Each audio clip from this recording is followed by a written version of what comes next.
Hello everyone and welcome to the Redmen TV. I'm Steve Hood, joined by Jamie Cranford. Over at the board we've got Dan Club, and yet for the first time in what feels like absolutely ages, we are back with the Watchalong.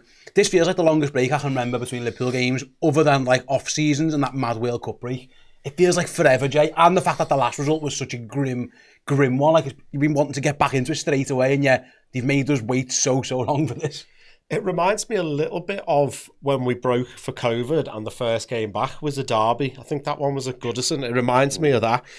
Yeah, it does. I mean, at the time, because I think we were all so cross with them. I've toned down what I was going to say.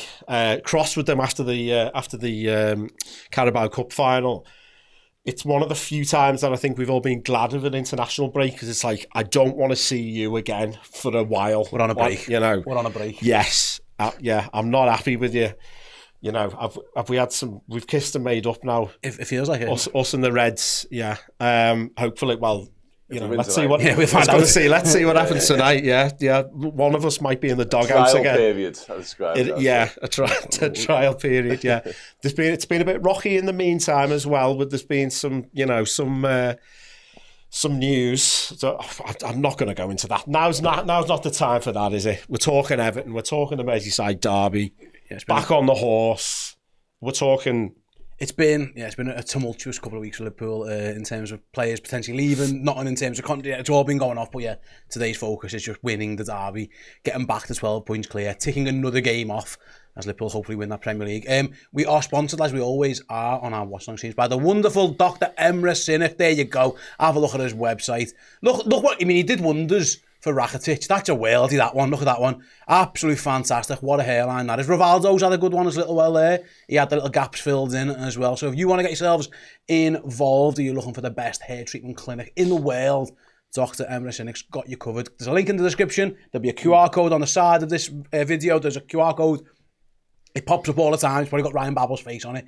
It usually does. So get yourselves involved. If you're thinking of a little treat, maybe you're going to Turkey on holiday anyway this summer, and you think, you know what, I could just do a little day or a couple of days in Istanbul while I'm there, get myself boxed off. And yeah, jobs are good. And I am actually going to Turkey this summer. I'll be honest, I might go and visit Dr. Emre. 20th anniversary pilgrimage. I am going to Turkey. I'm not going to Istanbul, but you never know. I might just come back like a hair like you or Dan. That it's on the cards. Dr. Sinek can do it, and he can perform miracles like giving me a full head of hair. So if he can do that, I'm sure he can help you guys. Yeah, please go and check out the link in the description. Scan the QR code. Get yourselves involved. And also we will be playing match bingo throughout the course of the Watchalong as well. We've done it before. We were doing it again. We'll give you more information on that later. But there's a QR code right there, right now, if you want to have a little look at that. But we'll talk about that later. We'll cross that bridge when we get to it near kick-off time. Right then, the team will be out in a couple of minutes. We will get to that very, very shortly. Dan, before we talk about the team, and obviously when we react as and when it comes out, but the gap is now 9 points. Obviously, Arsenal will be full. I think everybody pretty much expected it. Like, it is mad because Liverpool, you know, the gap was massive going into the break, but the defeat to Newcastle, going out to PSG, it did feel like a few people lost their confidence. Like, how are you feeling? Are you still confident in these boys? Yeah, massively so. Yeah, massively. We've got ourselves into such a position of strength where it's almost impossible not to be. And obviously, you know, the sample size of the season now is so impressive that you can't imagine anything other than us doing enough to get the job done. But I want more than that. I spoke yesterday on the Umbu about, like, this tonight is an opportunity for a statement victory, but not just that. And obviously the 3 points are massively important. They're imperative, actually. It's a must win for me. But, like, I want Liverpool to show our teeth again and to finish the season with a bit of style, a bit of swagger. Not just, you know, get over the line and limp over the line. Ultimately, winning the Premier League is the be-all and end-all. It's the absolute, you know, pinnacle of what you can do in English football. Of course it is. But there's a lot of me that wants the proper Liverpool, the real version Liverpool back. And that starts tonight for me. It is about, you know, showing why we're going to win the Premier League, why we are the very best team in the country, because there has been a lot of a narrative shift. It's come from mainly outside the Liverpool sphere, but I think the PSG game, as you mentioned, the Newcastle game, and obviously the contract news recently, that's kind of even within the Liverpool bubble made a few of us start doubting, a few of us start questioning what we're all about and what the future looks like. Tonight's the start of the running for me, and tonight's the first opportunity we've got to tell everyone that we are boss, we are the real deal, and we are here to stay. Absolutely, fingers crossed. Like I say, it's a big gap. I think we'll be fine, but you could do win this one tonight. Everyone's been talking about that. Even a draw isn't the end of the world. I don't want us to draw, and I think we'll win, and I hope we win, but the gap is so big. Liverpool should be fine, but yeah, everyone is starting to get a squeaky bum time. I have noticed. We've got to win the league, but it's, for me, sorry, it's about the manner of how we win the league. Like, I know that sounds stupid, but there is a lot of me that just wants us to just win all the games and just be boss and just be like, you know what, you doubted us, you questioned whether we were it and whether we were sort of proper champions, if you like. Go and show the rest of the country that we absolutely are. Yeah, absolutely. And I'll be honest, I don't give a fuck. They could win the league. They could win the league 1 goal difference, and I'll be absolutely fine with it. Like, I will be celebrating it, trust me. But I do see your point. Yeah, with the team, will be out in a couple of seconds. I don't know if it's coming yet. It is due out any moment, and we're expecting a couple of surprises. Yes, the team is officially out. Dan, have you got it? Can I hand over to you? Are you ready for me? Yeah, I think so. Yeah. I think we've nailed it, which is, something. Yeah, wow, okay, let's do this. In goal, we've got Kevin Keller. Obviously, Alisson Becker has not passed his final concussion protocol test, so he's not available, therefore not on the bench either, of course. We've got Kevin Keller in goal. We believe it's going to be Curtis Jones at right back. Obviously, Liverpool have done it in the numerical order, so we're not entirely set on that, but we do think Curtis Jones will be doing a job there. Something he has done previously, did it against Leicester last year in the Carabao Cup. But yeah, that's interesting. Ibu Konate, Virgil van Dijk, Andy Robertson make up the back 4. We've got Ryan Gravenberch, Alexa McAllister and Domsa Bosley in midfield. A front 3 of Louis Diaz, Diogo Jota, Mo Salah. And a bench, I think I'm right in saying, in Vitislav Jaros, Joel Quansah, Wataru Endo, Federico Chiesa, Kostas Tsimikas, Harvey Elliott, James McConnell, Cody Gakpo and Darwin Núñez. That is spot on, Dan. You've got it nailed on. So the first one, let's talk about Alisson. Obviously, concussion protocol, he's that is what it is, Joe. You can't take any risk with concussions. Like, I was hopeful. It happened so long ago. He was allowed to fly home. It was up, but obviously, yeah, he's not right to play. So that just is what it is. And Kevin Keller gets another goal. Obviously, it's actually only 1 change from the Wembley game. Now given because Keller stays in goal. But yeah, it's a shame for Alisson. But you just can't take any risk with concussions. This isn't like a manager's decision. Somebody has told him he can't play. Yeah, and it's fair enough. And we were sat here ahead of the League Cup final saying, oh, this may be Kelleher's farewell. And I don't think any of us questioned on the day the decision. I did see some people after the fact going, you play your best goalkeeper, kind of emotional selection playing Kelleher because it might be his last game and all that. But what we said ahead of that was, we've got full faith in him. He's deputised really well for the past however long. So I've got no worries about him tonight. Obviously, I'd rather Alisson be in there because Alisson's the main man and Alisson's the best. But touching wood, I'm not expecting Kelleher to have to do loads. So I'm certainly not expecting him to have to pull an Alisson PSG style performance out. I'm hoping Everton are not going to have loads coming at us. I'm hoping they're going to have to be doing the majority of the defending. So yeah, famous last words, but I'm very comfortable about Keller being in there. Listen, if your goalie gets injured as much as ours does, you need a pretty good backup, and we've got one. Dan, Curtis Jones was playing right back, so obviously Joel Quansah played there before the international break. Actually, Liverpool didn't really not concede goals and chances, and were worse attacking anyway. So it just feels like the manager decided at home in a game where you're probably going to see a lot of the ball, you're better playing a ball-playing player there rather than a centre half. Listen, Joel Quansah's got a lot of positives. He's got some things he needs to work on. He isn't a right back. So the manager has gone to Curtis Jones. What are your thoughts? Yeah, listen, it's not ideal. It's clearly not an ideal situation, but nor was Joel Quansah over there either. I thought he did a decent job, actually. Certainly coming on against PSG, I thought he equipped himself pretty well against very, very tricky and difficult opponents. But yeah, the Curtis Jones thing, I've said for a while, I don't think Arne Slot is averse to putting midfielders at right back. It feels like something he's sort of teased us with a couple of times. We've seen James McConnell do it in that game down at Plymouth, and we've seen it once or twice in games as well. And it does feel like quite a natural, quite an easy switch to make, really. And again, we have seen Curtis do it before as well. You'd imagine he spent a lot of this week training to be in this position, because you'd imagine it would have been prior knowledge and we'd have known well in advance. So yeah, I don't hate it. Listen, there's certain opposition, there's certain games whereby if we were looking at this lineup and that in particular, you'd go, that's got to be really, really tricky. You can't imagine this will be that tonight, because as you say, you want Liverpool to dictate terms, dominate possession and be very much on the front foot. You'd like a lot of Curtis's work and a lot of the ball he does see to be in the final third, or even in the midfield areas if he does a bit of inverted stuff. So yeah, it shouldn't be the most testing of challenges from a defensive point of view for Curtis at right back, but there will be moments potentially in the game, certainly if Everton do counter, if they do get Njai on the pitch at some point, that he will be, stood up against, and he will have to stand up to that test. So, yeah, I don't hate it because of who we're playing and where we're playing, but it's not a long-term solution to anything. No, it absolutely isn't. He's the Liverpool got 3 right backs out injured. Like he's gone for the attacking option. I don't mind it. It's not again, like you said, not ideal. I would rather have the lad who can play on the ball a little bit and ask the others to help him out defensively than we're basically Newcastle. We're just happy to try and say to Liverpool, get through us. Because you haven't got a ball, you haven't got a right back who can play the ball into Mo Salah. Mo Salah in that cup final, Jay, he got a bit of stick for performance. And listen, he wasn't great, but like it was the least touches he's had for years for Liverpool. They just couldn't get him the ball, and that a lot of that was down to who was playing behind him. Curtis Jones will be looking to find Mo Salah early and often, so that's probably what the manager's thinking, and he's taking the chance on that he'll be good enough, and the team around him will be good enough to slow down whatever comes from Everton's left.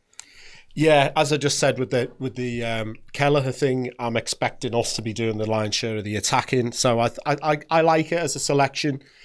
Again, no offence to Kwanzaa, he is comfortable on the ball, but he's limited, and I think we all saw that in the League Cup final. I mean, Salah, when he did the rare times he did get on the ball, he didn't really do anything with it, but he didn't have any service, and they're happy to. And we saw it actually in the Newcastle League game that Kwanzaa started. It's like, it's all right, this fella being on the ball. When we play it inside to someone like a Gravenberch or someone that they're bothered about, Newcastle would swarm around that person. And I think if we'd have played Kwanzaa today, Moyes would have said the same thing. Just let Kwanzaa have it. When he plays it to someone good who can hurt us, then we get bodies in and around them, and and really swamp them. So yeah, I like the selection. He's obviously different skill set to Trent in Jones, but in terms of maybe some nice 1-2, some underlapping runs, overlapping runs, some little triangles with Szoboszlai and people like that, I'm looking forward to seeing how that's going to work out. Yeah, provided that we're not facing a torrent of attacks coming back down our left, I think it's I'm fingers crossed it's going to work. I expect it to work pretty well. Fingers crossed, yeah. Like I say, we'll bring you the Everton team in a moment. So another one, I'll stick with you on this one actually, Jay. There's a lot of people in the chat and in the comments actually asking about the makeup of the front three. Where's Gakpo, where's Chiesa? The manager's gone to Jota and Diaz, and in particular, let's talk Jota first then. He is in one of the worst spells, before the break, one of the worst spells of form I think he's had at the club, and this is a guy who went a year without scoring. Obviously, again, to go back to that, he was frequently injured and coming back from injuries, and even when he wasn't scoring in some of those games, he was looking dangerous before that he got that goal, I think it was against Leeds, a couple of years ago now. He has been having a torrid. Do you think the manager's just gone, you know what, it's fresh start, we've had a break, fresh start, he's been away, he's played a little bit for Portugal in and out the team there, coming on, I know they played extra time and he featured in that. What do you think the manager has gone back to Diogo Jota? He could have used Darwin, I suppose. We don't know with Gakpo as well. Is that a selection thing or is that a fitness thing? Because, again, he did play for the Netherlands, so you presume he's okay. But it's interesting that he's gone for Diaz and Jota there. I think it's just that Jota is his preferred option. We saw it even going back as far as the friendlies. That was a 4-0 against Sevilla. That was this first match where he had all of his attacking options and people coming back from the Euros and things like that, and he went for Jota there. He starts with Jota at the start of the season. He's been having a very tough time, you're right in saying. I mean, he was interviewed in the press conference ahead of PSG the other week, and he agreed. He said, I'm not in the best vein of form, but the only way I'm going to get that back is by playing games, getting more minutes. He hasn't proved that so far, because he was very poor against PSG. He was very poor against Newcastle. He's got some minutes for Portugal. He's played well against Everton in the past. I think maybe Slot is hoping, as he said, just give me more minutes and I'll start delivering. I mean, he's going to have to start delivering soon, I think, because we've got a league to win. Yeah, so he scored some really clutch goals against Everton in the past. So maybe Slot is banking on him doing that again. I mean, now would be a very good time to start scoring, Diogo, if you fancy finding your shooting boots. Because even in the, I remember some of the Villa games, some mad misses where he's like skewing the ball miles wide and things like that. Very, very unlike him. And the pressure is on him now, and there's a bit more of a groundswell of, because the thing with him was always, if you can keep him fit, obviously he's brilliant.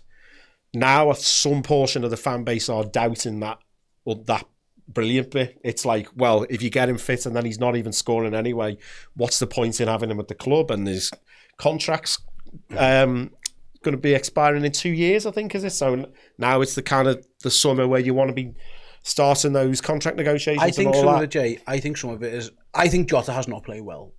I think there has been like people are talking like he's shit, and he's not shit. He's in a bad run. He's in a bad since that injury, and he come back, and then he looked really bright, and then he's faded away. He's not crap. He's just in a bad drain of form. Diogo Jota's not a bad footballer, but he has been in poor form. I'm guessing the manager, like you said, is just hoping the break and the refresh and going to international duty. He's done him good. He isn't shit. Like he's not. He's a good player, but yeah, if you were picking it, to be honest, if you were picking this team on form, there isn't anyone who plays centre forward, because I don't Nunes hasn't been great. Jota, Diaz wasn't great when he was there. I mean, 5 minutes of Federico Chiesa, and that was the only one. He doesn't want to use Gakpo there. He's kind of like, he's got loads of options there, but actually no one's in form. Yeah. I think it's what you said, and I'll put it over to you, Dan. I think the manager thinks they're all in a bit of bad nick anyway. I'm just going to pick the one who's my favourite. Do you think that's what he's done? Yeah, it looks like that. There is no obvious right answer, and I think you both alluded to it. The fact that clearly, for whatever reason, during the pre-season, he chose Jota as the one, Arne Slot did, and thought he had the attributes, he had the ability to play the role in the manner with which he wanted it to be done. But again, he's really struggled for me. His all-round game's not been on it either, and he hasn't really sort of made up for that by sticking the ball in the back of the net when he had opportunities. And he needs to recapture his form and quickly, because Jay's right, like time obviously is running out in this season for anybody to really stake a claim in that number 9 spot for me. Jota's got a chance tonight to start doing that, and he has got a brilliant record against Everton. So if he is sort of true to his word and he does want to sort of be that guy and be the main man, this is your opportunity to go and do so. But yeah, you're right. It's been really difficult. Obviously, Chiesa has shown in glimpses that maybe he's an option there. We've seen a bit of training this week where he seemingly was playing a more central role. So perhaps he was in the force, perhaps he was under consideration. But Darwin Núñez, the writing looks to be on the wall for him. Diogo Jota's got question marks around his future at the football club already. So yeah, they are sort of playing for a place in the side, but potentially playing for a place in the football club moving forward. So yeah, I love Diogo Jota. And he's come up with some big, big moments for us. And more often than not, he is the man you want opportunities to fall to. But when he's not delivering in front of goal, it's hard to see what you're getting from him. So, yeah, big night for him. I'm surprised, Jay, as well, a little bit. And again, it might be fitness related. We don't really know. But having seen Cody Gakpo play for the Netherlands, I think he played 70-odd minutes and 90 minutes, didn't he? He played a lot for them. I just presumed he would come straight back into this team. Whether it was at the expense of Jota or Diaz, I wasn't sure. Slightly surprised that there's no Cody Gakpo on the left, especially at Anfield, where he tends to score every time he plays. Yeah. I mean, obviously, he looked like he'd been rushed back, but then, you know, why is Arne rushing him back? Because he really likes what he's seen from him. He was the man in form before that injury. So, yeah, I am a little bit surprised, because it looked like, you know, he was lacking fitness, he was lacking minutes, and that's partly why this has been a rare good international break. If you're a Liverpool fan, it's like you think, well, you can get minutes into the legs of people like Jota and people like Gakpo. So yeah, I am a little bit surprised. I have to say, I didn't see the they played Spain as well, didn't they, in the Nations League? So good, high quality, competitive fixture. So it's not like they're playing, you know, Andorra or something like that. Yeah, I'm a little bit surprised. I think we all want to see him getting back to what he was before he went on before he got that injury. Diaz scored against Brazil, is that if I'm right in thinking? First minute, yeah, so he's had a good international break. I mean, you wouldn't say he's come back refreshed, because he's had to go to South America, and he's, you know, playing, if he's playing in Colombia, he's playing at altitude and all that. The toughest, in terms of the level, probably the toughest qualifying federation, because you know, play everyone. You play everyone, and even the worst teams play at altitude and stuff like that. So no game is a picnic. But, you know, maybe Diaz can come back. He's had a bit of a boost of confidence. He's gone home. He's seen his dad. He's seen his extended family. Seen his nan. You know, he's had a roast, something like that. You know, he's backfiring. I don't know. Keep going, mate. I'm just going to see where you go with this. Yeah, well, that's the thing. You've got all the sports science you want, haven't you? But, you know, sometimes going home, seeing your nan, having a roast. I don't know. Big on roasts? In Colombia? I'm not sure. Let us know if you're watching from Colombia. Let us know. A bandeja paisa. There you go. Let us A know. bit of what inside knowledge there for you. I know you, James. You don't know what I just said, do you? No, but I know you've been to South America, so I'm going to trust you. I've been to Colombia, yeah. No, that is an actual meal. That's not like a What is it? innuendo. It's you get a big plate, right? You get like a fried plantain on there. You get like a smoked sausage, bit of roast pork, Okay, if I remember rightly, bit of rice. I'd leave the plantain. Yeah, I think I did leave the plantain, yeah. So it's meat and rice. It's a bit of all kinds, really, like, you know, but it's all good stuff, like, it's all good stuff. I'm guessing. I mean, He's had one of his nans, one of them anyway. That's what I'm saying. I'm going to trust that you didn't say anything controversial and Yeah. just nod along with you and say yes. Let's bring you the Everton team then, who Liverpool will be playing against today.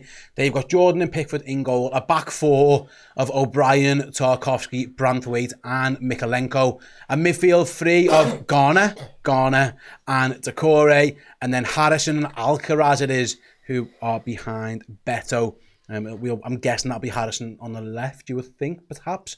Up against Curtis Jones, have a little go over there, and maybe Alcaraz doing bits from the right, although that can easily change because everything can be quite fluid. And again, the battering him, that is Beto up front, and Liverpool will need to deal with him better than they did at Goodison Park, that's for sure. And if we can not give him a free run at our goal from a set piece at any point, like we did in the first game as well, that would that would be fantastic, if we can please do that. Right then, let's get on with the show. Dan, I want to speak to you next then. It feels like Ibu Konate's got a job on his hands here because he's probably going to be the one Beto tries to play off, and he's a little bit on babysitting duty, it feels like, as well, for Curtis Jones. Obviously, Szoboszlai and Gravenberch are going to have to help out there, but it feels like, and again, Ibu didn't have the greatest international break. He got hooked at half-time in his game and then didn't feature in the next one. So we'll see how his confidence is. But yeah, it feels like he's very much going to be asked to do double duty again tonight. Yeah, it does. Yeah, and you're going to have to stand up to that test. The physical test it'll be as well. It might be a bit of an aerial bombardment from Everton. Certainly if they do get any free kicks, even remotely close to pumping it into the box, I think that's exactly what they'll be doing. You mentioned the team there. Jake O'Brien, the 6'5" right back, like that speaks volumes. And we've seen what Newcastle are able to do with Dan Burn, and maybe that's something Everton will look to sort of exploit and maybe do themselves from their own corners and free kicks and what have you. So yeah, Konate's going to have to stand up to that challenge, and like you say, he's going to have to help out Curtis Jones as well. Let's be honest, he's used to helping out right backs, isn't he? Right backs who would rather wander into midfield and maybe overload that area and be on the ball and be attacking and get involved in the final third and stuff like that. Like, that's par for the course now for any right-sided centre-back at Liverpool, to be honest. So it's not unfamiliar territory for Ibu, that. But yeah, it's going to be a big challenge for him. Once again, it comes back to our sort of overriding sense on how the game should shape up and how it should look. It should be Liverpool dictating terms, should be Liverpool dominating possession. I think also, we didn't see this much last time at Goodison, and he won't have to defuse any sort of crowds tonight because obviously it's at Anfield, they'll all be on our side. It should be us looking to steamroll them and be on the front foot, etc. But not giving away cheap free kicks, because again, that is something Everton will look to win, and they did it in the last one, not the last one at Goodison, the one before that, and really sort of punished us for it. So we've got to be a bit savvy, a bit streetwise with that as well, because that is one area David Moyes, who's got a dreadful record at Anfield, will look to hurt us in. Yeah, absolutely. And set pieces, yeah, that's definitely one to keep an eye on, Jake, because Newcastle decided that they would just trade to Dan Burn, go and stand at the back.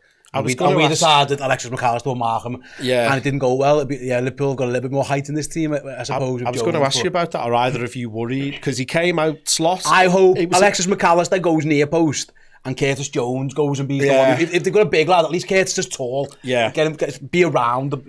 Yeah. My slight worry was, I thought it was a little bit of a, England cricket team, like, when it's all gone wrong and it's like, oh no, it wasn't the idea that was wrong. It's like, it was the idea that was wrong. The execution was wrong. Because he didn't seem to go, you know what, hands up, we made a mistake. He was explaining the theory behind it. It's like, yeah, but it didn't work in practice, and it didn't work 3 times before Dan Burn actually scored a goal. It never really showed signs of working. No, I don't know why you're still defending it now after we've just lost the game. Like, so I don't know. But when you were saying about O'Brien there, I was like, oh yeah, huge, big, tall fullback. Where did we see that before? So yeah, possibly a way home for Everton tonight. But he did defend Liverpool's record from corners. It's been good. I think it's the best in the league, stats-wise, yeah. So he was asked about that slot in the press conference, so... Hopefully it's a bad day at the office. Yes. And he admitted, didn't he, that Newcastle game, that was the first game we properly deserved to lose. Yeah. And PSG away. I think he mentioned that we got a little bit lucky there, but yeah, you are right. Imi with the super chat before says, a nice easy win, please. I've eaten so much biryani for Eid that I can't handle any more stress. Eid my bag, everybody. Yeah, fill your boots, Imi. Go and get stuck in, pal. Yeah, but basically, Imi is in no position for squeaky bum time. Yeah, he needs because he can't actually physically move. Yeah, fair play. Or what's in there isn't solid. Yeah, that's what it feels like. Yeah. He's had his nan's biryani. He's happy. He could do a stint at left wing. Biryani before a footy game. It's not what you want, is it? And if it's going to be nervous as well, you can't even squeak a fart out. I once had to. You'd be gambling on that one. It's a risk. Yeah. If you're nervous watching a corner and you try and squeak a little trump out, you're dancing with the devil there after a biryani. You are. You might do a Gary Lineker. You might do. Yeah, we don't want that. Yeah, I once the rare time that I have played football in the last decade. One time I had to go, and it was my nan's birthday, and she wanted a carvery roast. So I had to have a carvery and then go and play football afterwards. That's ridiculous. It wasn't my best. It wasn't my best performance. Before playing football? Before playing, yeah. Okay, that's interesting. Yeah. I don't think I'd have a carvery before watching footy. But yeah, you be you, Jay. It's why the physical specimen that you are. It is. There's a lot involved in that. Years. Years of carveries, yeah. Years of carveries and not that much football, yeah. But there you go.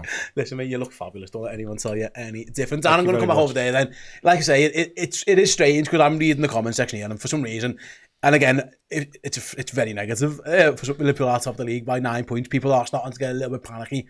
It'll be interesting to see what Anfield's like tonight, Dan, because Goodison was rocking, sort of, until Liverpool took control of that game. And you bear in mind, Liverpool were going to win that game until, a gift from the gods very late on. Yeah.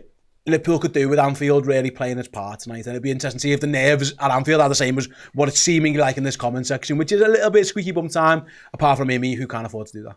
Yeah, no, I don't think Anfield will be nervous necessarily. I think Anfield will be bang up for it, to be honest. And for me, this is sort of the perfect return. I think the break came at the perfect time as well. But I think heading back into what is now the running in the position that we are with the league title, of course, waiting there, we can almost see it. It's definitely on the horizon. To start off and to kick off this section of the season with the Merseyside Derby under the lights at Anfield, we couldn't have asked for any more. And I think Anfield will buy into that. We've seen the comments from Van Dijk in the programme, Arne Slot likewise. Both of them calling upon the Anfield crowd to be that 12th man and to really get us going.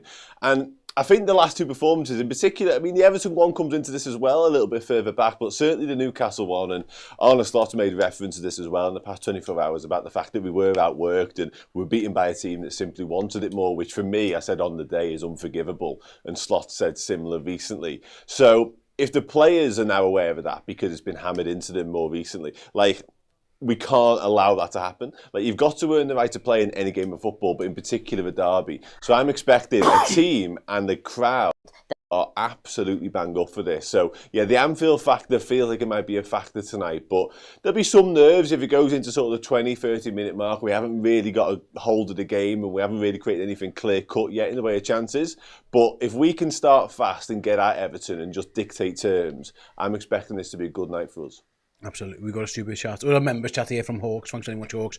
Long time supporter of the show. Let's talk about the bitters and all the Southern press who are desperate to build a narrative. Yeah, let's get rid of them. Let's win the league. Come on, you Reds. Absolutely. I'm with you, Hawks, like I say. Fingers crossed Liverpool can get done. It's Derby Day at Anfield. You should always be excited for Derby Day at Anfield. Liverpool are hopefully flying. Interesting stuff for you from Michael Reid. Liverpool have 3 outfield players now. Gravenberch, Salah and Van Dijk start each of their first 30 league games. That's the first time that Liverpool have had that happen since 87-88. Barnes, Hansen and McMahon. Actually, and Steve Nicol Ford did that. It has Gravenberch, Salah and Van Dijk. I've played every game. Yeah. And thank God. Because they've been off, probably, if you rank Liverpool's 3 best players this season, they're probably 1, 2 and 3. Probably in the reverse order, actually. Shout out to Alexis McAllister, by the way, who might argue with me on that one. It's something... Gravenberch didn't go on international duty. Let's talk about him, Jay. He had the little break. It feels like he is one who probably needed that. He looked goosed. Yeah. He's one who didn't need to play, and it looks The Netherlands might have done us a little favour there. Ron the Red boxes off again before we played his whole team. Yeah, good man. It's Ron the Red with his red baubles. You know, we knew. They knew, didn't they? The Everton fans even back then. Yeah, he desperately looks in need of a rest, so I'm glad that he's got it. Even going back a few weeks before the EFL Cup final, I thought he hasn't been at his best because I've always thought there was a player in there, but I didn't see the rise this season being as fast as it was, and the change of position, and he took to it like a duck to water, and he's playing it in a way that I can't really think of before from a Liverpool number 6. Mate. I mean, I suppose Gerrard in 13-14 went back there, but that was a different thing. And he couldn't run. Yeah, exactly. That was more of a kind of quarterbacky thing. So yeah, he's of our number 6s, I can't think of another one who's played it like he has. It's been 2.5 weeks, so hopefully that's enough time for him to come back refreshed, because if we can have a last 9 like we had first 9 from him, or that midpoint in the season, he was absolutely pairing around that time when we beat Real Madrid and beat Manchester City, that sort of period in the year, beat Leverkusen 4-0. He was flying for those games. So yeah, fingers crossed. Yeah, fingers crossed. And Everton did a bit of a job on him in the reverse fixture. He got brought off on about 70 or something, and that was rare. It's interesting, that stat though from Michael Reid, because that's, we're going back to a time there, the late 80s, when rotation wasn't so much of a thing. I don't know, did they have 3 subs, or was it still one sub? One sub. Yeah, so definitely.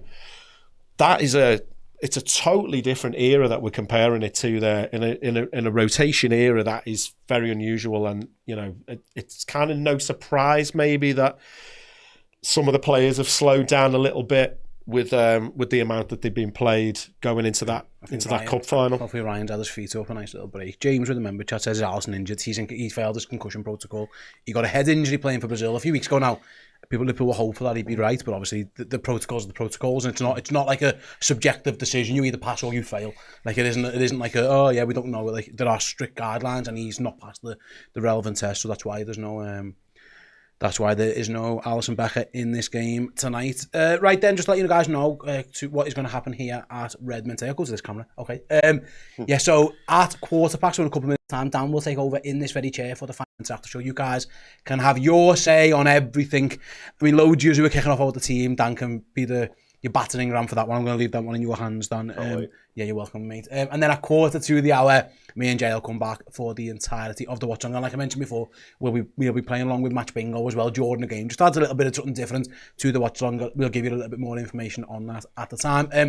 After the game, Dan will tag back in with the fan reaction show. Again, you guys have your say on whatever happens. Hopefully, Liverpool winning the game. And then the player ranking show over at the board. Me and Jamie will be over on redmenplus.com with the player ratings show. Just to let you know, we've extended our offer on Redmen Plus subscriptions as well. So if you want to get yourselves over to redmenplus.com right now, join us as a yearly captain. If you use the promo code WATCH, WATCH, short for Watchalong, you'll get it for half price. Yearly captain subscriber, use promo code WATCH, you'll get it at half price. We've extended that deal. It was meant to expire on the end of March. We've extended it rather for another week to get the Derby in, get Fulham in, and hopefully, carry Liverpool towards a Premier League title. So do that if you fancy it. I promise you won't regret it. Hopefully me and Jay are talking about some massive numbers for some Liverpool players as they hopefully win the Merseyside Derby a little bit later on today. Trouser Jam super chat down to before I let you go. I'll come to you on this one. What's his name? Sorry. Trouser Jam. Yeah. Okay. It sounds as vile as it probably is. Says Diogo Jota has got fewer Premier League goals in 2005 combined. Sorry, I'm going to put it in English. Sorry, mate. Jota and Diaz have got fewer Premier League goals combined in 2025 than Darwin Núñez. He just doesn't fancy Darwin, does he? It's as simple as that, mate. He just doesn't pick him. I'll come to you on that one, Dan. He just doesn't fancy him. No, he doesn't. No, he doesn't do a lot of the things that Slot clearly wants his number 9 to do. I think Jota does a bit more of it, and even so, Diaz does more. He's chosen Diaz over Núñez in there recently as well.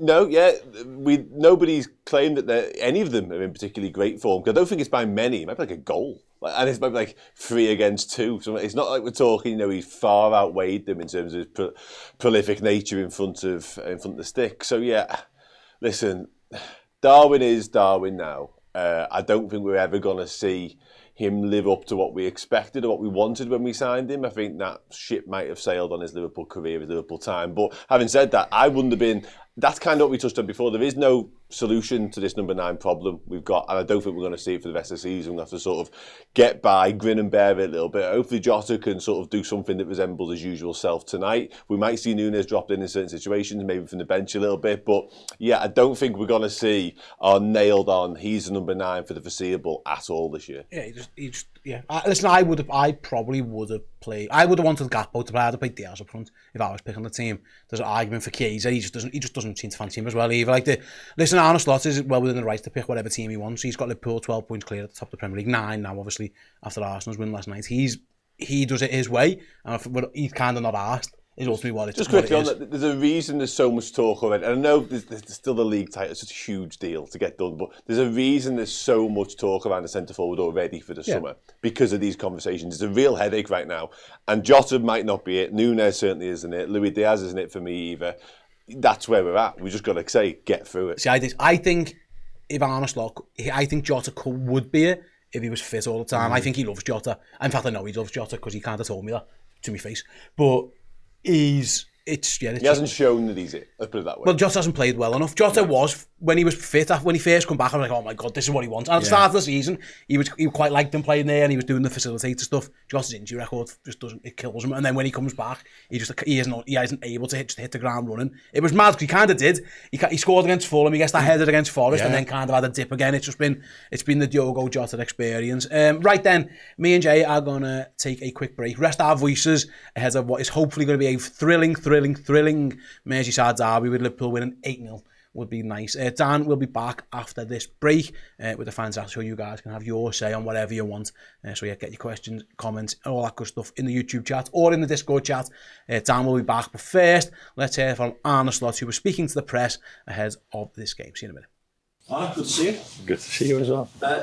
Obviously, during the international break, reports have surfaced again about a possible move for Trent Alexander-Arnold to Real Madrid in the summer, and with that, obviously, fans are wondering what is the likelihood that he will stay beyond this season. So, what's your understanding now of Trent's situation? What change has there been, if any, in his position regarding his future, and therefore, what has he told you of his intentions? No, his situation is unfortunately that he's injured. Otherwise, people would have probably spoken about him that he had 1 or 2 brilliant performances for the England team, and. But he's injured, and for him that means that he's fully focused on his recovery. And for us that means that we're trying to help him to be back as soon as he can. And for the rest, of course, for 8 months it went a bit up and down, maybe with all kind of talks about him, Virgil or Mo. But we've never been focused on those talks. We've always been focused on what we have to do. That for Virgil and Mo is trying to win the Merseyside Derby, and for Trent, it is making sure he's fit as soon as he can. Just to push you on that a little bit, though, given those reports, does that affect you at all? And does it concern you that this could be the end for Trent here at Liverpool? No, because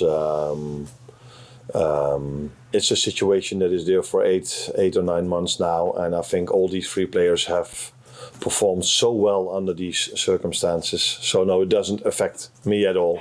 I think there was a bit of noise about us losing against Paris Saint-Germain, losing against Newcastle as well.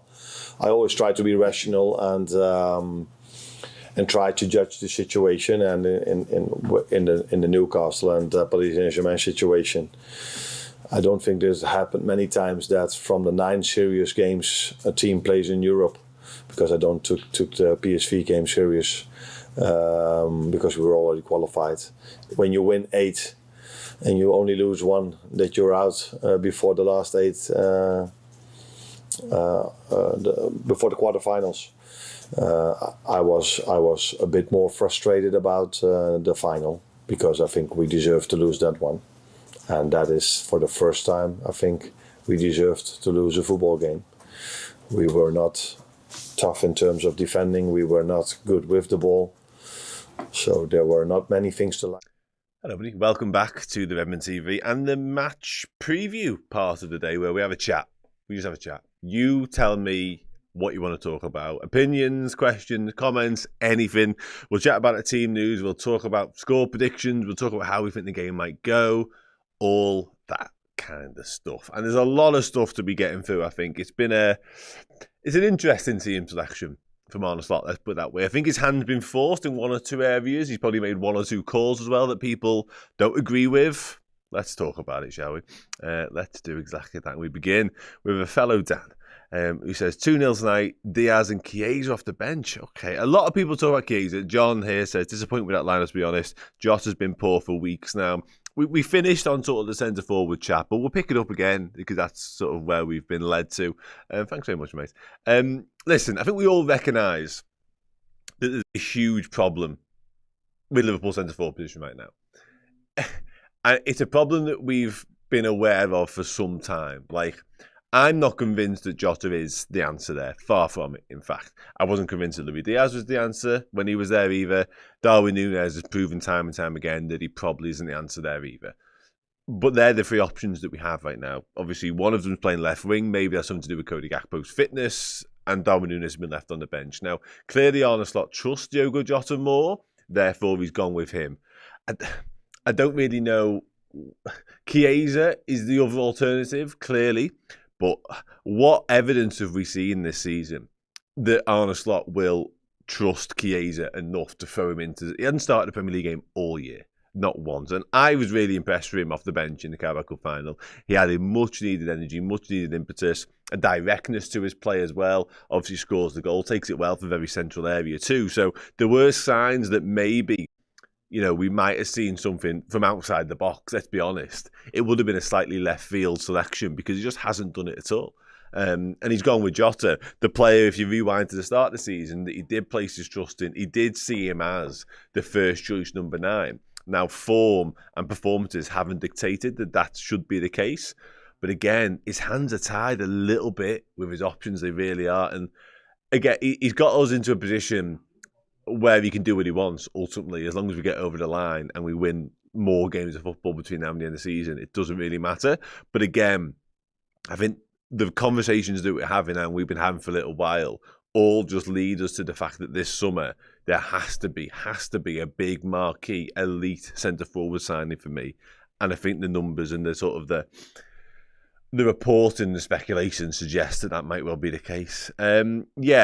Let's do Curtis Jones then, shall we? Listen, in a way, much of what I just said there about the centre-forward selection is also true for the right-back because no Conor Bradley, not even in the squad. Still no Joe Gomez, he was back on the grass this week, which is good. And obviously no Trent Alexander-Arnold, as we know. Joel Quansah is the alternative there. He's clearly decided for whatever reason, probably because we're going to see a lot more of the ball and the right back, whoever it was, wouldn't be tested so much defensively. So he feels emboldened, he feels confident enough that he can put Curtis Jones in, and maybe Curtis Jones can wander his midfield and create an overload in there and just be another attacking threat, be another creator from an area on the pitch, which I don't disagree with, to be honest with you. I think if Liverpool do get ourselves into a situation where we are under the cosh a little bit, Everton are getting a lot of joy down the left-hand side, maybe we might have to rethink that a touch. And Wataru Endo's an option then, James McConnell's an option then, obviously Joel Quansah himself is an option then as well. But I think from the start now, from where we sit, we're all expecting and imagining Liverpool will be the dominant force in this game. So as long as that goes to plan, as long as everybody else does their job, Curtis Jones should be capable of playing right back in this game of football. That's my take on it anyway. Sean, he said, I think Curtis Jones is a right back. It is crazy. It absolutely is crazy because he's not a right back.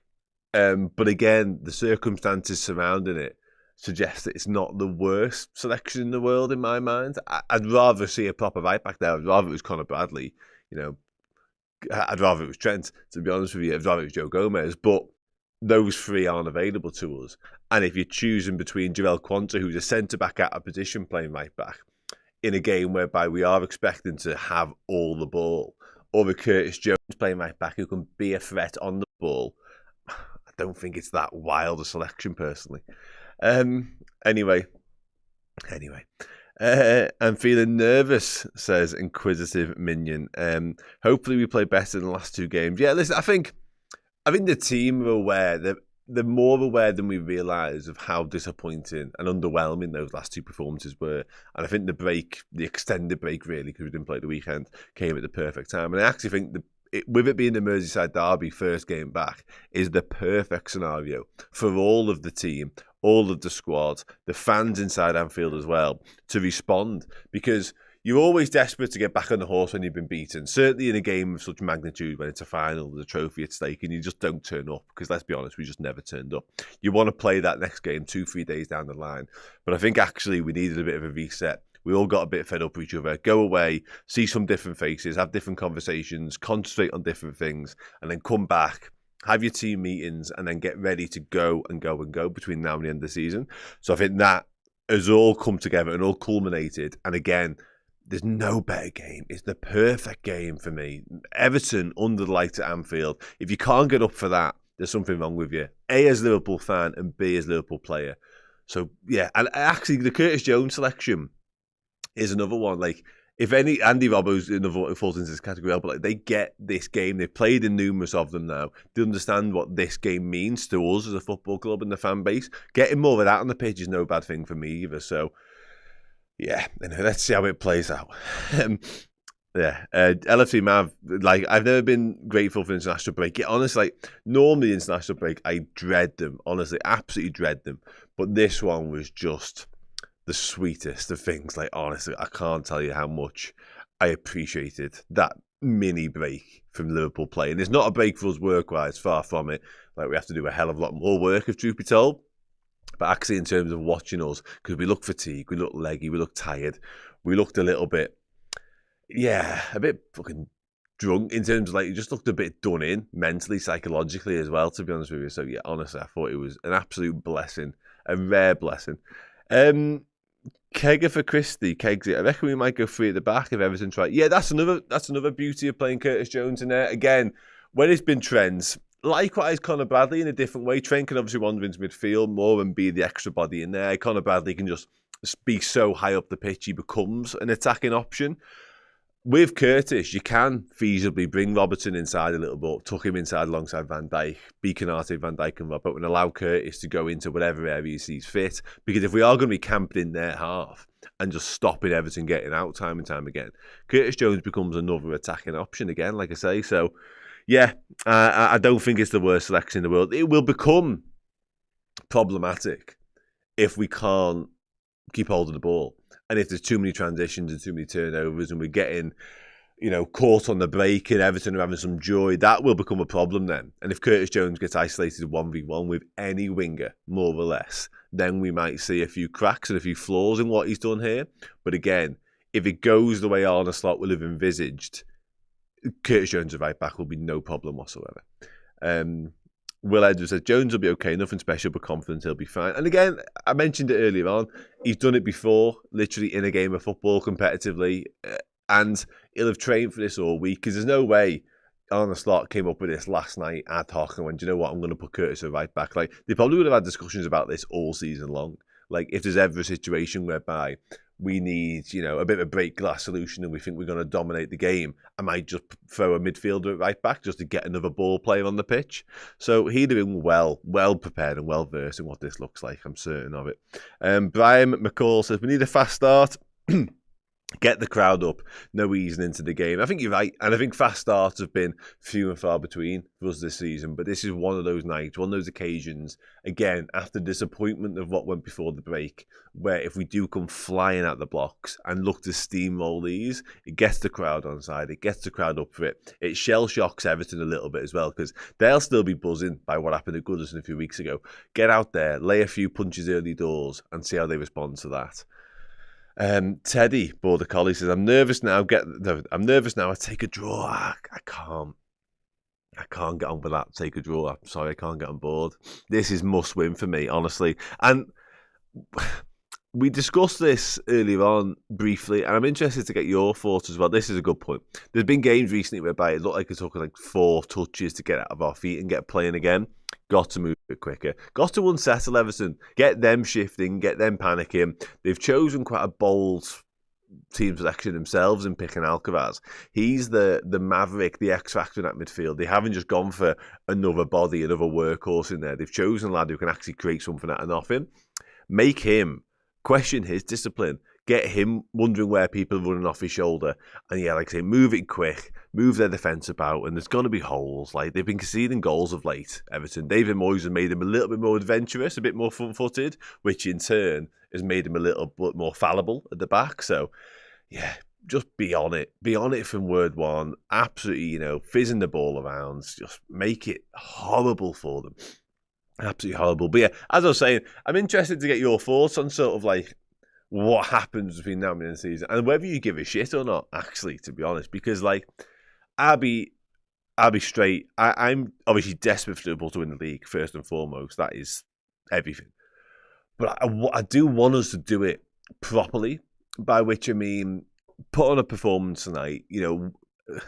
Make this comfortable. Make a statement. We're miles better than Everton. The table tells us that. We're so far clear of them.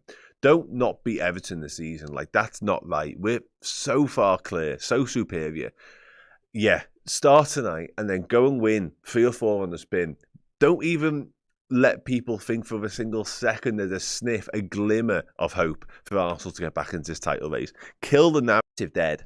The media outlets worldwide are desperate to create this. They need something to play for. There needs to be something riding on the season. Relegation's done. League title potentially done as well. Top 4 is kind of the only conversation really now, but it's even the top 5, so that dampens down that particular storyline. Be the best team in the country. Be the Premier League champions elect, and be it in style, Liverpool. Honestly, I'm fed up of having to defend where we are in the Premier League and the fact we've lost for once in the Premier League. Go out there and show everybody. There'll be so many eyes and so much attention on this tonight, waiting, praying for us to slip up or just look a little bit dodgy so people can say they might win the league, but they might do this, but go out there and show them. Show everybody why we are where we are. Christian Foley says, batter them. Yeah, batter them. And we'll start getting some score predictions in as well. Nicky Vitek says, we need to win this for psychological reasons. Restoring this 12-point lead will be massive. So, yeah, the mindset thing from Arsenal's point of view as well, but also I think avenging what happened to Goodison a few weeks ago, because that would have stung bad for us. We've seen obviously what happened post-match in the immediate aftermath of Arne Slot getting sent off, Ship Hulsey getting sent off, Curtis Jones getting sent off. There is revenge at stake here for Liverpool, not just the 3 points, not just the Merseyside Derby. We do need to right some of the wrongs of what happened in the closing stages there. And again, show everybody why we're boss. Show everybody why. We haven't just found ourselves top of the Premier League by 9 points, potentially 12. We've got there for a reason. Get out there and do it. Winky Wonky Donkey with a super chat says, watching my 6-year-old daughter tonight. 6-day-old daughter. Jesus Christ, that's a big difference. Congratulations. Honestly, congratulations. I hope you are sleeping. But yeah, honestly, that's boss. Really, yeah, honestly. Hope all's good. Hope everybody's well. Mother, yourself, and of course, daughter. I was thinking the Trent saga started before my wife got pregnant. My daughter's boss, thanks very much as well. Yeah, she really is great. I was going to say, hopefully as lucky as we are in terms of sleep. Because she has slept so well from day one. We are blessed. I'm aware not everybody else has that same luxury or good fortune. But yeah, honestly, it's amazing. I don't know if it's your first or not, obviously, but yeah, enjoy every single moment, every single second, because yeah, just wonderful, wonderful things to happen to people. Right. Niall B said, I think we'll win easy. Plus, I couldn't really deal with Arsenal mob delusion. Yeah, that's it. Don't give them a sniff. Don't let anybody think for a single second that there's anything to play for at the top of the Premier League. And yeah, anyway, just win it. No, I'm not. Win all the games. We're really, really good. We might not be perfect. I've maintained that all season long. I don't think we are the finished article, which sounds negative, but I mean it in the complete opposite way. I mean it in the fact that we're fucking brilliant. We're top of the Premier League. We're likely going to win the Premier League, and yet still we're not the finished article. That excites me, and it should excite everybody else. The fact that Arne Slot has come in and he's done such a wonderful job with a team that he inherited, a very good squad, clearly, and he's been at pains to stress that all season long. But it's it's not his yet. He hasn't really put his own identity, his own stamp on it. Certainly not in the transfer market. Let him do that. Let the recruitment team do that with Arne Slot. And I think the possibilities are endless moving forward. If we can win the Premier League in the first season under Arne Slot, what's to come should only fill us all with the most optimism ever. So the fact I can sit here and say that we aren't perfect, we aren't done yet, that's brilliant. Like, it sounds negative, but it's meant the opposite. Anyway, Ndiaye is not starting. Lucky Jones. Yeah, maybe Arne Slot had an inkling that he wouldn't start this Ndiaye, because I think that's a fair point. I really do. Ilian Ndiaye is a problem. He's very tricky. He's very direct. And I think more than actually getting the better of Jones and sort of causing a threat in terms of actually scoring himself, which he could have done, don't get me wrong, he'd have got Everton up the pitch. He would have been the out ball for Everton. Camped in, certain of it. They'd have gone to an Ndiaye. They might have looked to play off better and then find Ndiaye close to him. And he'd have won free kicks. He'd have got Everton out time and time again. So the fact that he isn't starting is absolutely a positive for us. And a positive for Curtis Jones as well, because as much as I like Curtis Jones and I'm not against the selection at all, if Ndiaye was playing, I'd have been more concerned about it, 100%. Yeah, Jono LFC says, with due a top performance, can see us showing up tonight. Yeah, I often say I can see us showing up, so I'm reluctant to say it tonight because it sometimes doesn't happen, but I'm desperate for us to show up. Like, I'm a massive competitor, like I am. I always have been my whole life. I love winning stuff, ultimately. Sport, whatever. That's me, that's who I am. But I also like doing it in a way where you earn it and you deserve it. Like, don't get me wrong, I'll take a win any way it comes, including tonight. But there's something sweet about just being miles better and making them look so inferior and doing it with that real chest out. Fucking hell, we're boss, aren't we? We're so clear of you. That's what I want to see from this Liverpool team tonight. Yeah. Anyway, AB says, great point in perspective. Gonna shift whatever nervousness to the Dan's point. Positive momentum for the future. Got to harness like Klopp before. Absolutely, mate. Yeah, 100%. This is it. Like, if you can't do it now, there is no other time to do it. Absolutely. What time? Well, that's the other thing we might have to sort of guard against tonight and be aware of more than anything else, because there's not a lot you can do if Everton are coming to be shit houses and look to kill the game every given opportunity and time waste and all that dark arty stuff, because they will. But we just need to remain patient with it and not get sucked in a little bit as well, because I think we did, not last time at Goodison, but the time before that, we did fall for it a bit, really, in terms of giving away soft fouls, giving away cheap free kicks. And Everton, that was what they wanted. That was what they were desperate for. And they punished us for it. We just need to play our own game tonight and be patient, because they're going to bank up, they're going to put men behind the ball, they're going to make it difficult, they're going to give us no space, no passing lanes with which to try and punish them. Keep it moving and move it fast, like we've already said a few times. The quicker we move the ball, the less time Everton will have to set and the less organised they will be. So yeah, let's see what happens.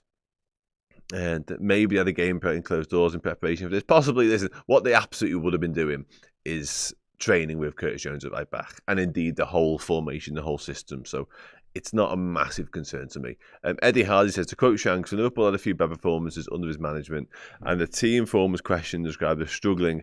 Here we are struggling at the top of the league, absolutely. And on the topic of Shanks, by the way, if anybody is based in Liverpool, I would highly recommend going to watch Red or Dead in the Royal Court. I was there last night. It is stunning. Like, I'm speaking from somebody who, you may know this, doesn't watch films really ever. Never watches plays, never goes to the theatre. That might be my second time in the theatre ever, apart from when I was like a child and going like schools and stuff like that. But mate, honestly, unbelievable. Like, what a thing, what a spectacle that is. So if you are in Liverpool or even close to Liverpool, go and do that. I would highly recommend, if there's even tickets left. I think it's running for like a few more weeks, but mate, what a story. Brilliant. Douglas Duggar says, if somehow Jota scores, we will win easily, but it's a big if. I have not just watched this yet. I think Courtney's in it, but I haven't watched it now. Not really my bag. Be honest. George Lopez, I'm doing fine. Hope you're doing fine as well. How are we feeling? Let's start wrapping up. Are we confident? Are we nervous? I start getting some score predictions in, as well, shall we? And as ever with score predictions, when it's me sat here, I want goal scorers as well. I will go for a 2-0 Liverpool win for what it's worth, and I'll go Mo Salah and Alexis McAllister from midfield. I don't think... Listen, I'd love to sit here and be more bullish in my prediction and say it's going to be 3 or 4, like Plu, so it's going to be 4. But I just... As much as I do think we are so much better than Everton, and this should be the game whereby we are looking to run up numbers of 3+. I just don't know whether David Moyes' Everton team, a rejuvenated, back to confidence David Moyes' Everton team comes to Liverpool and gets his belly tickled. Now, I'm aware his Anfield record, I think it's 21 games he's played and never won, and let's hope that continues forever, to be honest.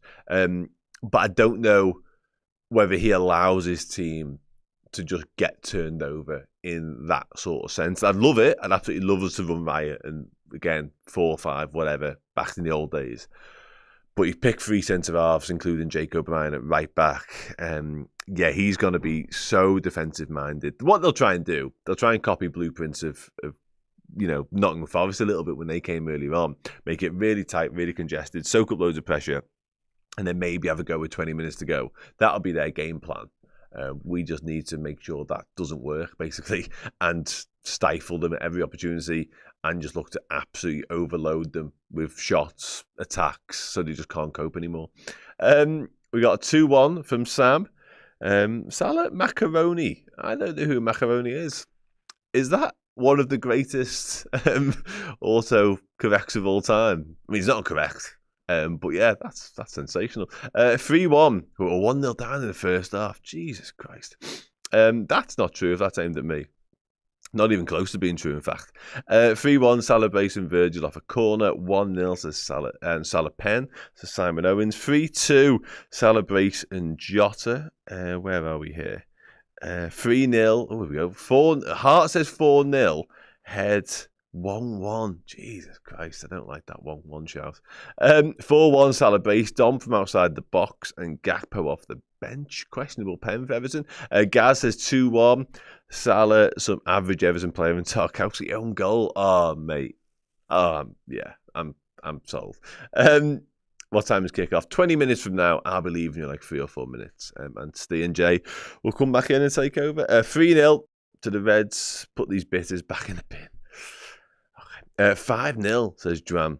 He says, LFC masterclass. Yeah, listen, beyond nervous, says, but I'm feeling okay. I'm feeling okay. I've got every faith in us putting on a performance tonight. I actually think, again, we'll harness some of that anger and some of that disappointment from pre-break. We'll be so aware of how unacceptably below par that Newcastle performance was, in particular, the belt of that. And we'll want to put it right tonight. And we'll want to do it on a stage like this to kickstart, hopefully, the title run in at Anfield. All the factors we've already spoken about, I think is a perfect culmination and combination of things that suggests to me that we're going to see the real Liverpool tonight. And we are going to go out there and just dominate. Absolutely dominate. Because that's what we're capable of. Dan Williams says 2-0. Salah and Jones from right back. I'd love to know what a Jones from right back goal looks like. I'm here for it in whatever shape it comes.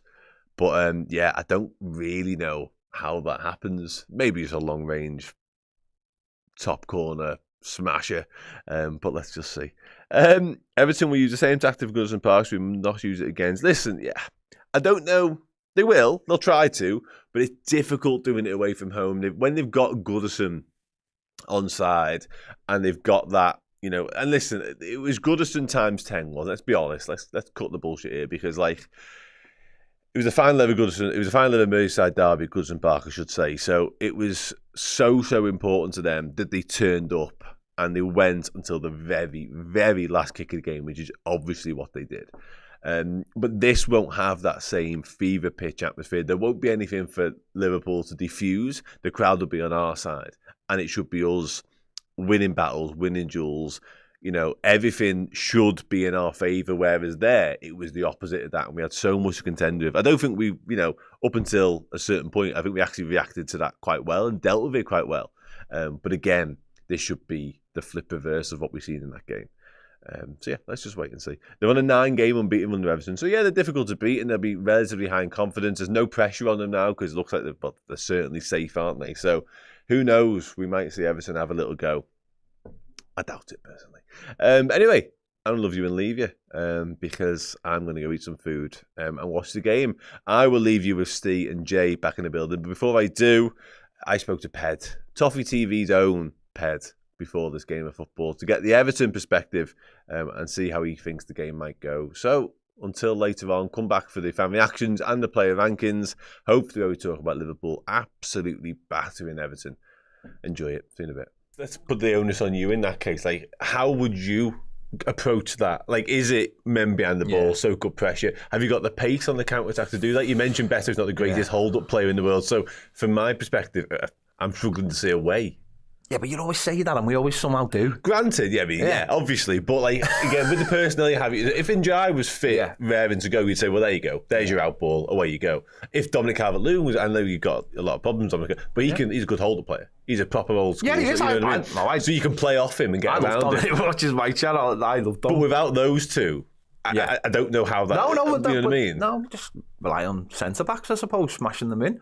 I mean, I'm not being critical there. I mean that's the thing, but football doesn't always work out like that, does it? And Jai would be the player that you'd use in a wide area to pick up the ball and run at people. You start winning fouls, you start getting momentum, you start getting in, get you up the pitch. I don't think he'll be risked for this game, other than come off the bench. Schmitty, who came back in the last game, is a really interesting prospect.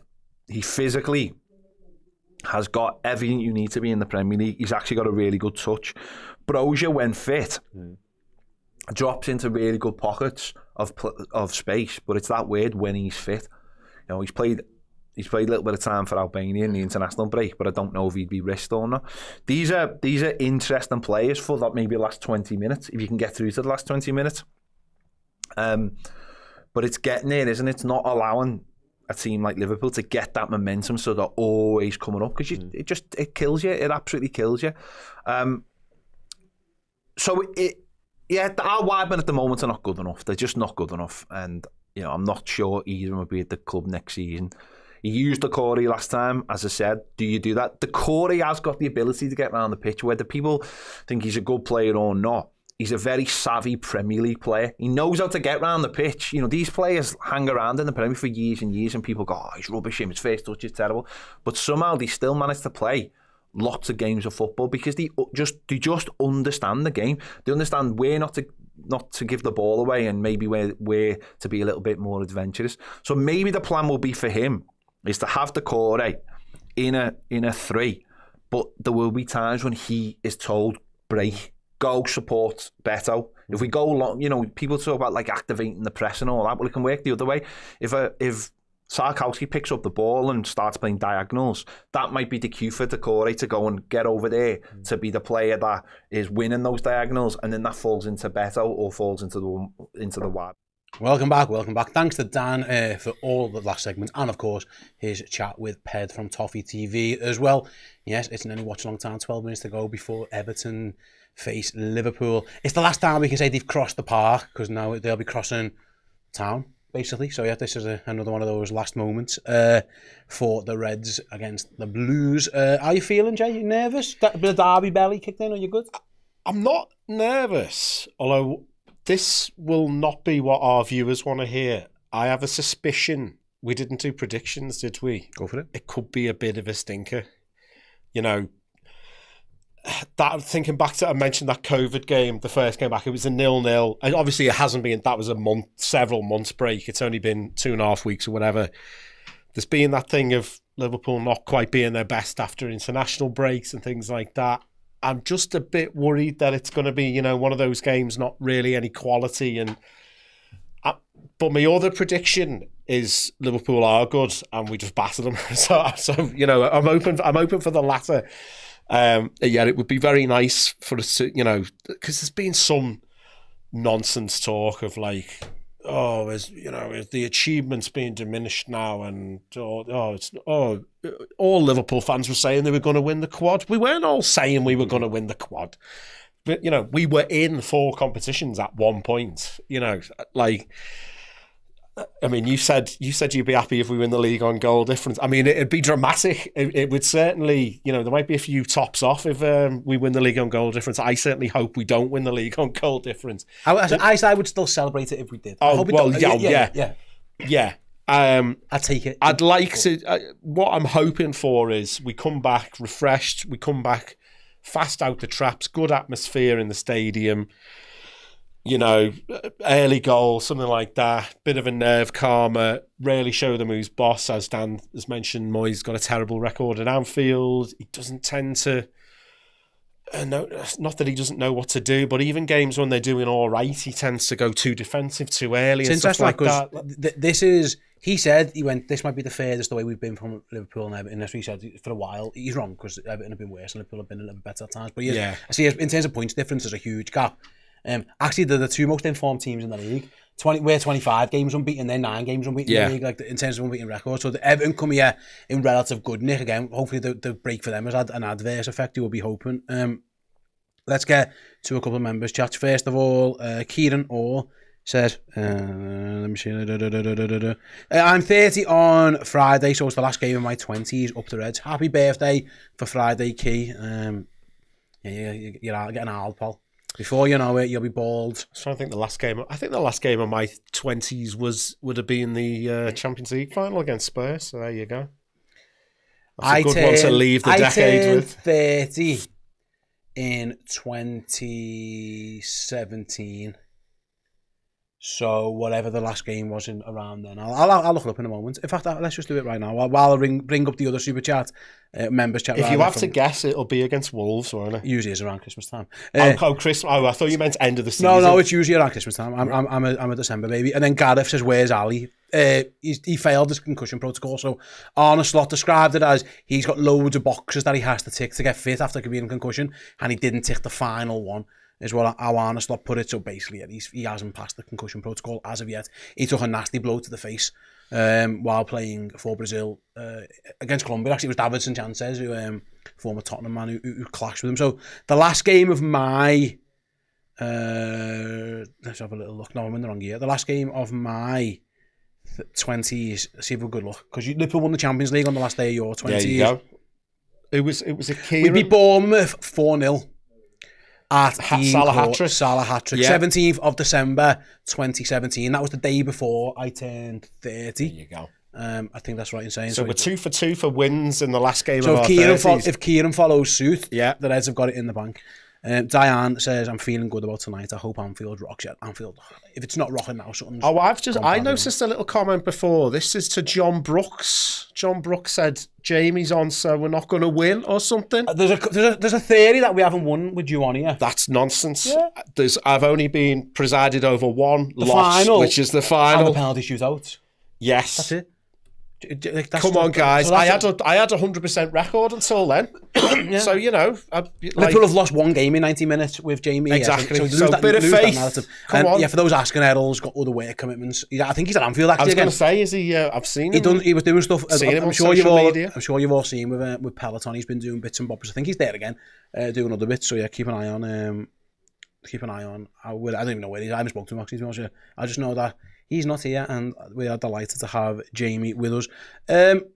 Let us know. Let's see who we've got in the chat. Then Ed says, "I'll take a 1-0, but I think we might get a couple." Did you give a score for your prediction?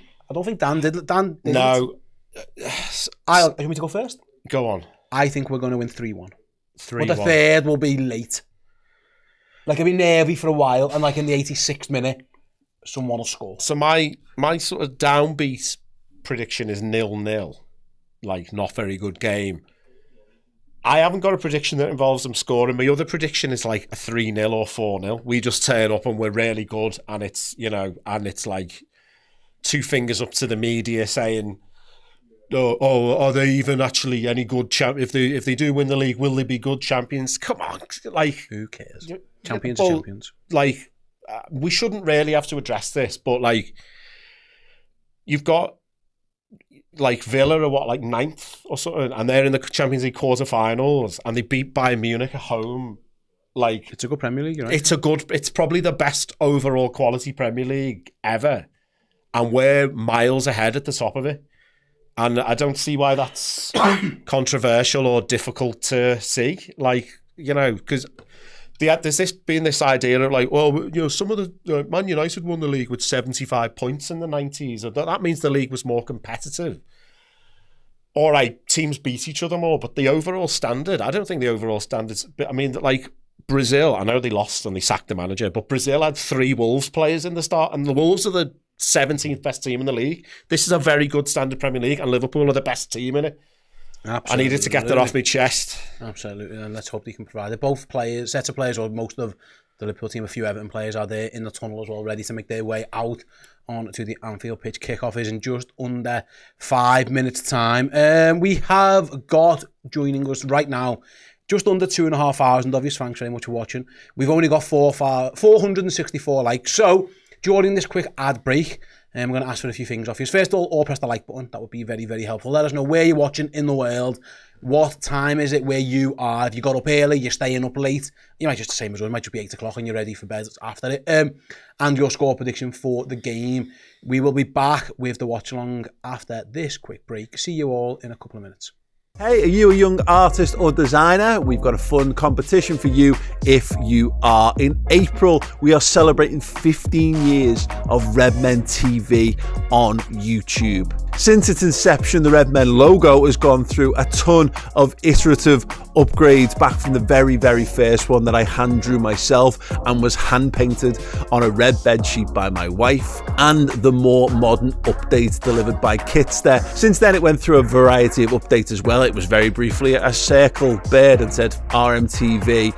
Eventually, we amalgamated the designs, and that was the shape of things that went on the front of AFC Liverpool's kit when they appeared in the FA Cup on the BBC. During that period, 5 stars became 6. We added a crown to celebrate Liverpool winning a first Premier League, and sadly 96 became 97 with the passing of Andrew Devine as well. We've been on some incredible highs, incredible lows, and a wonderful journey over the last 15 years, and we want a way to celebrate that journey. So if you've got any cool designs, any cool ideas, you can enter them into this competition. We've seen European Cups, Club World Cups, Super Cups, big 50 pences, the Premier League title, the works whilst working on Redmen. And now, we are looking for someone to help us bring that all together in a celebratory design that really puts the history and the future of Redmen TV right in front of everyone for the world to see.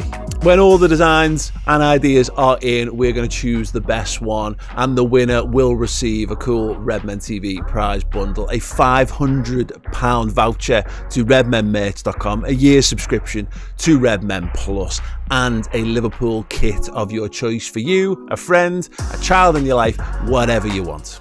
To enter, simply click the link in the post or in the comments section underneath for all the terms and conditions, prizes, assets, and more as well. Thank you so much, and hopefully together you can help us celebrate 15 years of Redmen TV.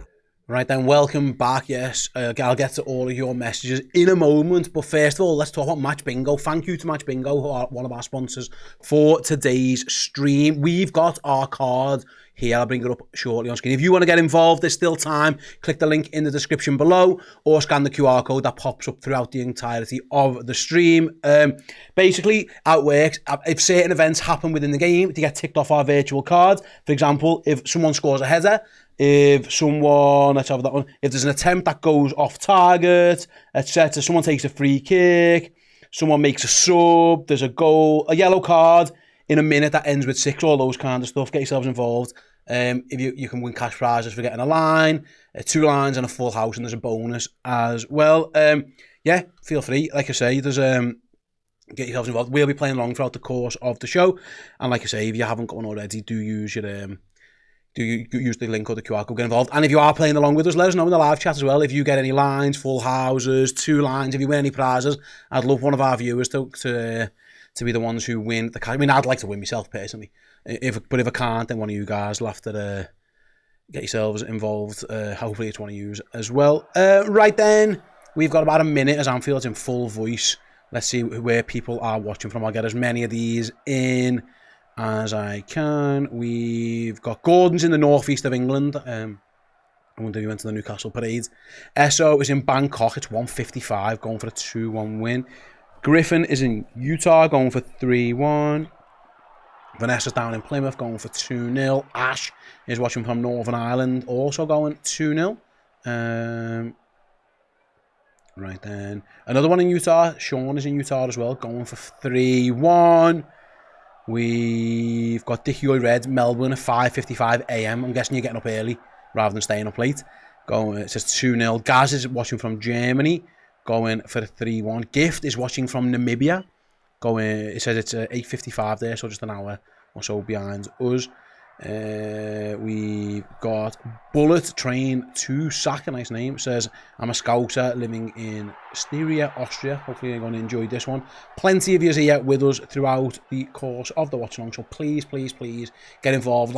Please like the stream, it really does help us out. Get involved, and we are underway at Anfield. Let's get on with it then, as Jordan Pickford kicks long and Virgil van Dijk dominant there straight away. I don't know where our midfield was for seconds, but now Liverpool have won it back. It's been a ferocious fast start already. I thought Diaz was free there, but Tarkowski is covering. Yeah, it's Mo Salah already. Liverpool looking for an early goal. Salah cuts inside. It probably took a bit too long there and is forced backwards. Here's first chance for Kurt Jones, the right back. Salah just dallied a bit there because Liverpool were kind of in a good little position there, Jay, and he kind of just took a little bit too long for it. Yeah, it looked like he was going to do the classic, get it back onto the left foot and have a shot from distance, but he kind of turned back in again. Early touch from Jones, just kept it simple, played it back to where it came from. Virgil van Dijk's telling Andy Robertson to get wide. Don't want you over here, get out my way. As he flicks it wide to Luis Diaz. First chance to have a little go at O'Brien. Diaz crosses, headed away by Everton, only as far as Gravenberch. He nods it back to Diaz. His touch is not great though, and O'Brien should deal with that. Don't foul it. Oh, Diaz might have won it back as he kept that in. I think he's kept it in for now. Goes down. The ref gives a corner in the end. If that stays in, did he not VAR check that? To me, it looked like it had gone out. If it's gone out, then Liverpool will have a... Ooh, if that stays in, it's probably not enough for a foul anyway. I mean, has that gone out? It's probably just... Yeah. Interesting though, because O'Brien kind of bundled Diaz to the ground. Yeah. I think he'll take the corner. He wasn't expecting it, was he? He wasn't expecting Diaz to get there. He did so well. Corner awarded was one of my match bingo cards, so I've got one stamp already. There you go, look at that one. Right then, Kanate, Van Dijk, all in there as McAllister whips it in. Header is over. That was a chance for Kanate, Jay. He's not happy with Tarkowski. Get off me saying. Well, I've probably seen more positivity in the first 2 minutes than we did in the whole of the League Cup final. So there you go. Yeah, Liverpool, good start. Couple of nice little passing moves early on. He just gets under it, doesn't he, Kanate? Yeah.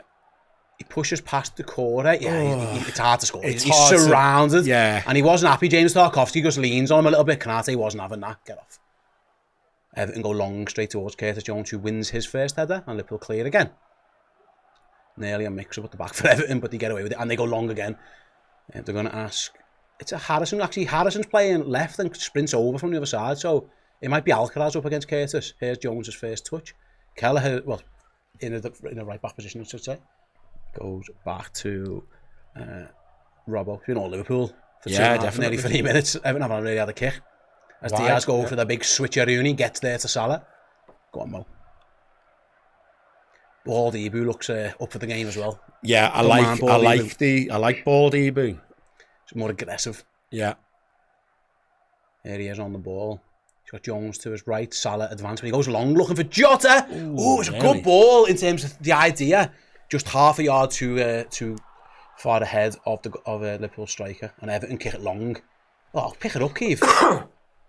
It went all the way to Kelleher, and he just kicked it out in the end. I think he panicked a little bit there, Jay. He probably could have picked that up. Yeah, he was it looked like he was waiting for it to roll into the area and pick it up, and then he eventually decided better of it and just kind of... Sounds like wasn't best pleased with that cleared it into touch. If in doubt, put it out. Everton go all the way back with their throw-in. Yeah, I think I'd say of the Everton lineup. Oh, sorry, you'll come back. go on. Is it Alcaraz over on the left, up against Jones? Go straight out. Yes, it looks like it. I was going to say, that's Mikalenko, isn't it? Alcaraz, from what I've seen, seems to be more of a central player, so I feel like it's not, McNeil is a decent player on his day, can pose a threat. Everton, the ball bounces in the box, they play it across goal easy for Caoimh Kelleher. I've got I'm up to 3 stamps already, by the way. Tell you what, I had a shot off target, that was Ibu, and I had a goal kick taken. I mean, they're ones that you'd think that you're going to get at some point, but I'm flying there. If you're playing along with us, let us know. And by the way, elsewhere, I'll keep you updated on scores around the Premier League. The only goal that's gone in, City scored very early against Newcastle. Everyone else is 0-0. Canate out wide, then he's got Salah. I mean, him and Salah, it's Jones and Salah have always switched places there. Jones almost ended up playing right wing, but Salah decided to go back. Liverpool keep the ball. Now Van Dijk goes for the big switch into Diaz. Good ball. Oh, Diaz a touch, let him down. Just bounced off his knee. Oh, has he hurt himself there? Oh, that doesn't look clever. Oh, Diaz is completely unchallenged. It looks like an awkward landing for Luis Diaz. Let's see. That's never a good sign. So he was onside. Probably was. He jumps to control it. Oh, he just slips. Yeah. That doesn't look great, does it? He slipped a maybe little bit. Is that an knee, Achilles or an ankle? Oh, gosh. Yeah, Luis Diaz is in some pain there. I think he's up. He's limping now. He's not in great nick there. I just thought that you just think, unchallenged. You're thinking Achilles, you're thinking ankle. Hopefully he's all right. You normally fear the worst, don't you? Yeah, Diogo Jota gets a touch on it. Jordan Pickford comes out and smothers it in front of the Everton fans and claims the ball. Colin S says footy is back, but so is the tornado season. In East Texas, we're under severe storm warning. Well, stay safe, Col, and good luck to you, pal. As Everton go long again, right over towards Curtis Jones, and Canate help it out. Can Liverpool win it back with Salah? Of course they can. Although Everton, he was getting fouled, surely. Everton have got the ball. Salah was getting manhandled. Everton, with no foul given, for the 2000th time in his career. Yeah, it doesn't get them, does he? Go back to Pickford and he's going to kick it long. Everton's game plan is clear what they're going to sign do. Say it's been very, very A-Louse so far from Everton. I was going to say direct, but yeah, I'd agree. A-Louse is fine as well. As Liverpool win a free kick. Should we explain what that means for our international viewers? Just pub football, Sunday league. Yeah. Kick it long and try and elbow people and all that kind of stuff. Southampton are beating Crystal Palace. There you go. There's a score. Another form team in the country, actually, Palace, aren't they? I was going to say not Southampton. Yeah. Diaz looks okay, I think, anyway, which is good news. Yeah. When he went down, I always hate injuries when no one touches you. Yeah. You fear the worst, but I think he's all right. Here he is on the ball. Let's see how he goes. He's got it up against O'Brien again. I say that he's walking, not rather than running. Cuts inside, plays a ball right across the box to Gravenberch.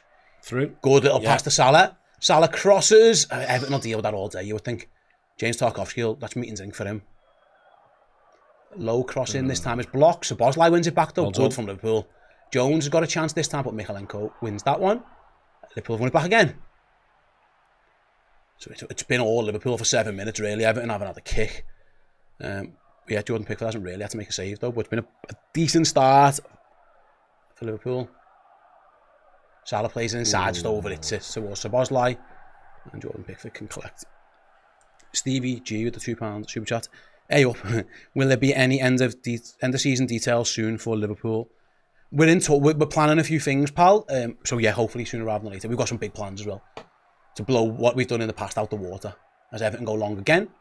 And Van Dijk should steal that comfortably. He does, gives it to Caoimh Kelleher, and he just plays it out as calm as you like to Curtis Jones. Everton are very direct, Jay. Liverpool give the ball away, high up the pitch. There was a poor ball from McAllister, that one. And there's Alcaraz with his first chance to get the ball at his feet. Nice little 1-2. Curtis Jones didn't touch him. He did well not to tackle him there. Yeah. Alcaraz went down, but Jones just pulled out of the challenge.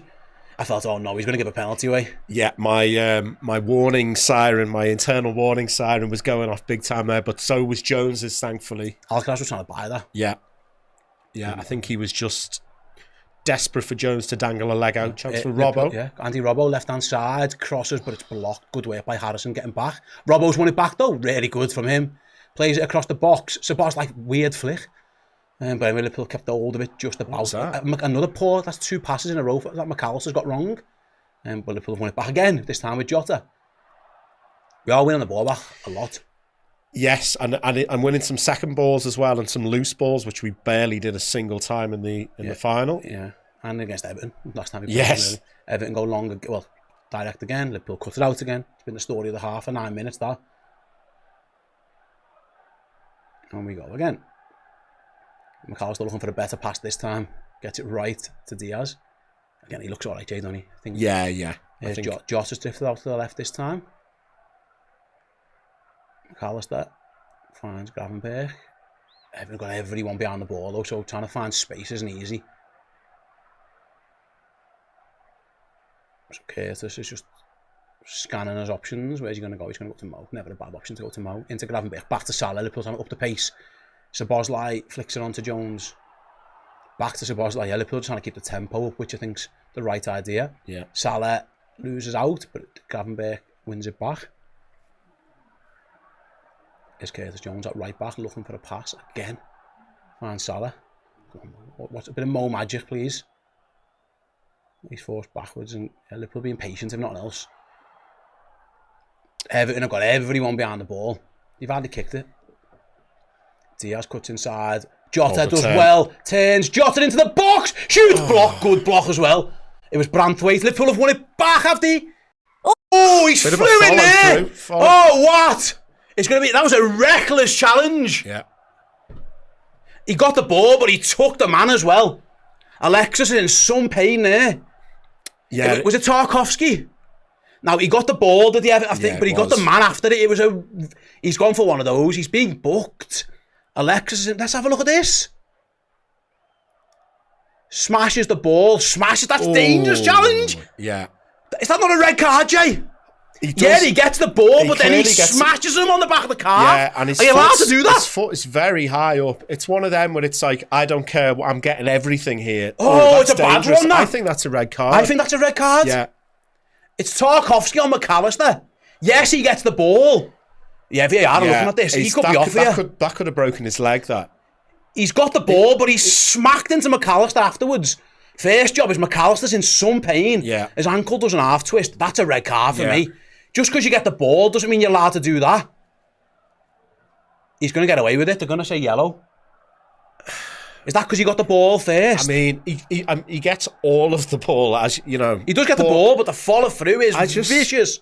Boosh. Oh, I think that's a red card. I think he knows what he's doing. Yeah. I'm just thinking, is there anything he can do? I mean...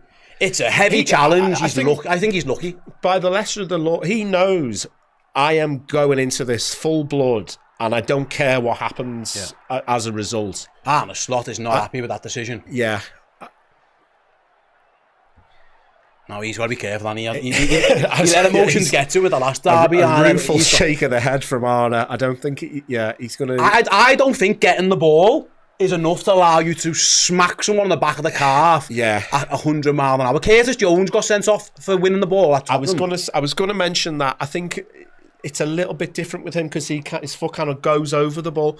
But I think that's a Graham Souness challenge. That's a 1970s, 1980s challenge where I'm going to win the ball, but I don't care what happens afterwards. You can't just go through the ball and go through the man as well these days. And I think McAllister is lucky. I mean, he may come off injured here, but if his ankle doesn't roll, if it plants, I think he breaks his leg there. It was very, very hard. I was just going to say before we started, what price a red card today? Because it's obviously the fixture with the most reds. I think Tarkowski is lucky there.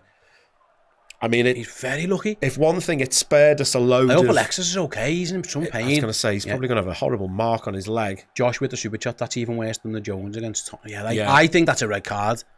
I don't know what the commentary team are saying. We haven't got the commentary on, but is it being checked or not? Well, I think they've cleared them. Yeah, it seems to be checked fairly quickly. Yeah. Maybe about 10, 20 seconds worth of checking. They certainly didn't seem to do getting the ball, 10 replays in slow motion and all that. Getting the ball, I don't think getting the ball allows you to do that. It's like a free hit, but anyway. Yeah, apparently Gary Neville's even saying it's a red card on commentary, and he thinks it is. Anyway, hopefully Alexis is okay. he's back up on fine, so that's good news. He hasn't been asked to go off the pitch because I'm guessing. I don't want to hear any of this stuff about, well, it would have ruined the game as a spectacle. Like, if you're going to potentially break people's legs, you can't do that. So Boslai and Salah over the free kick in a very dangerous position. Obviously, Alexander-Arnold injured. So he's not on the pitch. Who's going to take it? It's going to be... So Boslai shoot over. Oof. Just didn't quite get the... I think that was the wrong side. I think you've got to try and get up and over the wall. Yeah. I think that was the wrong way for Szoboszlai to go. I mean, he's going for the top in Cristiano Ronaldo style, but that's a difficult skill. I think you're trying to... You want to... That isn't his game, I suppose, but I think you should be aiming for the other corner there. Anyway, Everton may be lucky to still have 11 players on the pitch. Go long again. That's what they've been doing. I'm actually almost surprised how long they've gone. And he was offside. That makes it even worse. How'd you be offside off your goalkeeper kicking it long? Mike Dean apparently on Sky saying he thinks it was a red. Is it Tierney on? I'm not surprised if it's Tierney on as the fucking VAR. Anyway, thankfully Alexis is okay. Gravenberch plays it long. Salah is not going to get that. I don't think. Goal kick to Everton. I can't believe that isn't a red card. The more I've seen it, I'm absolutely staggered by that. I don't think winning the ball allows you to just web someone halfway up the leg. Yeah, in real time I thought, well, it's a blood and thunder tackle and, fair enough, he's won the ball. But actually, when you see it back, I don't know if he deliberately... He knows he's doing it, I think he does, yeah. I think he is thinking, I'm going to get the ball and the man. Yeah, I agree. I don't think he's trying it with all his might to try and avoid McAllister there. Anyway, it wasn't given, so we play on. Salah does really well, I think, just to keep that in play. Everton clear, and it's a throw into the Blues. I think it comes off Salah in the end. So, City have gone 2-0 up, by the way, Mamouche. And Everton go back to Pickford. Is he going to go long? They've been doing that most of the game. No. Is Tarkowski going to go long? Yeah. Bombs away. I think Beto's arguing he was fouled, but nothing given. And they pull up the ball back. Although Diaz loses out, no foul against him. I don't think that was a foul, actually. And here come Everton with Harrison down the right-hand side. First bit of defending for Andy Robbo to do, really, on his side. Harrison, Robbo blocks it, and it goes for a throw-in, which is good. I think he was playing for the corner there, was Harrison. Lee says that 100% should have been reviewed. That's the thing, it was. Yeah, I looked at it and decided it wasn't a red card. Have Everton got a long throw coming? It looks like it. Tarkowski, O'Brien, Beto, all in around the box. Garner's going to launch this one in. Everton are playing ALOs today. And it comes then, long throw in. It bounces around. A big chance at the back for Alcaraz. Blocked by Liverpool. Cross comes back, blocked again. Oh, Liverpool didn't deal with that throw particularly well. Another cross, blocked again. And can we counter? With Jota, he kicks clear. Szoboszlai battles. Everton win it back though, although Liverpool should claim that one. When it fell to Alcaraz at the back post, it was a chance for Everton. I don't know, that ball should never have bounced. I got to the back post, but I think it was Konate with the block. I just wondered if there was a little push in the back by number 15 for Everton there, although we saw that with the Tarkowski goal. Yeah, they don't care about that. You don't get them. No. Diaz gets ahead on something. Liverpool are battling with Jota and have won it. He needs a pass though. So he holds it up as well there, Jota, I think. He's done well. Finds Diaz back to Jota. Jota's fouled, sure! What? Fuck off! Are you messing? Come off it. That was a foul all day. Why would he go down? So the ref's saying he's just thrown himself on the floor there then. Anyway, Liverpool won it back. That's an absolute nonsense decision, that. That in a perfect shooting position, centre of the goal. Free kick. Ridiculous. It's not been a very promising start in terms of nonsense refereeing decisions. Yeah, I mean, I know you don't get them all. There we go, Liverpool again. Gravenberch, right-hand side. Wins a corner in the end. It was good defending. I think it was Garner Gay who tracked him. Yeah, you're right, mate. That was nearly as bad as that Salah one in the... How was that not a foul? Liverpool have got a corner. Sorry, it's a cut across here. We've got Trig Josh with the super chat. Says, hi to Steve, Dan and Jamie. Hello, mate. I think Everton are aiming to be especially dirty in order to derail the title challenge. He says, I hate the Ev with a passion. They are being very physical. Very ALOs. Yeah, it's almost like they've seen the Newcastle blueprints and gone, let's be even more physical and less quality. Obviously, the Beto and Isak is chalk and cheese, but... Try and rough them up a bit. Yeah. Anyway, Liverpool have a corner. Come on, Eba, you got your head on the first one. Beat them at their own game. Van Dijk, Kanate, all in there. Corner comes in. It's headed up rather than out. Second ball, my fault to Salah. Oh, he just couldn't get it right. He had to control it with his head. Could he not have shot, I just thought that he was going to let that drop and lash that in there, yeah. I thought Salah was going to just hit that on the volley. He didn't. I think he tried to bring it down with his head. And in the end, it just went straight through to Jordan Pickford. Liverpool are causing problems off 2 set pieces, though. Everton haven't looked that comfortable defending him. And they go long again. Ball in behind. Can Beto get that one? He might do. Yeah, he might do. Beto's in. Oh, my God. Has he scored? Offside. Oh. The flag goes up. Liverpool didn't deal with that particularly well, so thankfully the flag did go up. Are we going to check it?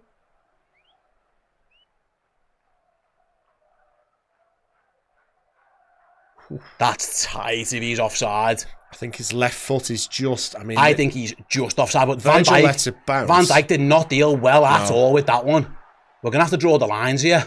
We had lines drawn last time for Beto, didn't we? That's close. It looks just off. Yeah. Virgil didn't do well there, It was uncharacteristically poor from Virgil. He lets it bounce. That is so close. He might be onside. It's going to be tight, that. I think he's just offside, but instinctively, I think his left foot might. His left boot looks just about offside. Virgil's shoulder or Virgil's eyebrow or whatever. Exactly, you never know, do you? It's close.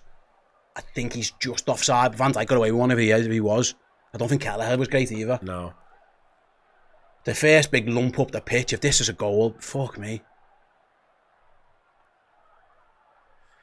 They've been doing it all game. I mean, it must be... they're really checking this one. Yeah. That just looks off just. Yeah. Just. Yeah, he was. Barely. Tell you what. It wasn't good by Van Dijk. It wasn't great from Kevin Kelleher either, really. No. Warning for Liverpool. The ALO's footy can work if you don't get it right. Yeah, it was one of them. You think, that's meat and drink for Virgil. He lets it bounce over his head. Oh, Liverpool give it away now. Van Dijk wins it back though. Can Liverpool win seconds with Jota? No, it was good in the middle by I think it was Alcaraz, and Everton go back to Pickford. But they're gonna one big kick forward. Liverpool did not deal with it. Van Dijk should have done so much better. Branthwaite goes long again. This time Beto gets his head on it. Jones has got to be careful with the bouncing ball. Does okay. It's moved. It's the core 8 and Jones takes it off him. They are just playing, kick it long and hope for seconds, thirds, make it rough and tumble. Liverpool are going to try and play some footy with Diaz. It's almost like an FA Cup tie against a lower league team who just, let's get it long for the big man, try and cause trouble. And they have caused trouble. Yeah. Anyway. Here's Andy Robbo, left-hand side. Good idea, wrong execution, and Everton have won it back. With Beto, it goes over the halfway line and goes out wide. Everton have Mikalenko going close. Someone needs to go and close the cross. Cross comes in. Van Dijk heads clear. It's a foot race between Robbo and Garner, which Robbo wins, and it's fouled, surely. Yeah. Ipswich are beating Bournemouth. That's a bit of a surprise.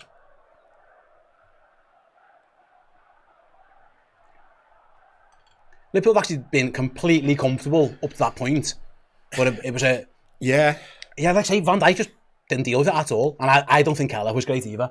No. He stayed on his line. I think he was expecting his defender. It's one of them, like, you're dealing with that, aren't you? Yeah, you are. I'm going to have to save it now. And he didn't seem set to save a shot from Beto, which... You know, you've got to assume the worst, and you've got to be pessimistic as a defender or a goalkeeper and assume, what if this goes wrong for us? Yeah. Anyway. Van Dijk got away with it. It's the first time Everton had done anything, really. They just kicked it and booted out of booters for a while. But yeah, Beto did well. He is very physical. He's one of the few strikers who can match Van Dijk. Yeah, he's a nuisance, isn't he? I kind of cursed it by I put in a WhatsApp group earlier in the year. Any team that Beto scores against should be immediately relegated. And he then proceeded to score against Liverpool. Here goes Diaz anyway, up against O'Brien. Diaz cuts inside. He's looking for a pass though. Someone could help him. He's had to go back in the end to Robbo. Everton have got everyone back again. Beat your man, Louis. Diaz again. Yeah, go down the outside. He does do that. He gets to the byline, crosses, blocked, corner. Yeah, he's got to. If he becomes predictable and just cuts inside every time, you know, we've only got a corner out of that, but he needs to at least say to O'Brien, I can go both ways here. Mm-hmm. I think he did well there. Yeah. Diaz did well and the defender did well.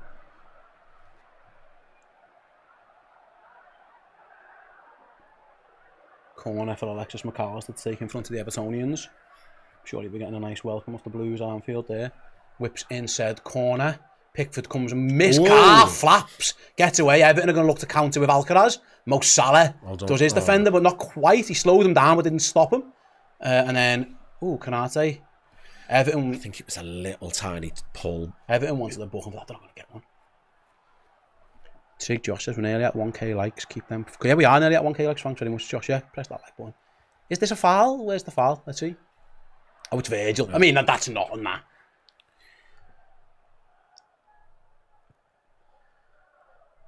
Everton go long again. Straight out of play though. That was rubbish. Who was the ref? I don't actually recognise him. Yeah, I don't know. I don't know if he's. I know Tierney's on Yeah. On PAR. Raj says I need a Salah goal to calm my nerves. I'm not nervous, yeah. I'm all right.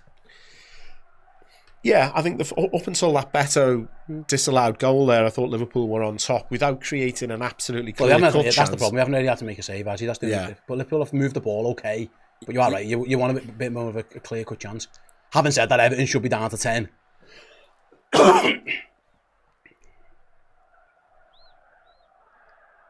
Salah going to have a little go at Michalenko, is he? Drifts in, looking for a pass. Someone give him one. Gravenberg. Liverpool get into the Everton final third relatively comfortably. It's where it's here now, and they get everyone back. Diaz again, O'Brien this time stands in front of him. Diaz cuts inside, crosses back post. Should get to someone. Going to get to Jones. Keeps it in, but he's on it. I think he could have gambled there, Curtis. Yeah. It might have been able to get something more substantial on a little reverse ball or something. Yeah. Anyway, he's recycled it. Yeah, he's got all of it. And Liverpool got it back near the halfway line. Van Dijk comes forward, he's fouled by Beto. He's pulled there.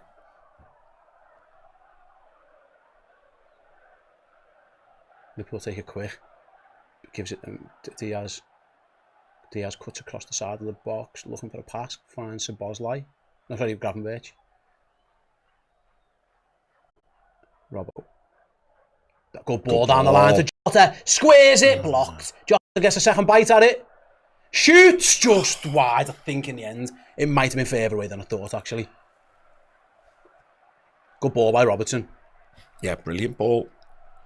He was looking for Szoboszlai with the first one. He gets a second bite at it. Where's that shot go?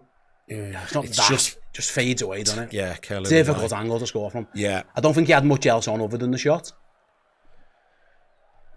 Yeah, he really puts his foot through it. I was just hoping he was just going to wrap his foot round that and find the top corner. But yeah, so was he. Maybe a fully in tune Jota scores there. Liverpool have won it back and Everton have got a few men forward. Is there a chance where we can... No, never mind. I was about to say, before they get set, can we have an attack? But they've got everyone back now. Gravenberg turns it around. He didn't have too many options. Diaz again. Up against O'Brien again. Diaz runs him into the box. Diaz clips it towards the back post. Salah! Header saved! Straight at Jordan Pickford. It was Mo Salah. Decent enough header. Good ball by Diaz, Jay. But yeah, it's comfortable for Pickford. Yeah, I think a lot is coming through Diaz at the moment. He's having a bit of joy against O'Brien. Yeah, it's actually a really nicely weighted ball. Tough to score from there. I mean, he heads it straight at Pickford. You know, again, who might still Mo Salah to but like head it down maybe. Yeah. It's try and get a lucky bounce or something. Yeah. But yeah, didn't, and Pickford was relatively comfortable in the end.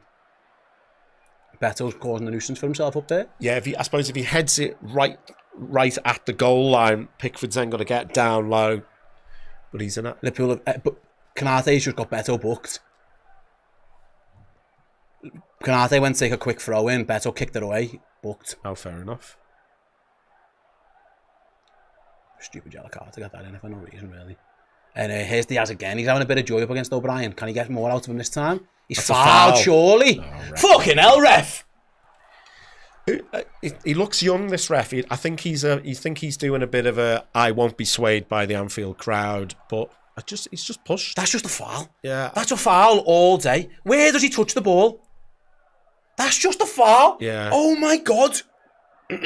And it's not just the arm, he actually gets him in Tips his him legs up. as well. He pushes him and trips him. Diaz laughs. How bad a decision that was. Goal kick to Everton. Ridiculous that. Anyway, Everton go back to Pickford. Gives it to Tarkowski. You imagine it's gone wrong at some point from him. Actually, no, goes back to Pickford. Now it might go long. It's probably their longest passing move of the day. Goes kind of ish long. Salah does well, just makes a nuisance of himself. Yeah, so Watchalong's going to try and do the same. Everton do just kick it right out of the pitch. Jones should deal with that. He does. Liverpool again. It's been a yellow from Everton. Like, these can't get out really.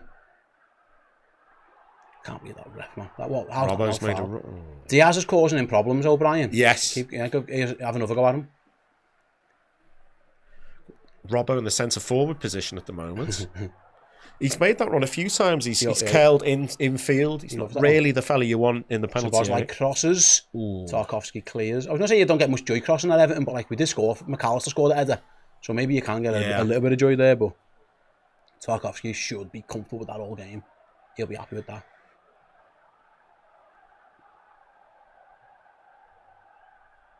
Everton again, everyone back behind the ball. Bit of Curtis at right back. Into Salah. Plays it to Szoboszlai. Back to Salah, poor ball. Easy for Michalenko. And Everton are going to try and play out with Beto. He's going to hold it up and try and win a throw-in. Don't foul him, don't let him win a throw-in. There you go. Liverpool crowds him out, win it back and can break. Go on, Mo. Salah's got 3 rounds and he tries to dribble past all of them. Can't. He's just... I know you're good, Mo, but the odds went in his favour there, were they? He didn't have a lot on, to be fair. No. And Everton are out. Harrison has it on the halfway line. Szoboszlai, brilliant. No, sorry, Diaz. I do apologise, we lose Diaz in centre midfield position. Good work by Lucho, obviously. Not feeling too many effects because I thought he was going off at one point. Yeah. When he went down earlier.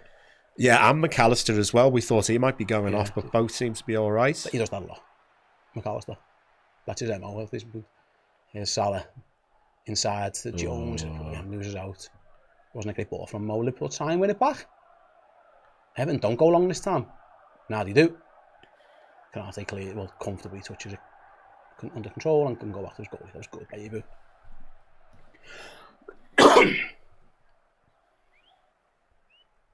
Jones then. So Szoboszlai having a little go right back now, I think. As Jones sifts inside. Finds Salah. It's 2 on him though. Garner Gay done a job, wins it off him. And kicks out his own man. That might benefit Liverpool. Give it there. There's the space. Never mind. Gravenberch goes inside. Gravenberch edge of the box. Out to Diaz. Lucho shoots. Blocked.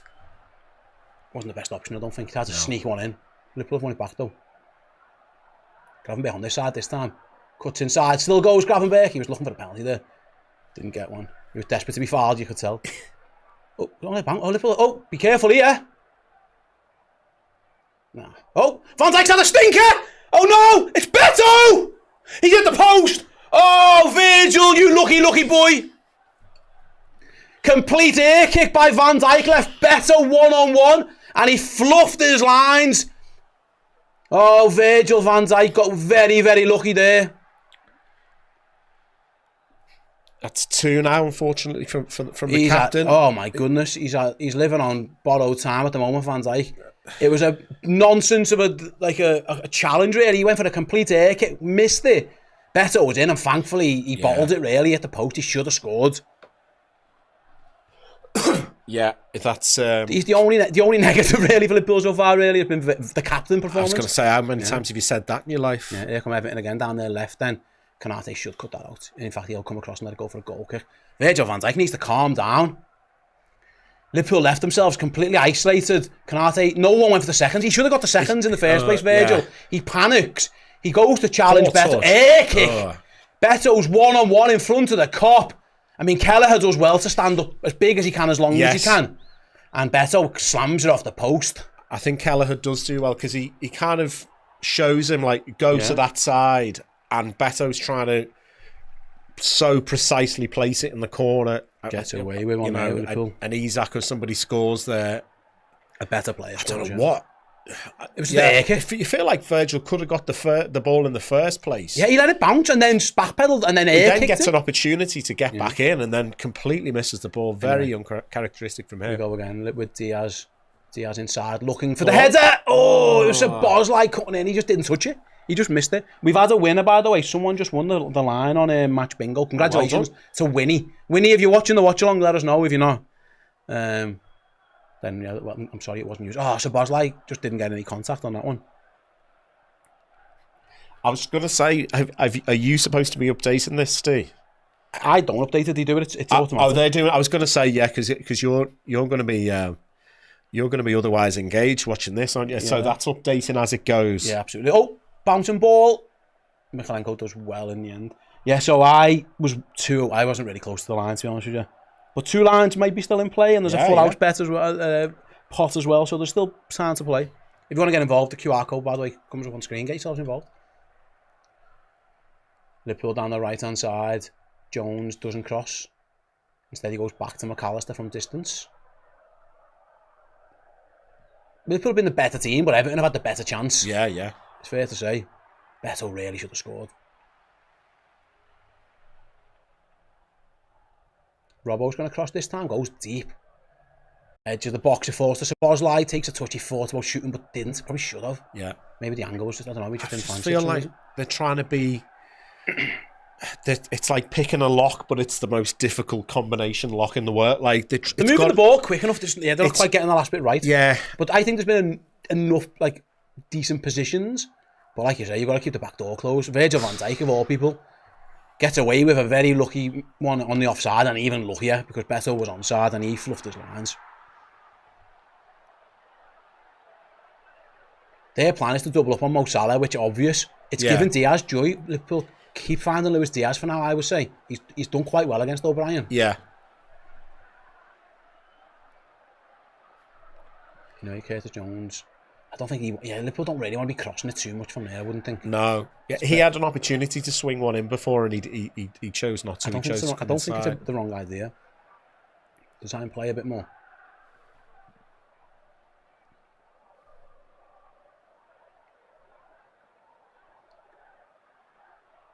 Be careful there, boys. Yeah, could be a 3-on-3 if they lose the ball. McAllister just about does well enough there. Liverpool got themselves in a bit of a tricky position. Hey! Decore stops us taking the free kick now. Ref doesn't book him for that one. Anfield wanted them to. Right then, 36 minutes gone, still 0-0 in the Merseyside Derby. Everton have actually had the best chance. It's been all Liverpool in terms of the ball. But yeah, a couple of long balls. Everton had a goal correctly just ruled out for offside, and then Beto hit the post after what can only describe as a moment of madness from Virgil van Dijk, really. Didn't clear a bouncing ball and then just air kick the next one.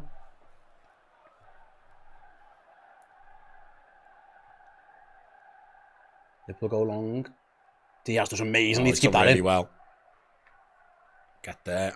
Everton win it back in the midfield though. Might have done us a disservice by keeping it in. Here's the corner. He's got Harrison to his right. Gives it to Van Dijk, wins that all day. That'll be a Liverpool goal kick. You know, Harrison keeps it in. Falls over, thrown to Liverpool, no foul. Van Dijk dealt with that situation very well. Yeah, that's a bit more like it. Yeah. Knew what Harrison wanted, and Harrison just ended up throwing himself down, but he didn't foul him. Good ball through the lines. That Jones does well to win ahead of Bramthwaite, I think it was, coming out. Here's Salah up against Michalenko. Corner against Liverpool.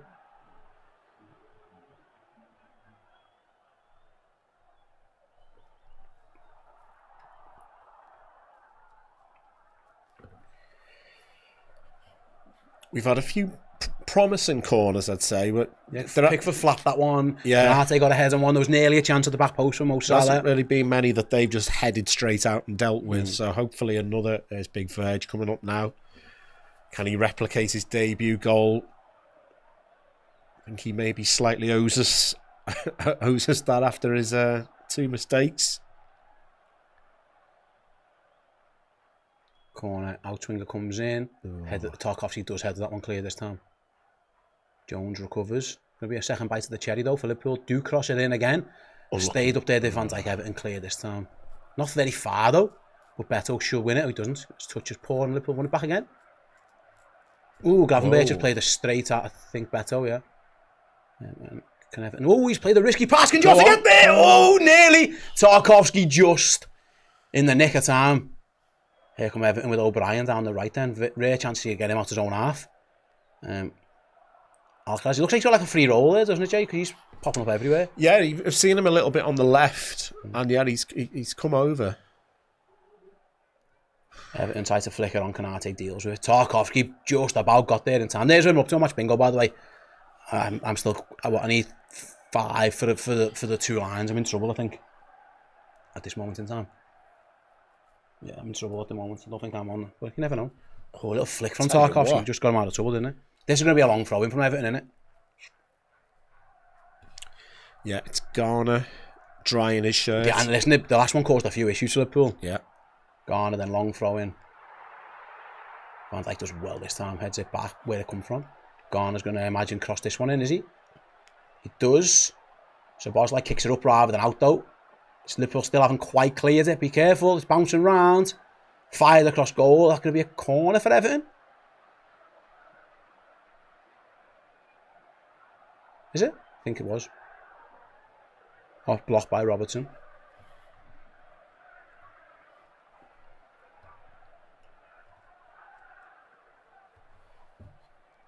Is this their first corner? Yeah, I think so. They've had a couple of long throw-ins. Say we're on McAllister watch now.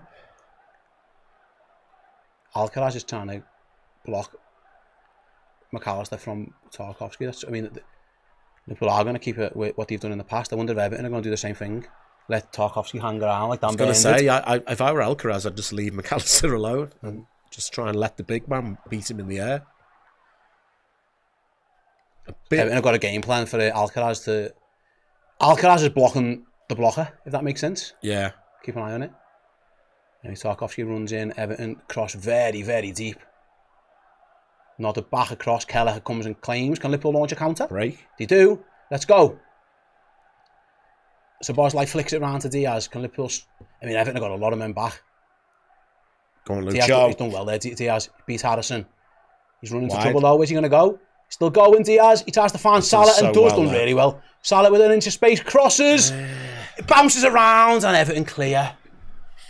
Just didn't quite work for Liverpool in the end. Diaz did fantastic though. Yeah. It bounced right on the 6-yard box. And Everton kind of half panicked, but just about got away with it. Yeah, I wasn't sure it was the right idea from Salah, but it nearly created something. I think he should have shot. Yeah. I'm reading the comment section, by the way. People in the chat think we're playing worse than I think we're playing, if that makes sense. I think we're doing okay, but not brilliant. Yeah. But yeah, everyone's entitled to their opinion. You're all entitled to it. You're more than welcome, as long as you're being nice to each other. I mean, it's been a bit worrying, the 2 defensive lapses. Oh yeah, 100%. Yeah, but Virgil has not played well. All right, Pickford hasn't had to make a brilliant save. Everton are so deep, that's the problem. Yeah, it just... Yeah. Can they withstand 90 minutes of this? Gravenberch crosses. It bounces. Oh! Liverpool still there though for Robertson. Shoots gets it wrong. Decision. Oh, it was nearly an own goal. That was a good ball. That was Ryan Gravenberch plays in a wonderful ball. Yeah. Oh, I think Tarkowski just takes it off. I think Jota. Let's see a slow-mo with that. I'm pretty sure Jota... Yeah, he does. Look at that. Oh, yeah. Jota's got a simple tap in. It's brilliant defending by Tarkowski. Probably shouldn't be on the pitch to make that challenge, to be honest with you. That's excellent defending by Tarkowski. Saves a certain goal. Good ball by Gravenberch. Yeah, wonderful ball. Yeah, they weren't set to just head it away. Jota made a good run. I don't know if he's just been that bad lately, but I feel like he's doing a bit better. I know he's not really at Jota. Again, he hasn't had much to play off, has he? No. That's the problem. And he makes a good run there. He's about to score a goal. It's brilliant defender from Tarkowski.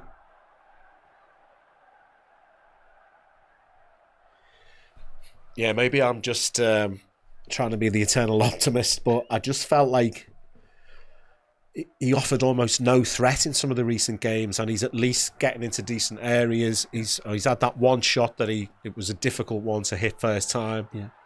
Here come Liverpool again. With Diaz does well again. Oh, Everton just take him out though. And they win it back and they go all the way back to goalkeeper. Szoboszlai's going to press Jordan Pickford. He's going to have to welly it long, which he will. No, he takes his touch actually. And plays it to Tarkowski. So Jota's going to try and press him. It's surely going long now. No, he does well. He cuts inside as well, hello. Everton trying to play a bit. Goes back to the goalkeeper. There you go. Couldn't resist it after 3 times they go long. And Liverpool win it back.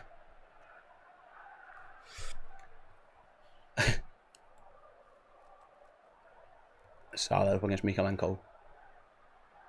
Garner comes over to help.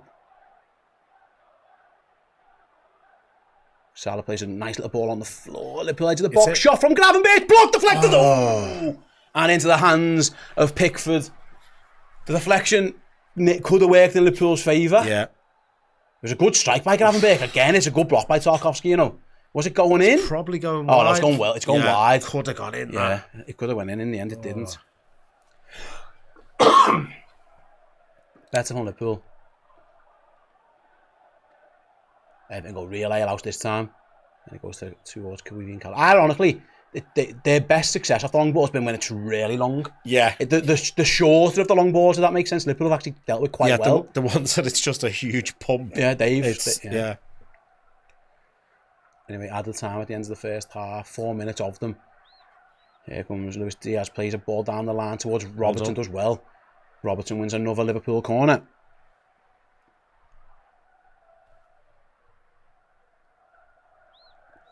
I think Diaz has been our biggest threat. Yeah, I was going to say most good things have come from man Diaz. of the half, not that award exists, is Diaz. Again, maybe the thing where it's like just that final ball, the final option, the final decision. He's definitely been our biggest threat. Liverpool have another corner. Curtis Jones asking, can I go and get myself in the box? And he has. In it comes then McAllister, whips it in. Punched well by the goalkeeper. There's a bouncing ball on the edge of the box that Garner does well. Liverpool got a counter to the defender here. It's Alcaraz striding forward. Oh, Liverpool got away one a little bit there, but the ball bounces back to Alcaraz. I think it clipped off Beto's heels, but it's still alive for them, for Everton. It's hot. The goalkeeper does well. Get up, Covine. Took a bit of a whack off Beto. Yeah, he did. He's all right. Liverpool got a little bit lucky there. They were 2-on-1 again. Yeah. Beto on a yellow card, leaves one on the goalie. Yeah. Kelleher's not happy with that one. Yeah, I was just wondering I don't think he's going to get a yellow, but if Kelleher makes a big meal of it, I don't know. He's probably...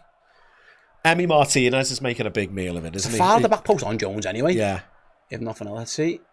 Ooh, he goes for like the... If his hands weren't there, that could get him in the face. Yeah, he goes like an overhead kick to his Beto and he just whacks Kelleher, but we got on with it. 10. Diaz Jota out wide on the left this time, looking for a bit of joy perhaps.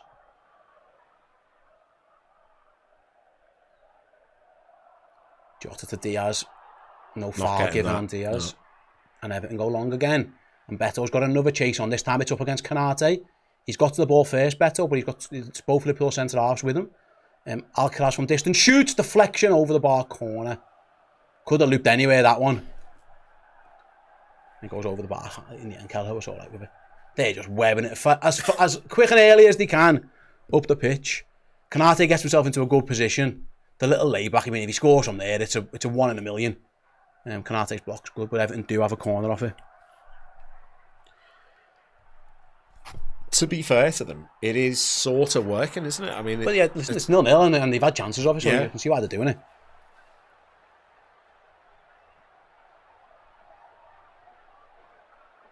McAllister on Tarkowski, something to keep an eye on as this corner comes in again. Goes deep towards the back post, really deep. Looking for second balls away. Liverpool header clear to the edge of the box.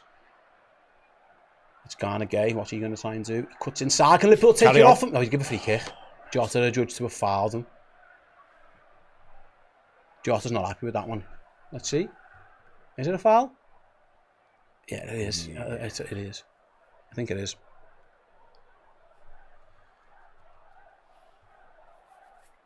One you don't really want to give away in the last minute of the half. Just be wary of the quick one this time. Remember they played the Beto one.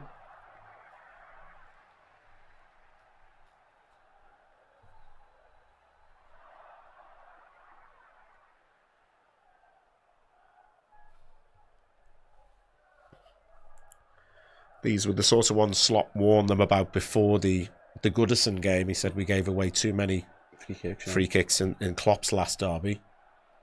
Right then. Last action of the half, cross from Harrison comes in. It's headed wide. My days. It was Alcaraz. Free header. That's the end of the half. Not if he was offside. I was going to say, it was he doesn't offside? matter. It wouldn't have mattered. Yeah, it's been a eventful, if nothing else, first half at Goodison. Liverpool 0, Everton 0. The best chance of the game actually falls to Beto, who hit the post after a mistake for Virgil van Dijk. Earlier on, I mean, James Tarkowski, I can't believe he wasn't sent off. They're probably the two standout moments. Liverpool have been okay in terms of getting to the edge of the box, but again, they haven't forced enough from Jordan Pickford, really. A couple of comfortable saves from him. They started well, but yeah, Everton are very, very deep. Their game plan's obvious. Sit deep and well it as far as you can up the pitch and let Beto cause issues, and he has. An offside goal in there as well, which was just offside. Josh says that was shocking again. Would you say shocking? Would you say shocking, Jay? I wouldn't say shocking. I think the Newcastle game was definitely worse in terms of we couldn't even string any passes together. I think Everton will be the happier team. I think their game plan is working. They've caused some chances and they haven't really conceded many great chances in return. But I think we were on top. Yeah, I suppose maybe you want more clear-cut chances.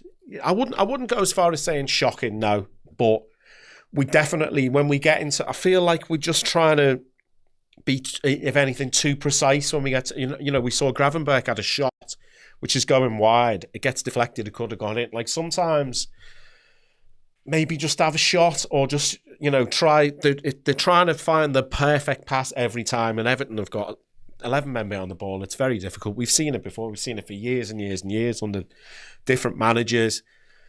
Yeah, I think Everton will be the happier of the two teams. But then, you know, can they hold out? They'll be thinking, I'm thinking, trying to be positive. Can Everton hold out and do that for another 45 and just say, come on to us, and then we'll just blam it long? You know, you'd like to think with this long ball tactic that they've got any more long balls like that, Virgil and Canate will actually deal with them as opposed to what we've seen so far. So yeah, I was bordering on angry for the Newcastle game because I thought some of what we were doing was naive, bordering on stupid. I don't think that was stupid. I just think that was not. We weren't at our flowing best. You know, yeah. My 0-0's possibly looking all right at this point. You did think that, didn't you? I'll bring the stats up because it's weird. Sometimes stats, like Liverpool have had all of the ball, 72% possession. Actually, Everton haven't had a shot on target, which is mad because Beto hits the post and he's offside. The goal doesn't count, of course, as a shot. So they've had 4 shots, none on target. Doesn't perhaps tell all of the story. Liverpool have been in complete control, like I say. 302 passes, 90% pass accuracy. It's just been 8 shots, but obviously I wouldn't say any of them have been amazing, big chances. Maybe Salah's header is the only one. I think Liverpool, by the way, and I say about big chances, the Jota one was going to be a big chance, but Tarkowski defends it really well. Yeah. And again, he shouldn't be on the pitch. Let's talk about that, Jay. Let me know, you guys in the chat, please, as well, your thoughts. Maybe I'm wrong, but that's just a red card. Getting the ball doesn't allow you to smash up halfway up someone's leg on the follow through. I'm amazed. Yeah. Everyone, by all accounts, like pundits, commentary, the whole of social media can't believe that wasn't a red card. He should be off the pitch. Yeah, no, I agree. Yeah, I think first viewing, I wasn't screaming for a red card. I thought, oh, that's hard. He's definitely gone. I'm getting the ball. I'm getting the man. It's a derby. I'm going to throw myself in, blood and thunder. English player, like proper tackle, former Burnley man, a Dicey tackle, a Moisey tackle, whatever you want to call it. Then you look at the replay, and yes, he does get the ball, but it's so dangerous. His foot is way off the ground. It's been a red card, I'd say, for probably the last 5 years or 10 years in the Premier League. I'm really surprised. Even the speed of the review, it was probably 10 or 20 seconds. We saw maybe one from Paul Turney, that's why. We saw 1 or 2 replays. Obviously, I don't think the replays are exactly the same as what they see in Stockley Park. But I was thinking, when it came up with review, I'm thinking, oh, we're going to get a good 4 or 5 replays. Maybe the ref gets sent to the monitor or whatever. But it's like, oh, we've had 1 or 2 little looks. Oh, no, it's all right. I mean, what's being said? You know, like, has somebody said that's not dangerous? Because it is dangerous. Like, I don't really know how they've come to that conclusion. It's another one. It's, you know, like the Odegaard handball, where it's like, you're waiting to hear the chat, the VAR chat, and you think, how have you come to that conclusion? I don't know. It's crossed by weird. The super says, yeah, how that wasn't a red, I'll never know. Yeah. Trig Josh says, do you see a future where the FA, PGMOL will tackle this bias that Liverpool is? I don't think it's bias against Liverpool, mate. I think they're all just crap.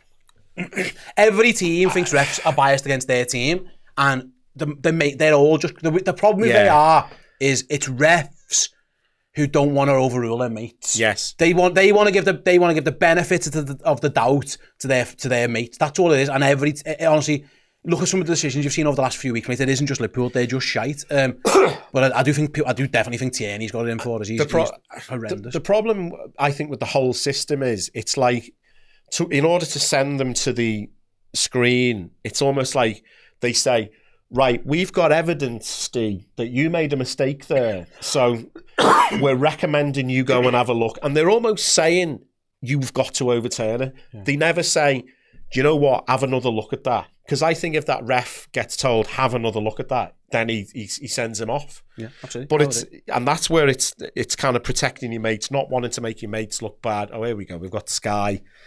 Some laws of the game up, speed, intensity, force. I would say, I think it was all force and degree of control. He's out of control. Yes, so I think, and the point of contact. It was high speed. It was intense. It was high force. The point of contact was way up his shin. He should have been sent off. There's no doubt about it. Having said that, Jay, like, it's worth mentioning, like, the best chance of the game does fall to Everton, and Virgil van Dijk's had a couple of moments there against Beto where he's looked rubbish, basically. Yeah. There are very few times you can have a go with Virgil van Dijk, but the one with the offside, he gets a bit lucky by letting the ball bounce. And then the one where Beto hits the post, Virgil doesn't deal with the bouncing ball again. Yeah. And then, as a mad air kick, he panics and Beto takes one good touch. Like, that is where it is worth mentioning. I think the best chance they fall to Everton there, and both times, really, Virgil van Dijk got lucky. Yeah, I mean, it's weird because with both chances, as soon as we are so used to seeing him just hoover everything up, deal with everything impeccably. As soon as he's kind of even coming into the sphere of Beto, you're like, he's going to sort this, and he doesn't. And the first one, he lets it bounce over his head. They're just showing that tackle. It just looks worse every time you see it, doesn't it? Anyway, Van Dijk, first, both of the 2 chances actually for Beto. You think, can Van Dijk deal with that immediately? So the one he lets bounce over his head, can he not just head that out for a throw-in? Yeah. He lets it bounce, then doesn't deal with Beto anyway, and then Kelleher's quite poor and it goes in. Thankfully, it's offside. The other one, the second one where Beto hits the post, the ball's bouncing and you're thinking, can Virgil not just go to that and clear it? He sort of hesitates, and then Beto gives him a chance by having a heavy touch, and you think, just deal with it, and then he does this mad air shot. So yeah, it's been, I mean, other than Luke says here, Duncan Ferguson said that was a red card. If he thinks it's a red card, then it might be. In terms of Liverpool's brightest players, I think Diaz has been the most likely to get, and there's a lot of people criticising Jota in here. He hasn't really had a chance. He had one chance, that's it. Like, I think at this moment in time, Liverpool have got an issue with their number 9s in general. We're all slagging them all off and listening, they're not in good form. They don't really get the ball. Like, the ball has been constantly wide. I think Diaz against O'Brien has been the best source because they doubled it up on Mo Salah. Every time Salah gets it, Garner and Mykhalenko are over there. Yeah. I'd actually quite like to see a little bit more of Diaz, try and get the ball more to him more. Would you agree? Yeah, no, I agree. I think he's been our best player in the first half. I think he's shown, he's done O'Brien both ways. He's cut inside. He plays that really good crossing for the best chance probably with Salah. He's beaten him on the outside. He's won a few corners. There's been the odd frustration with sometimes he'll cut inside and then he just keeps running and he kind of goes down a blind alley. There's maybe been a little bit of that, but I think he's definitely been one of his better performances recently. Yeah, Jota, I thought that maybe the first 15 minutes as he played, he did some little touches and little link-ups, and I was thinking, is he getting more involved? I mean, it's not been, we're not talking like vintage Ronaldo from Jota. It's been, maybe I'm, just because he's been so poor recently, I'm trying to find the best of what he's doing. Yeah, he's been better, absolutely. But then I'm thinking, like, would a Nunez be better? Because recently I've been, I know Nunez is Nunez, and and all of that. Slot criticised him after his miss against Villa, and it was an awful miss. But sometimes I just think if we're getting good, and we might be getting good Nunez, I'm not sure he does any different there today. It's been so congested. Gakpo at some point might come on, you might get theirs up there. I'm going to check in, Jay, in a moment on our on my match bingo card, because I'll let everyone know how we're getting on. I'll be honest, I'm not doing great. But if you want to get yourselves involved, by the way, guys, there's the link in the description. The QR code keeps popping up. If you get yourself your cards, play along for the second half, see if you can beat us. By the way, if you purchase 4 cards, you get one free as well. So the stamps carry over. So let's have a look how I'm doing. Someone won the line in the first half. I have got 1, 2, 3, 4, 5, 6, 7 so far. Oh, don't know what happened to my iPad there. But yeah, I've got 7 so far. Oh, I've lost my iPad. In terms of mine, I'll be honest, I'm struggling, but you never know. I'll see what I need. Well, to get 2 lines. What I'll need before anyone else gets them. I'll need I'll need a yellow card in the 6 minutes of a game. I was going to say that one looked like a tricky one, but there's been a few yellows, so I need a left-footed goal. Ooh, Mo Salah. Come on, Mo. Yeah. I will need a goal in the 6 minute. Maybe Mo Salah scores a left footer in the 96th. I might have lost by then. In the 46th minute. Yeah. And takes his top off. Goal, book, left footed goal. I could be in business there. I could see that. And a third sub made. I think I'll get that one. So if Salah scores in the 46th, the world he would have left, gets his top off. Yeah. I might be in business. That's all I need. One like he scored against Roma, or his Puskas one against Everton. Top off in front of the cop. Yeah. Fill your boots. I've got some there. And then we're if I want to win the full house, I'll also need someone to score a header. There's been chances. I will need a sub. Yeah, that'll happen. I will need there to be 5 minutes of injury time. There's only 4 in that one. If the fella would have took longer on VAR, like he should have, I could have won that one as well. I need a second sub. I'm in with a chance. But you never know. You're talking yourself into it, aren't you? You were a bit pessimistic to start with. I reckon I've got to go. Yeah, 4 to go. You never know. I need 4 more things to go my way to win that 50. The 2 lines, the £25 prize. And then I say there's the bonus for the full house, 150 as well. So get yourselves involved, guys, if you want to play along. QR code. If you are playing along, by the way, let me know in the chat how you getting on. Congratulations, it was Winnie who won the line in the first place. Right then, there are 2 minutes to go until the start of the second half. We're going to have a quick break, guys. Come back afterwards for the second half to watch on. See you in about a couple minutes. Dublin, Belfast, Cork, the Redmen TV are coming to your town. The mighty Reds, Arne Slot Liverpool are flying high in the Premier League, and we are coming up on our 15th anniversary.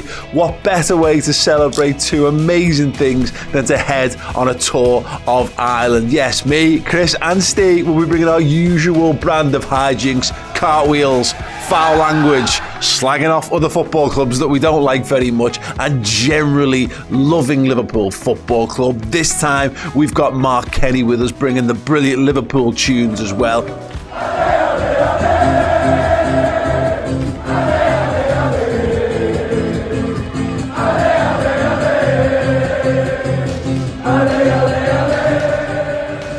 Come and join us. Wednesday the 23rd, we're in Dublin in the Ambassadors Theatre, our biggest ever live show venue. Thursday, we are back at the Limelight in Belfast, arguably our greatest ever live show last year. Can we recreate it again? Yes, we can. Get down there to see us if you're in Belfast. And for the very, very first time in Redmen history, Cork on the Friday. It's going to be a banger. The high bar will have been set by Dublin and Belfast. Can Cork surpass it? The only way to find out and to help it be a thing is to come down and see us. Tickets are available right now for the Dublin and Belfast gigs. get your tickets at ticketmaster.ie, and Cork, you can get your tickets at eventbrite.ie. Come and join us. It's going to be the best time in the world with us and you, partying like only Liverpool fans can. Join us. The Redmen! We are the Redmen! Hey everyone, a new month means just one thing. It means a new prize if you are a Legend subscriber on Redmen Plus. That's right, if you're already existing as a Legend, you're already in the hat, but there's still time to get over there and get involved. And not only Discord access, not only all the boss content, you will also be in the hat for an incredible prize this month. It's this signed retro Liverpool shirt, signed by the brilliant Skippy, Craig Johnson himself, the inventor of the Predator, midfield extraordinaire, never stop running. What a fella, what a story, and what a signature, by the way, as well.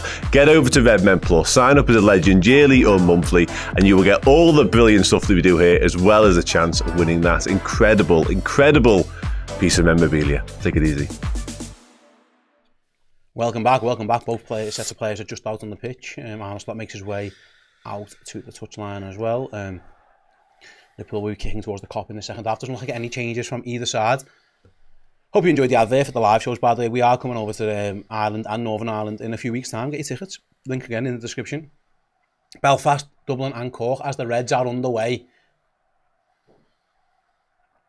at Anfield. Liverpool with the long ball of their own this time. I say O'Brien's got to be favourite there.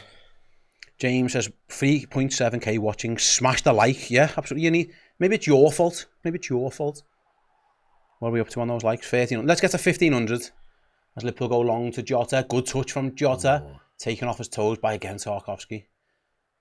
And Liverpool, there goes the long ball again. Beto to chase. Kelleher should deal with that comfortably. And does. I think I'll be looking for Diaz, man. Jota drops deep. Now gives it to Diaz.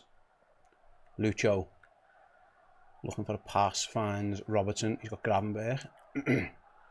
Jones in inverted this time, off that right hand side, gives it to Mo Salah. Goes across to Gravenberch. He's got Diaz if he wants him. Yeah. He was on, you know, didn't use him though. And then Robbo's missed kick. Diaz will do well to keep that in, and to be fair, he does. I gave that up. I started so did Andy Robbo. Looking at the floor there. Andy Robbo literally did the same thing. But Liverpool kept hold of the ball. Kanate goes long. Go on. Oh. Good header by Tarkowski. Pickford can't prevent the corner. Corner in front of the Kop.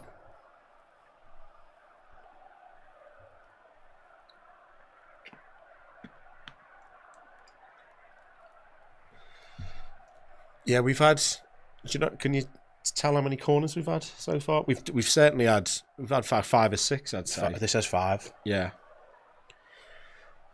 Everton, I know Everton are a big. They were the last two big side, but they don't want to be giving away loads of these all game. Come on, Virgil. Yeah, come on. Everton in front of the Kop again. You've done it before, pal. From this side. Corner in swinger comes in. It's nodded up and away by Tarkowski again. It was right on top of Pickford. Pickford wasn't there. Yeah. And Van Dijk was, but it was Tarkowski just about getting a nick on it. Because Pickford was in absolute no man's land there.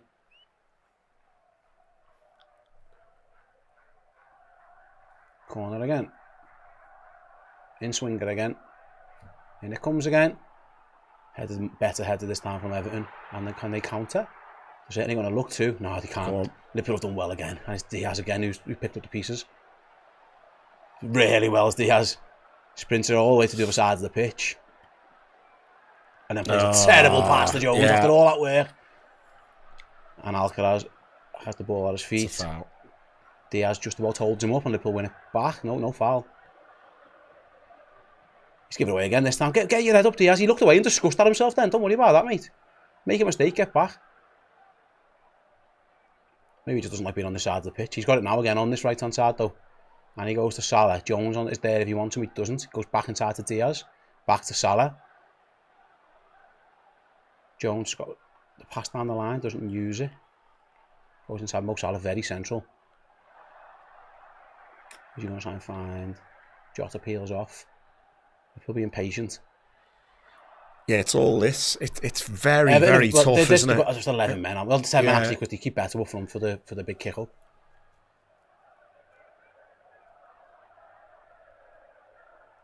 Someone's going to have to beat the man. Jota's going to try and do it. He gets to the byline, gets a decent ball in, actually, and no one was there. That's the problem. He's playing centre-forward, so he was crossing it to himself. Someone needed to fill in for him.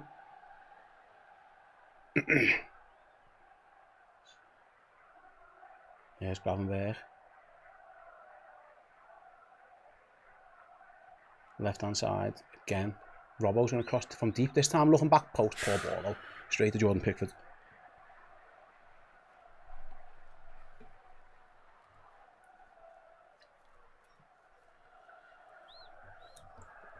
I know he's been the kind of the man on a lot of fans' lips, but do you think there's any chance of Chiesa coming on today? Never know. Why not? I don't think he's going to be first change. I think people are suddenly thinking, "Oh, he scored that goal. I don't think the manager He'll sees be that. on 50," or I don't think that's going to happen. Trig Josh says, considering this is the derby and the situation at the top of the league being as our attack on firing, let's not wait to 65 minutes to make subs. So Josh maybe wants a bit of a change. I mean, Gakpo at some point would be fair sub, wouldn't he? Yeah. I think. But that's the problem. I mean, maybe Diaz has been the most bright of the three of them, but maybe Gakpo could provide more of a goal threat there. I don't know. Yeah. Here's Diaz again, up against O'Brien again. Crosses in, headed clear by Branthwaite again. Maybe a bit cuter than that. I think they'll take that all day. So Gravenberch's cross was better because it was from deep and it bounced. I mean, anything in the air is going to be difficult. Liverpool with Jota again. Good ball to Szoboszlai. Round the corner to That's Jota. Shot! Saved by Pickford. He would have been offsides anyway, I think, won the counter. But it was a good move from Liverpool. It was a good save by Pickford. I think Jota might have just gone early. Let's see. Actually, he didn't. It's Szoboszlai. It was the first pass into Szoboszlai that was offside. Jota was miles on, but it was Szoboszlai was off. Good move from Liverpool, though. But offside in the end.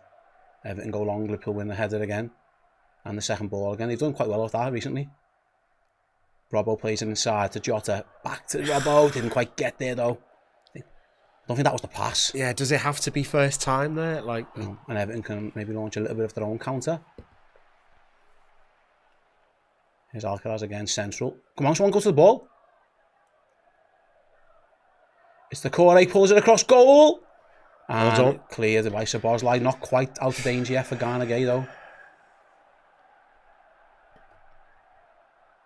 Liverpool should win that now. Can we counter? Because Everton have got men forward. Mo Salah loses out on the edge of our box. And Harrison shoot, block, keep it in, Keller. Save the corner. He does. Does well, Keller. Does really well. Salah dilly-dallied there on the edge of his own box. They're just a little like these attacks that Everton are having seem to be happening in slow motion. But yeah, you don't do a lot, do you, when you get there? Yeah, but then they also seem to be troubling us, which is a bit worrying. Yeah. Nice flick from Szoboszlai to Jota to Diaz. Go on, Lucho. Diaz inside. Little dink to Jota. Jota on the chest. Jota shot blocked by Tarkowski again. I mean, that man shouldn't be on the pitch, and but he's having a big impact. He's got himself in the way of a few things. Yeah.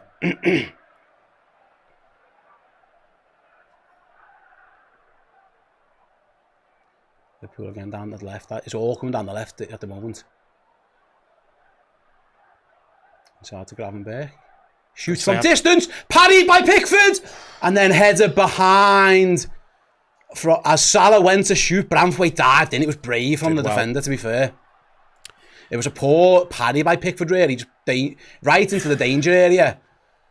Salah realised he wasn't going to get there. Let Branthwaite concede the corner. I mean, it's not great from Jordan Pickford. No, I was going to say it's swerving, but it actually isn't swerving. A little tiny bit, but yeah. Salah does well not to give away a foul there, actually, yeah. Yeah.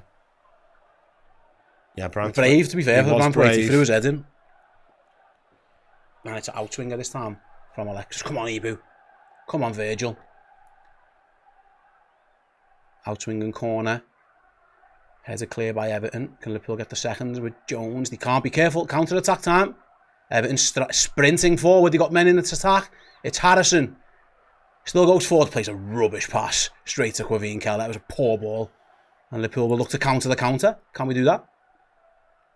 While they've got men stuck up the pitch, can we move it? With Diaz. Plays it out to McAllister. McAllister from distance might shoot. Does shoot. Blocked. Poor effort, really. Liverpool have won it back, though. The one who blocked it's down. Play on. Not our problem. Yeah. Leave him. Not our problem. Everton cross into the box. Jota! Turn! Shot blocked! And Decore gets back and he'll just kick out of play now. Michalenko was down the whole time. Jota did well there. Yeah, that was a little bit better from Liverpool. Yeah, a little bit more like his old self in terms that managing to wriggle in the box. There's nothing wrong with him, I don't think. No. I mean, yeah, he blocks the shot. A bit of a sore one on his ankle, but you know, play's not going to stop for that. Everton on the break, they had 4 men forward. Yeah, Harrison, and he's got Beto sprinting, I think, and he plays a terrible pass. Yeah. Liverpool were in good positions, but it was a terrible ball by Harrison.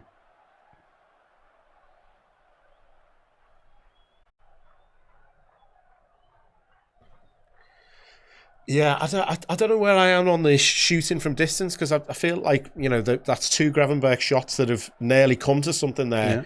But then it's normally a bit of a sign that you're getting desperate when you're having shots from distance. But I just think maybe mix it up a little bit. I think McAllister probably shouldn't have shot there. But anyway. What options you got, don't you? Van Dijk against Beto. Beto wins it.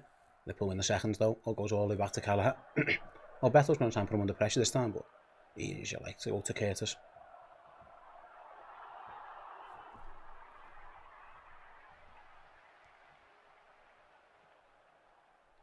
Liverpool over the top. Can Salah get on his bike? He can. Up against Michalenko. He's got 3 men on him. Mo Salah, though. What's he going to do there?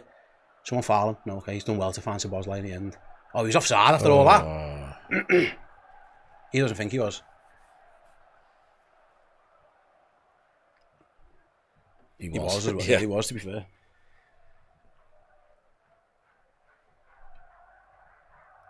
Jens says it looks like a 0-0 derby with cards and injuries. Giving up the early as a on that one is Jensk. Yeah, there's still time. Plenty of it. There's still time. Plenty of it. It's not been vintage Liverpool, but Liverpool go long again. Salah doesn't quite get there. Can Szoboszlai? He doesn't. Win it. Nice. Liverpool have won it. Gravenberch strides forward. Can he find the pass? Still going. He's fouled, surely. No. Shot from Diaz is blocked. By fault of Salah. Cuts it across goal. And Everton just about scramble it away. Do they? Yes, in the end. Just about scramble it away. Mo Salah tries to get the crowds up. It's better from Liverpool. Everton were panic stations there for a little bit. It was Gravenberch again who strode forward. I think he was fouled, but the ref played advantage to Diaz. Come on, Liverpool. Diaz against O'Brien again. Beats him to the byline. Crosses. Unlucky. Blocked in the end. I think the defender just got back. And Everton just kick it straight up the pitch. And Liverpool do well too. Yeah, done really well there. Gravenberch again. Keeping the pressure on here. Here's Diaz to Jota. Jota into the box. Still dancing round. Jota! And Diogo Jota scores! And everyone's been criticising him. But Diogo Jota jinks his way through and fires past Jordan Pickford. After that, everyone's saying he's shit, sell him, he's crap. He's not. He's been in bad form. He scores a worldie of a goal again. He's done this plenty of times. We've seen him do it plenty of times. He twists and he turns and he wrong foots the goalkeeper. And every single fucking one of you be ashamed of yourselves. Pisses me off. Criticism's fine. Fucking I hate the abuse of Liverpool players, like. It does my head in. Does my head in. Does my head in. They want offside here. But I don't think it is, because he doesn't touch the ball. That's not offside at that point. Yeah, you play on from there. It just, yeah. What a finish from Jota. That's what he does best there. You think, just hit it first time, but he doesn't. He beats the man. 2 great touches. Does Pickford with the eyes. He's not offside there, Diaz. He does nothing wrong. I mean, the argument will be Tarkowski doesn't make that tackle if he's not offside, but Diaz doesn't move towards the ball. Yes, it should be fine. Yeah. And Liverpool lead the derby 1-0 with Diogo Jota. Anyway, here come Everton straight away. Liverpool cleared it again.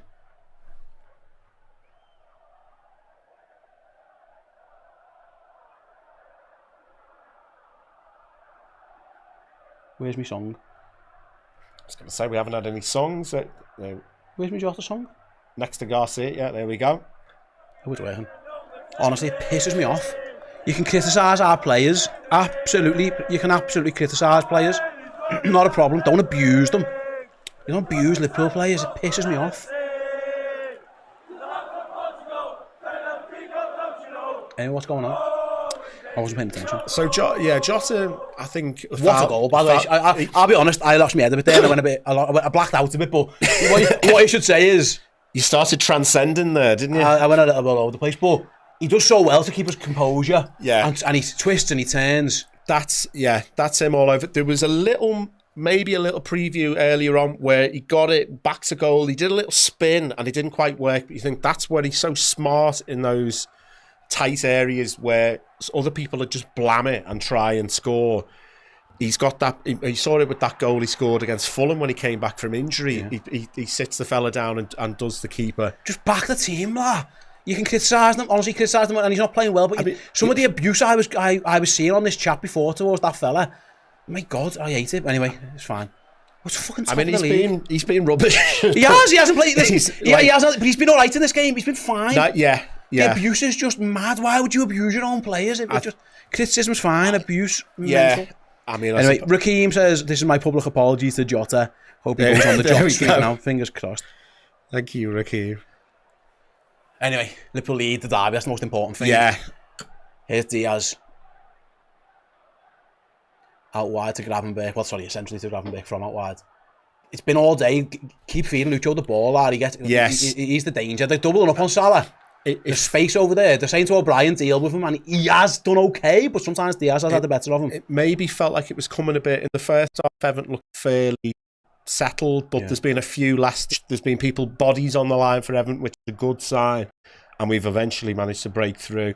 Right then, super chat here. Steve, with that level of calmness, you should be on our envoy to the US to strike a trade deal. Sorry. And then Rachel Todd, I agree with you, Steve, about the players. Like I say, criticism's fine. We all criticise. I hate it, the abuse stuff. Anyway, Liverpool on the attack again. Kick Everton, another long ball forward. Diaz does brilliantly. I mean, I don't know if he meant it, but he's got the ball back.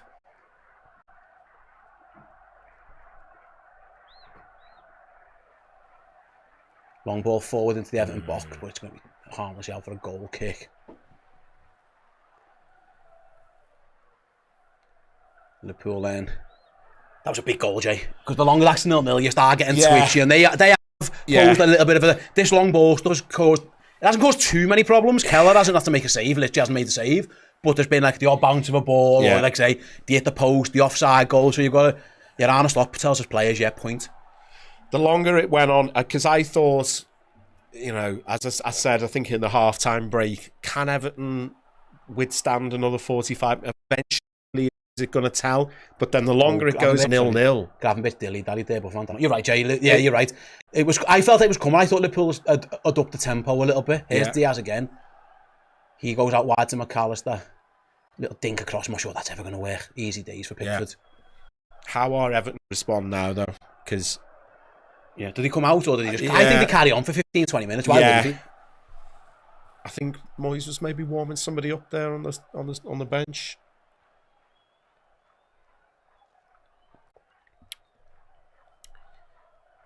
When you said Jota's been rubbish, you meant in the last few games, not today, not tonight.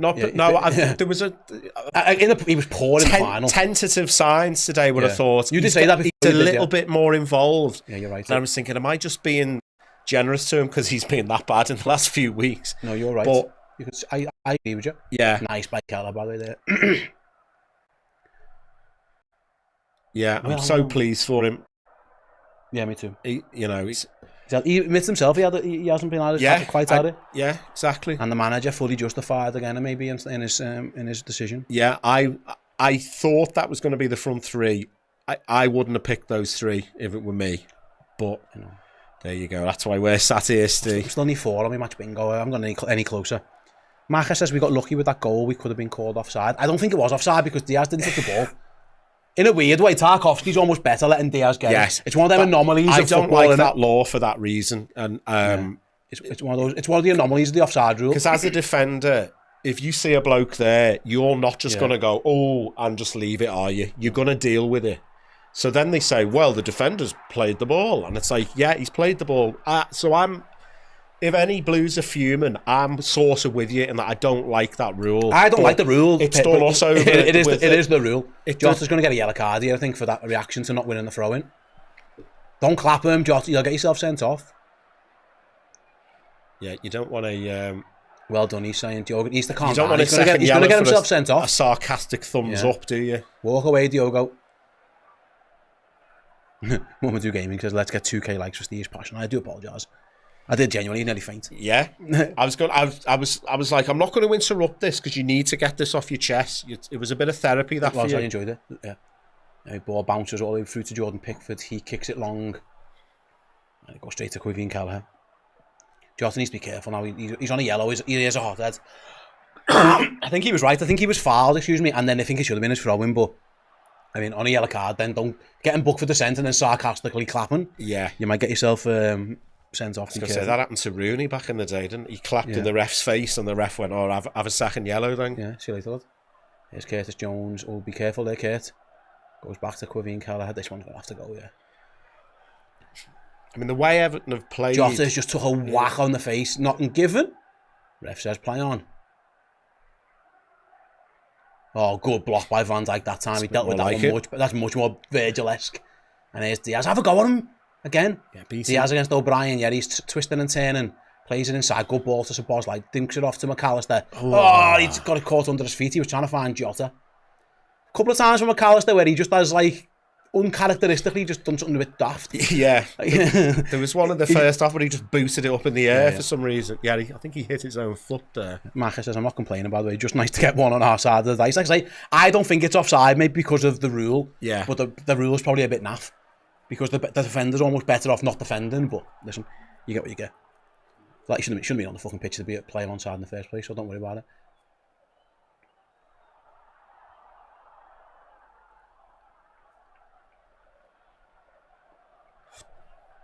Here's Robertson. I know Liverpool can be a bit more patient now, I suppose. They all want that second, of course, but they don't want to leave them completely themselves isolated at the back. Jones is right in field here, but Diaz does a nice switch of play to Salah against Mikalenko one-on-one. For once, the first time, really. Yeah. And Mikalenko does well. He done that at Goodison, as well. He wins a corner in the end of Salah. Yeah. Mikalenko often plays quite well against Salah. Yeah, I remember seeing him when he first signed, and I thought, oh, this lad's not cut out for it. But he has actually. He's been a fairly decent servant for them, hasn't he? I mean, the alternative is a 40-year-old Ashley Young. Right then, 66 minutes. I need a goal in a 6 minute, don't I? Come on, lads. Oh, yeah. Come on, take the corner quick. And I need the header as well, don't I? Come on, hurry up, get on with it. Come on, hurry up. I mean, my match bingo relies on this, as well as I would like us to score a goal. Come on, Virgil. Virgil van Dijk, big breath, looks to the skies. Come on, Virgil. Nod one in for me, son. Come on, captain. Do me a solid. Come on, Virgil. Corner, whipped in. Headed away. Fuck. Corner again. I mean, me 66 minutes. I was going to say your 6 minutes thing's gone there, isn't it? Have to score in the 76th. Have to score the third in the 76th. After we score now off this corner.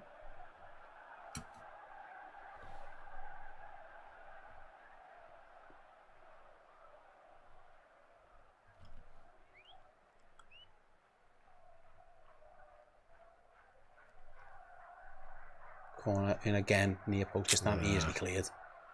Okay, it's got to be careful. Does well. Oh, Gravenberch does really well. Goes all the way back to his goalie in the end. Beto's going to close the keeper down. Kelleher just kicks it as far as he can. Can Liverpool back? That's a foul, surely! Jesus Christ, referee! Anyway, Curtis Jones has won it back, but Jota was just through to the floor, and he can't really complain, can he? He's on a yellow. He's got the ball at his feet now, though. Taking his time, found Salah. It was a foul. All day a foul. It looked like hands around the waist there, didn't it? He just threw him on the floor. I think they're trying to get Jota sent off by just having a little nibble at him. Wonder if Arne Slot maybe takes him off. I don't know. Here's Diaz again, up against O'Brien again. Gravenberch inside's been his outball, hasn't it? Quite a bit. Yeah. Liverpool have lost a bit of shape here, so... He's actually... He's had one of his better games going forward, Gravenberch, I think, that he's had in the last few weeks. Yeah, he has, yeah. Good ball inside by Jones to Szoboszlai. Touch was poured over his foul. Wins a foul. Yeah. Off James Garner, excuse me. Some water down my throat. I think that rant has had its effect on my throat. Neither of our voices are going to be in good shape. So I've been losing my voice in work this week. So I can only apologise. Everton are going to make their sub. It's Harrison off. I think it's Ndai coming on. yeah, he is the he's being the danger man for Everton. He was a doubt for this. 68 minutes, then Everton go to make their change. He seems to have a bit of a strapping on his knee there. Yeah, he's got a whole, almost like his old legs. Like Yeah. like a strapping on it. They obviously think he can give them 20 minutes, so that's what he's going to get. As they put out the ball at the back with Virgil van Dijk. Robbo plays it down the line. Good run by Diaz to come and get it. And it's fouled, yeah. yes. O'Brien followed him in. He did not want to be there at all, Jake O'Brien. Let's get it on the floor.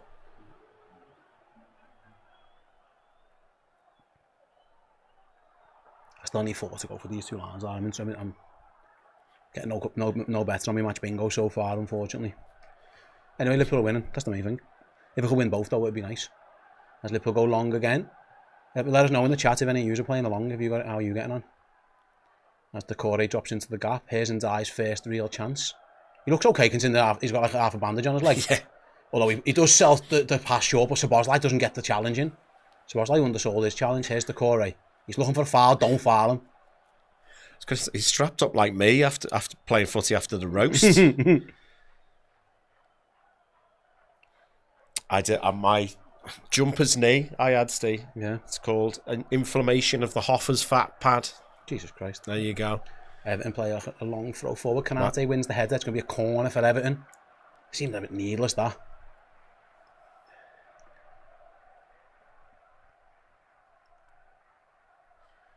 Everton then in front of their own fans. Just need to watch this, don't we? Because this, you know, be careful. No messing about like last week. Be careful.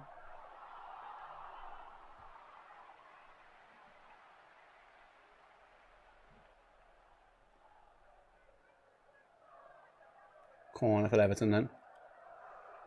It's going to be Garner in swinger. Kelleher gets a touch on it, pushes it behind. Another corner. Don't right there, Kelleher. He dealt with that quite well. Yeah. Got enough on it. Oh, took it off Branthwaite to the back post as well. It was an important touch by Liverpool's goalkeeper.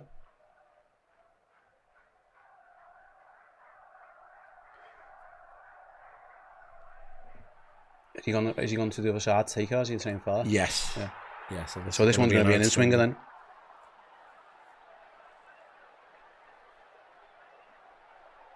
Plus, I'll come back to your question in a second about match bingo. There's a link in the description. You don't have to scan the QR code, buddy.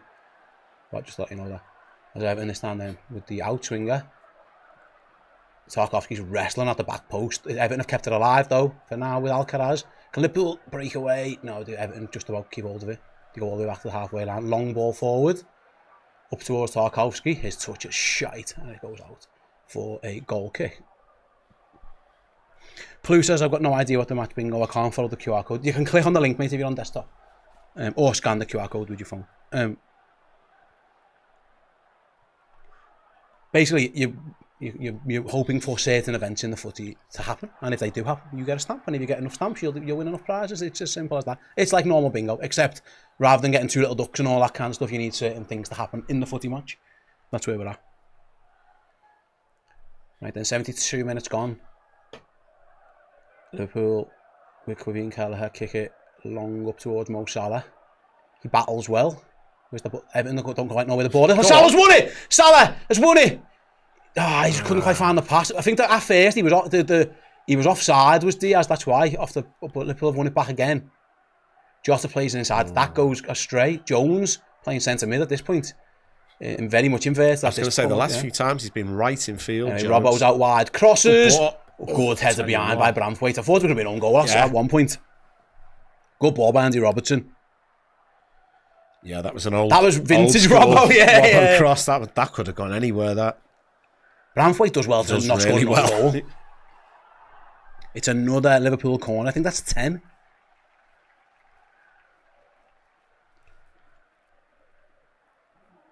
Where are we up to on these likes? 1600. Let's get to 2000, guys. Come on, let's all press it. Press it now for the Reds. Before this corner, let's press it. And bring some good luck, some good vibes to the Reds. I mean, corners, you usually score 1 in 10 corners, don't you? So if this is the 10th, the odds, I mean, it's not really, but...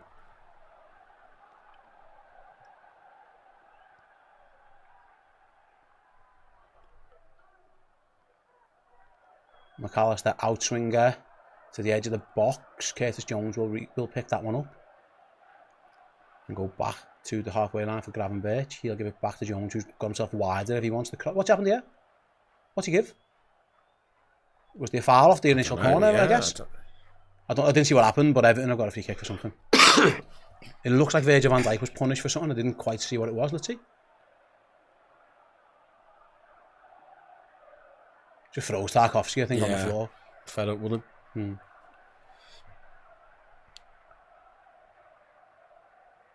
The ref was looking right at it. I mean, Tarkovsky did have hold of Van Dijk at the same time. Liverpool do go to the bench. Liverpool's goal scorer, Diogo Jota, goes off. Let's play a song as he goes off, because at the moment he's the one who's put Liverpool 1-0 up. And it's Darwin Núñez time.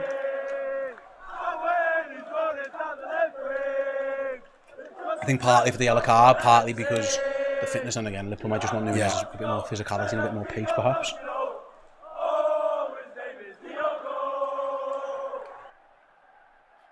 That's nice. He's got shin pads with a picture of himself playing at Anfield on. Like that. There you go. Jota did? Yeah.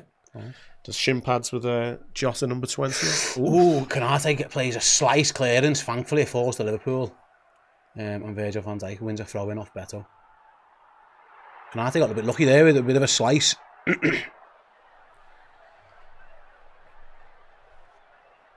Cavalry on for Everton. Everton are bringing 3 more changes on it in the next minute or 2. Eric Benham, who's name? I think it's Irabuna, but yeah, I struggle with his name. I think Ashley Young was Ashley Young. Ashley Young was as well. I didn't see the third one. No, I thought he looked decent, Irabuna, in the first 5 or 6 games of the season under Dyche. Obviously, fairly. I think it was Brocha, wasn't it? That it might have been actually. Yeah. Yeah, so maybe Everton going for broke a little bit. He might as well now, might he? Liverpool need to switch on. It's a poor throw-in by Andy Robbo. Van Dijk does well against Beto, and Robertson keeps it in. And then Liverpool win a throw-in. Done well there in the end, Robbo. It all came from his rather crap throw-in, like you think.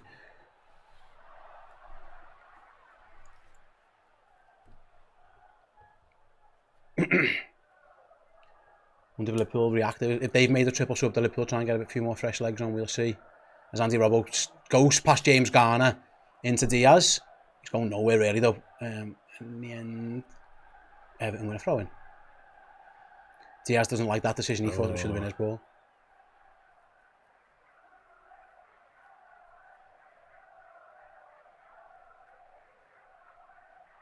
He's laughing in the end, isn't he? Diaz can't believe that decision. Yeah, he's had a few decisions he's been laughing about. Everton go to their bench, and they're going to make their changes now.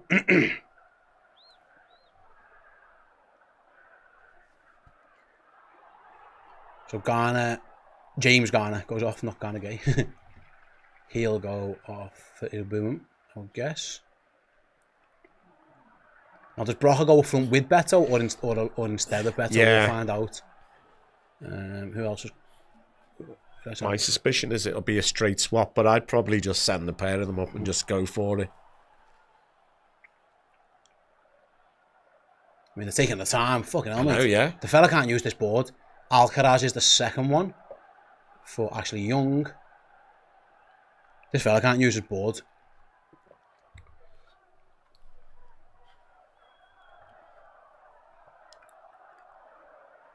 And it is Beto. It is Beto goes yeah. off, yeah. Beto off and Broa.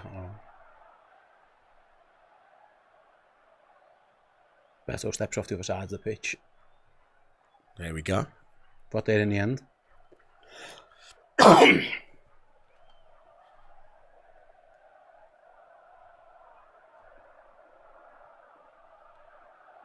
Little break in play there as the official couldn't use his board. Jordan Pickford's got... It was a free kick given against Diaz. That's why he wasn't happy.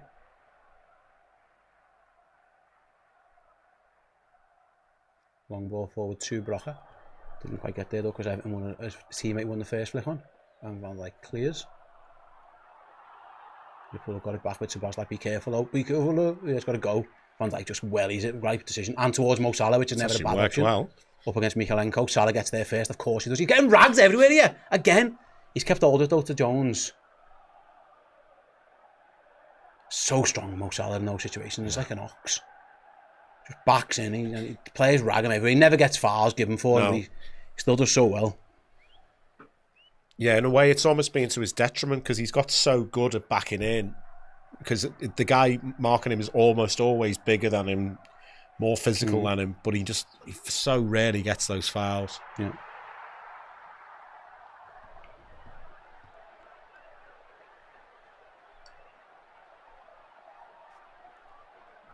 .79.5 minutes gone in the Merseyside Derby then.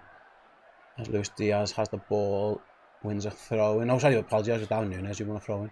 He wants the free kick, but he'll take the throw in. Liverpool can afford to just take the time a little bit.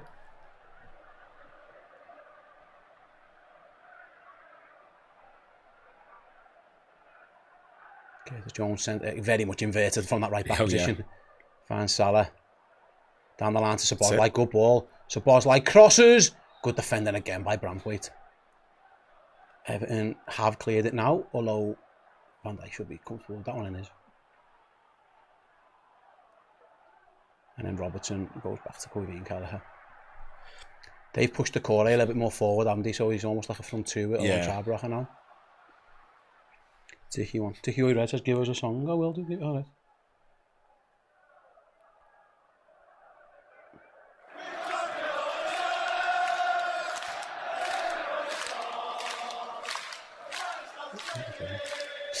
Lazy ball by Sabazlai. Just thankfully Liverpool get the throw in. Bit of a poor touch from Dom Sabazlai. Benedict says no changes. Liverpool have made one, so Liverpool brought Darwin Núñez in. I can't see anyone looking primed to come on at this moment in time. No. It feels like the flow of the game has just broken up in the last 10 minutes or so. We know Everton have got a late sting in the tail. They've done that before. So just be careful.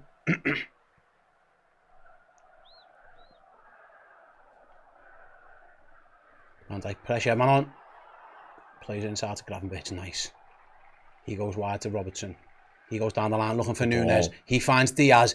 Diaz inside. Luis Diaz cuts inside, shoots, blocked. It was a good effort. Liverpool won handball. I don't know if he was on the floor. I don't think that's going to be handball. Play on. We've still got it, haven't we? Where's the ball? Why are we looking at Luis Diaz? Where's the ball? Obviously something's happened because of the game. Why are we looking at Luis Diaz? Where's the ball? What is going on? It's like they can't cut. Oh, there we go. Liverpool got the ball. Like you were looking at Luis Diaz's face like 15 minutes. Like what was going on?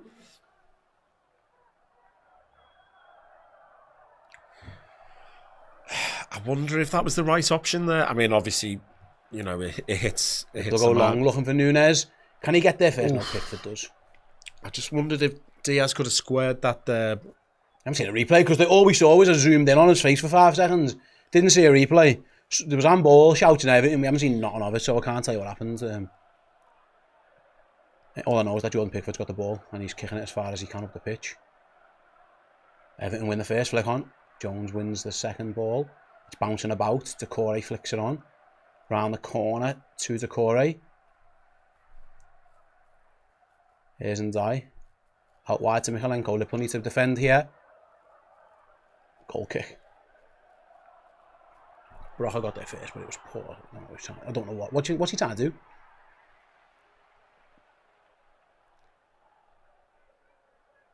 He's never going to score from there. I don't know what he's trying to do. He's never going to score from there. Oh, it's actually. Oh, Van Dijk headed it onto the defender. Yeah. Oh, I got another match bingo there. That sub. I need 3 more things to go my way. We might have a chance. You never know. We need the goal in the 86th minute, don't we? And the for us, please. Yeah. And the we've had a yellow actually, haven't we? Not in the 6th minute. Oh, it's got to be in the 6th minute, hasn't it? Yeah.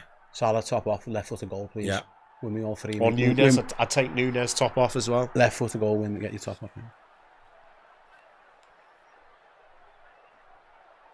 Liverpool are about to go to their bench and bring on Cody Gakpo at this stage. For you imagine it's for Luis Diaz, wouldn't you? Yeah.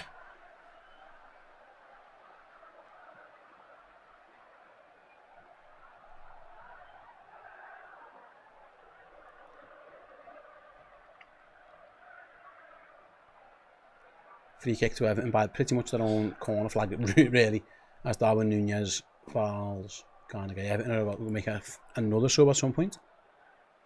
Wonder if it's just going to be Gakpo or will it be more changes for Arne Slot? We'll find out.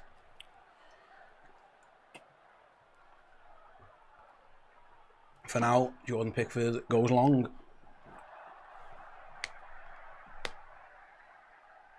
Van Dijk wins it. Liverpool need the second ball. Have they got it? It's still bouncing around. Yes, they have done well as well. Salah, round the corner, good ball.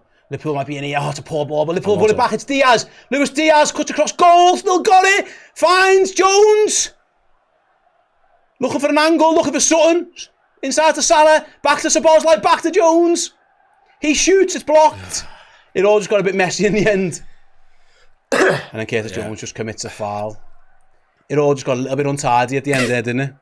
It's one of those ones where it seemed like there was about 4 opportunities to shoot and they just didn't quite take it. It would never quite fell right for them. Yeah, as we expected, it's Diaz off for Gakpo. 6 chances created, yeah. So I suppose kind of in keeping with our thinking, he's been the biggest threat. Mm-hmm. It's not been perfect. I think he's been good. Yeah, I think he's been much better. There's been 1 or 2 and I'm thinking, should he have passed when he shot, or should he have done this, or should he have done this? But in terms of offering a threat, he's offered the biggest threat of any of the attacks. Absolutely. Everton take Decore off and bring Chermiti on.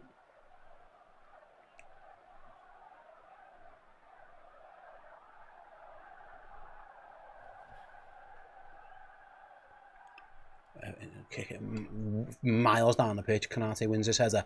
Szoboszlai was fouled, I think, but the ref's going to let us play on for now. Now do we get the foul? As Núñez was chasing down. Go on. What's happened here? Have you already give the foul? He might have I thought maybe Núñez did a little pull. Oh, Núñez has been whacked by Pickford, but I think they'd already give the foul at the other end of the pitch on Szoboszlai. What's happened?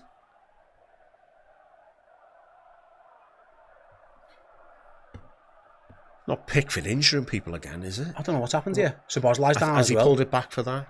So what happened was Szoboszlai cleared it, was fouled, yeah, and then the ref let Jordan Pickford, and there was a collision between Pickford and Núñez, but I think he'd already give the first foul.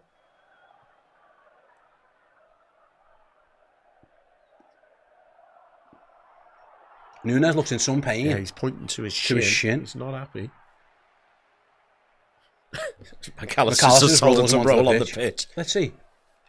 So, the first point, Szoboszlai's definitely fouled by Irakboom, whose name I can't say. Yeah. But then the ball gets kicked right up the pitch.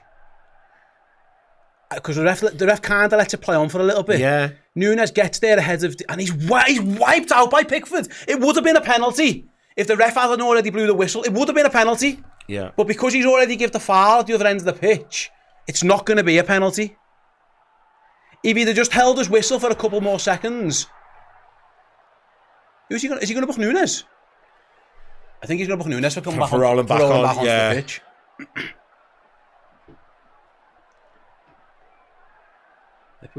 Hopefully Darwin's okay. First point to call. Oh, James Links 9 has just won the second line on Match Bingo. Congratulations, James. I'm not jealous at all, pal. Let's keep playing. So now I'm in trouble for a full house, aren't I? 1, 2, 3, 4, 5. Núñez trying to get the crowd up. It would have been a penalty, that wouldn't it? Look at this. Yeah, so we can't hear. So presumably the whistle has gone by this point. But it's mad. That I think he might have also said Núñez fouled Bramthwaite as well. I just wondered if he just gave him a little. Either way, Jordan Pickford got very lucky. Yeah.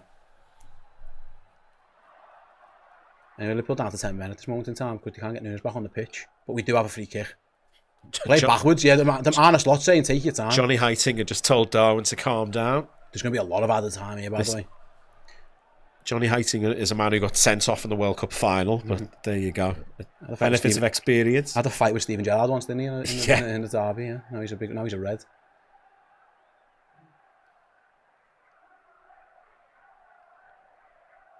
Liverpool still haven't got Darwin Núñez on the pitch.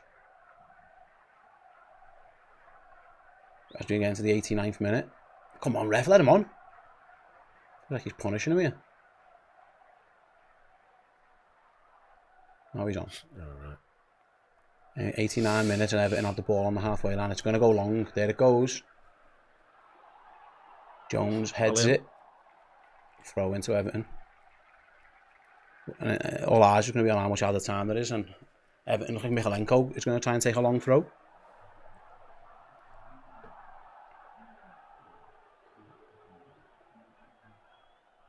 Nervy times. Always is on derby day. Yeah, I mean, you want the second goal, but... Bit nervy. Yeah. Here we go then. Michalenko, long throw in. Konate heads it.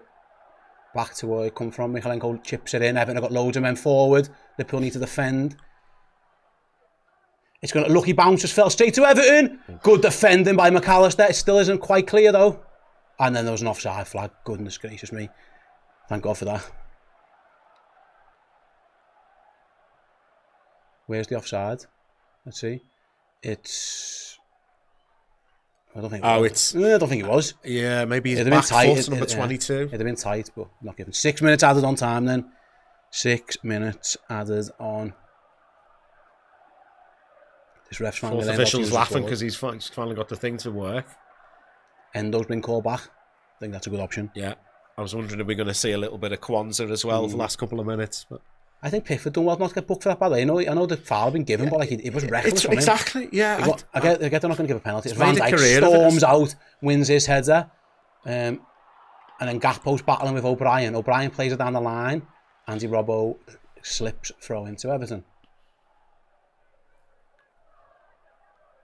There's no more late drama in derbies, please, Liverpool, for goodness sake. Here's Michalenko. Crosses into the box. Van Dijk clears. Tony as far as Gay. O'Brien. Ashley Young. Crosses again. Van Dijk clears again. And it goes straight to a Liverpool player, which is Andy.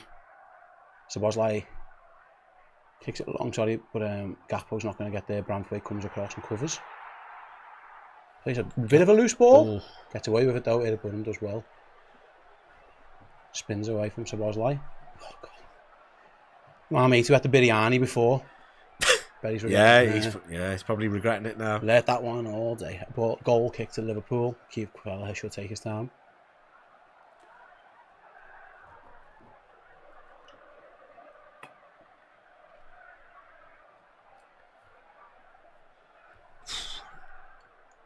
Liverpool are going to take Mo Salah off and put Wataru Endo on.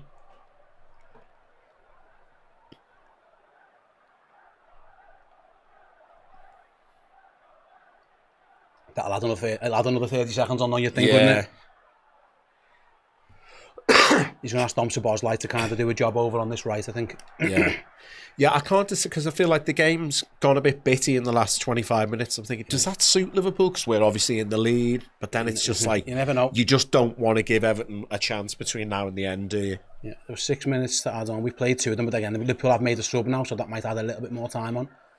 As Quivine Kelleher is going to take his time over this goal kick. Kick it towards Cody Gakpo, I guess. Or towards Darwin, let's find out. It goes straight down the middle of the pitch. It's a bit of a silly foul. McAllister barges in. Foul. It's going to go long, this one, you'd think, wouldn't it? Free kick on the halfway. It's a poor foul from Alexis McAllister to give that away. Everton are just going to, with Ashley Young, kick it. Send everybody forward. Bombs away time.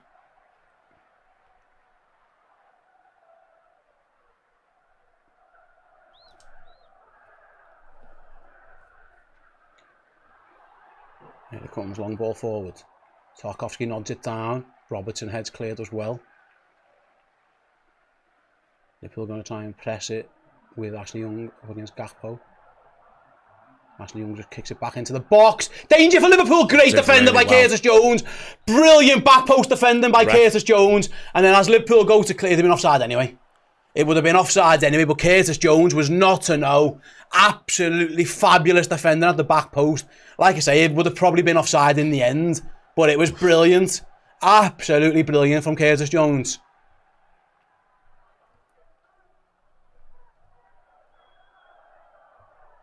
There's Trent Alexander-Arnold looking like he sees himself on the screen, thinking, I could do that.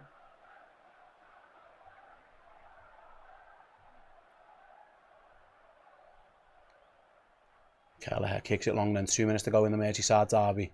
The ball's where Liverpool really wanted it by Everton's own goal, but now, to be fair, Everton have kicked it long. Liverpool need to be careful. Jones kicks it up rather than out. He panicked a bit there, did Curtis. Yeah. Can Szoboszlai help him out a little bit? It's a bit scrappy. Liverpool have got it back, though, with McAllister. Oh, be careful! That's just a poor pass, man. Didn't need to do it, and here come Everton again. Liverpool could have just been a bit more neat and tidy there, but he'd give Everton a chance. And now the Blues are streaming men forward again. Here's Ndai. Left hand side. It's going to be a corner for Everton. Fuck me. Classic brainless Nunes, that wasn't it? He's trying to do he's trying to do a little flick, and it's like just trap the ball and then run and take it into the corner, maybe, or whatever. You know, trap the ball and let someone come up behind you and go down. Everton send the Jordan Pickford up.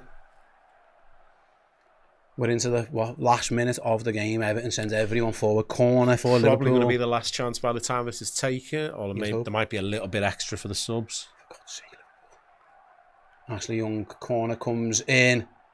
Brilliant, whoever that was. And it was a foul on the goalkeeper anyway. Well done. Was it the goalie? I think it was Kelleher, yeah. He's flat out. Yeah. I was going to say take your time, but Virgil's just picked him up. Yeah, I think... Was that the goal? I couldn't quite see. Kelleher got a punch on that. Yeah, there was all kinds in there. Pickford was in there as well. Yep. Right then, 30 seconds, maybe a minute to go, because Liverpool did make a sub. Liverpool looking to reach that 12-point lead at the top of the Premier League table. The crowd in full voice as the ball goes long. Branthwaite heads it up rather than out. Can Endo win his header? No. Can Liverpool win the second? Yes, with Gravenberch. Curtis Jones is just going to kick it long as far as he can. We're past those 6 minutes now, so it's up to the referee's discretion. Corner flag! Corner flag! It's Nunes. Where's he going? I was going to say he's going to have a shot, isn't he? Why has he done that? He has had the shot. The ref says, like, Arne Slot saying, come on, 10 more seconds. That's what he thinks. He is an idiot, isn't he? Just corner flag it, like a puppy, isn't he, sometimes? Yeah. Right, then Jordan Pickford is going to kick this long. We are 30 seconds past the original 6 minutes of added time. Jordan Pickford kicks it long.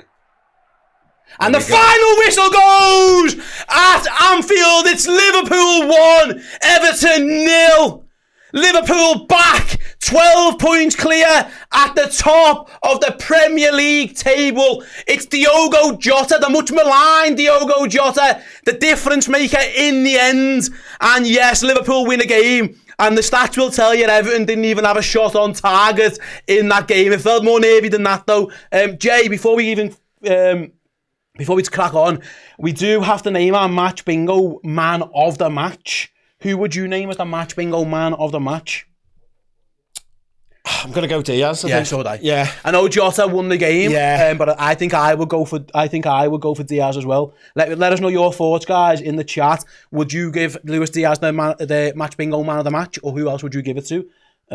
Do let us know your thoughts. There is our match bingo. Yeah, listen, I didn't win. I needed 5 more things to go my way. Didn't quite go my way. It's absolutely fine. Bring it off, Joe. It's all good. It's all good.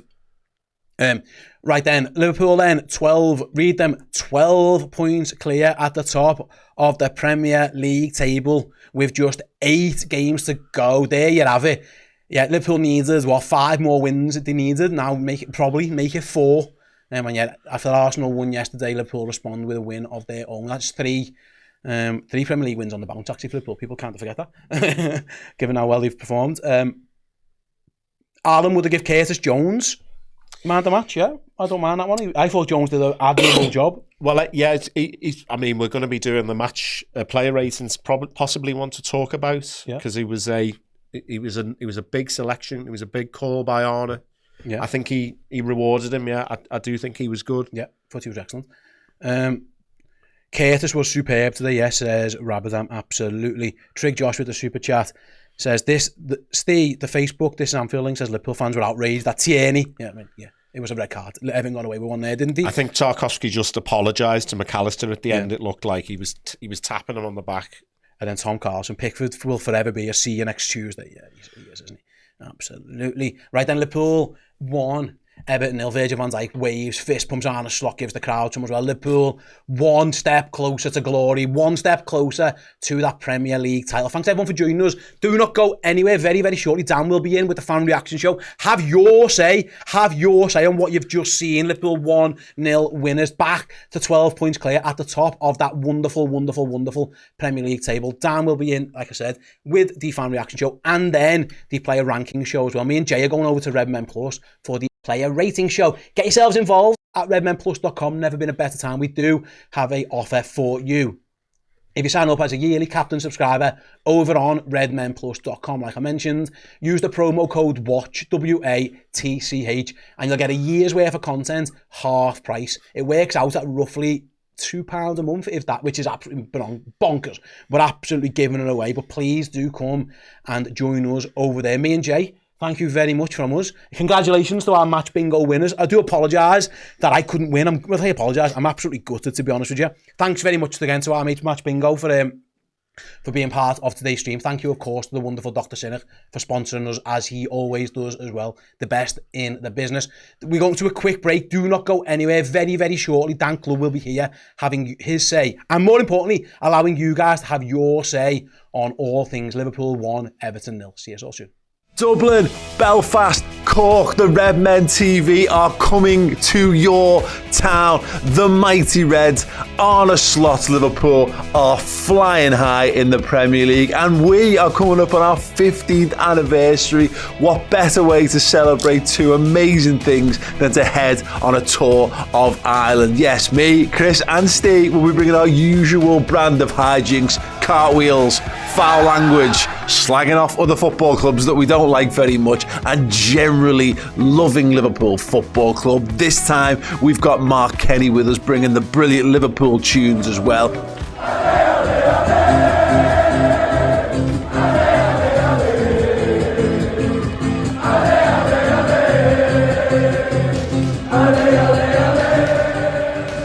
Come and join us. Wednesday the 23rd, we're in Dublin in the Ambassadors Theatre, our biggest ever live show venue. Thursday, we are back at the Limelight in Belfast, arguably our greatest ever live show last year. Can we recreate it again? Yes, we can. Get down there to see us if you're in Belfast. And for the very, very first time in Redmen history, Cork, on the Friday. It's going to be a banger. The high bar will have been set by Dublin and Belfast. Can Cork surpass it? The only way to find out and to help it be a thing is to come down and see us. Tickets are available right now for the Dublin and Belfast gigs. Get your tickets at ticketmaster.ie, and Cork, you can get your tickets at eventbrite.ie. Come and join us. It's going to be the best time in the world with us and you, partying like only Liverpool fans can. Join us. The Redmen. We are the Redmen.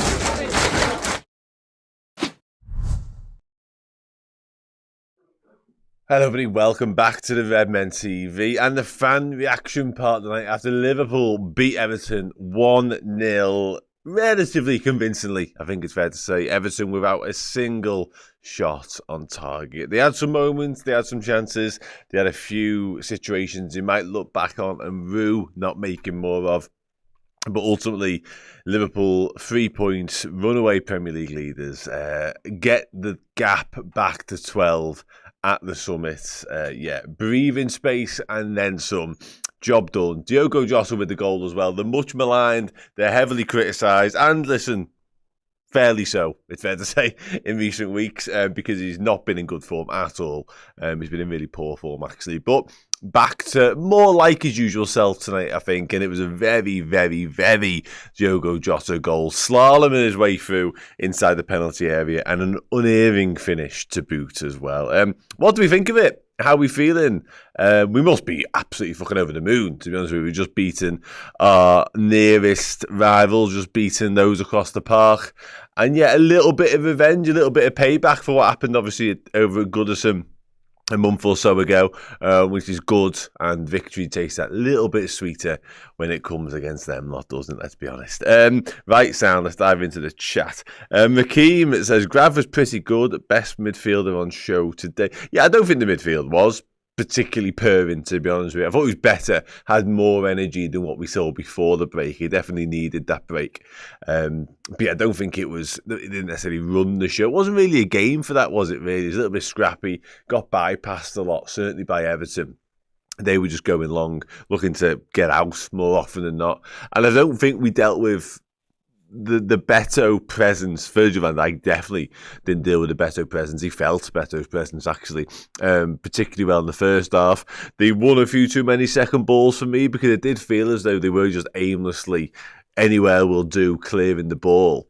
But all too often, it was breaking for them, and we weren't, like I say, we weren't necessarily picking it back up and going again. They had 3 or 4 moments in the first 45 where you think, considering how poor they've been and they haven't really strung like 3 or 4 passes together, how are they one-on-one with Kelleher on 2 separate occasions at least? But anyway, all's well that ends well. Yeah, geographically, mate, and not in terms of like quality, calibre, the league table, trophies, any of those metrics, but in terms of actual metres or steps it takes to get there. Yeah, they are there the nearest. Jim Flanagan, the worst ref I've seen in a long time. Now, people who've seen me do the show before will know, unless anything, seismically goes against us and it means that we don't win a game of football, refer back to Spurs a couple of years ago when Luis Diaz's offside goal was inexplicably ruled. Onside goal was inexplicably ruled offside, I should say. I don't often just get completely fucking fuming with referee decisions because I think they're just all shite. My general barometer, my general feeling on the referees in the Premier League is that they're all crap. And it's more rare that you see a good performance than it is a bog standard one. So I don't waste a lot of energy on them nowadays. I used to when I was younger, but I've grown out of that now.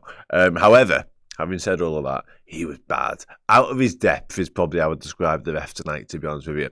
I do think the Tarkowski tackle, clearance, whatever you want to call it, I think it's a red card. I do. I'm also of the opinion that more often than not, getting the ball negates whatever happens after. That's my general consensus on sort of tackles like that. But that one is so out of control. He's in mid-air when he collides with McAllister. McAllister's actually lucky, and we're lucky therefore, that he's almost turned his leg and its calf, and his foot's not planted either, because if McAllister's leg is stiff and, in the ground, and it is a shin connection or even a knee connection, that's season over, and you might be looking at months out because there's such force. He's full flying, clattered into him, and yeah, it's a red card. Ultimately, and fucking Duncan Ferguson says a red card. So you know then that if an Everton, legend with his 25 goals for the club is saying that, something's wrong. Exactly, yeah, exactly that. But yeah, the ref shite, just shite again. Numerous decisions we could point and talk about, but what's the point? Because we won the game. We're 12 points clear outside the Premier League. There's better conversations to be having than yet another below par refereeing performance. And it was Paul Tierney on VAR, so what the fuck do we expect as well, let's be honest. He is just not fit for purpose, and then some. Harrison gets us back on track. We're going to win the league. Yes, we are. And tonight, listen, we spend a lot of time pre-match talking about the want and desire for a performance and a statement win, and go out there and sort of puff our chests out and show the rest of the world why we're about to be crowned Premier League champions. It wasn't quite that, let's be honest. It had moments of that, I felt, but it wasn't anywhere near it from minute 1 to 90 odd. But still, ultimately we are going to be Premier League champions. And this is just another game ticked off. It's another 3 points in the bag. Arsenal fans will have watched that for an hour thinking, oh, fucking tell you what, here we go. No, absolutely none of that. We move on, and we move on. And it's all fucking good. MCD says, Lucho for Man of the Match. We'll talk about Man of the Matches a little bit later when it comes to the Play Ranking show, but do stick around for that, because that's where we need your help more than ever before. Once again, down to nerve for me, says Red Moon. Love Jones. I thought Jones did a brilliant job at right back, by the way. Again, we'll do individual performances in the next show, but yeah, I think he's worth a mention at this point, because there was so much concern, and understandably, given the fact he's wildly out of position, a position he's played once in his professional career. But honestly, I thought he was exceptional at it, really. Defensively as well, like there's that clear interception late on, there's a header that he wins at the back post as well, which is not something you see fullbacks do all the time. The only downside to the game over there was, and we're going to have to learn to live with this potentially without Trent, really, is I feel like sometimes it takes too long to get the ball to Salah. There's one or two moments whereby you could just get it into Salah's feet and away we go. Too often, we just delay by 2 or 3 seconds, split seconds in certain cases, in certain instances. And that allows Everton to get back into shape and get bodies around him. Like the amount of times he was outnumbered and crowded out and therefore can't do anything. But again, Trent's been a cheat code for Liverpool in terms of progressive passing for years. So without him, whether it's Conor Bradley, Jarell Quansah, Joe Gomez, Curtis Jones at right back, we're going to need to find another way. Florian says, Diogo got the same for a clear foul on him as the Psycho got for that nasty challenge on Maka. Good process on it. I mean, the booking on Darwin Núñez later on blew me head off as well, to be honest with you. Again, if we weren't winning by that point, my head would have been hot with what was going on, but we were fine. We were never really in danger of conceding. I know we had a corner and stuff like that as we got towards the end, but yeah, I felt like we were in pretty much control of it. And again, Kelleher never truly tested. So yeah, good. The waiting a whole week thing for a game is different. Yeah, I mean, yeah, we're going to have to get used to that as well, aren't we? Yeah, I'll be honest with you. I think it's probably going to do us the world of good, to be fair.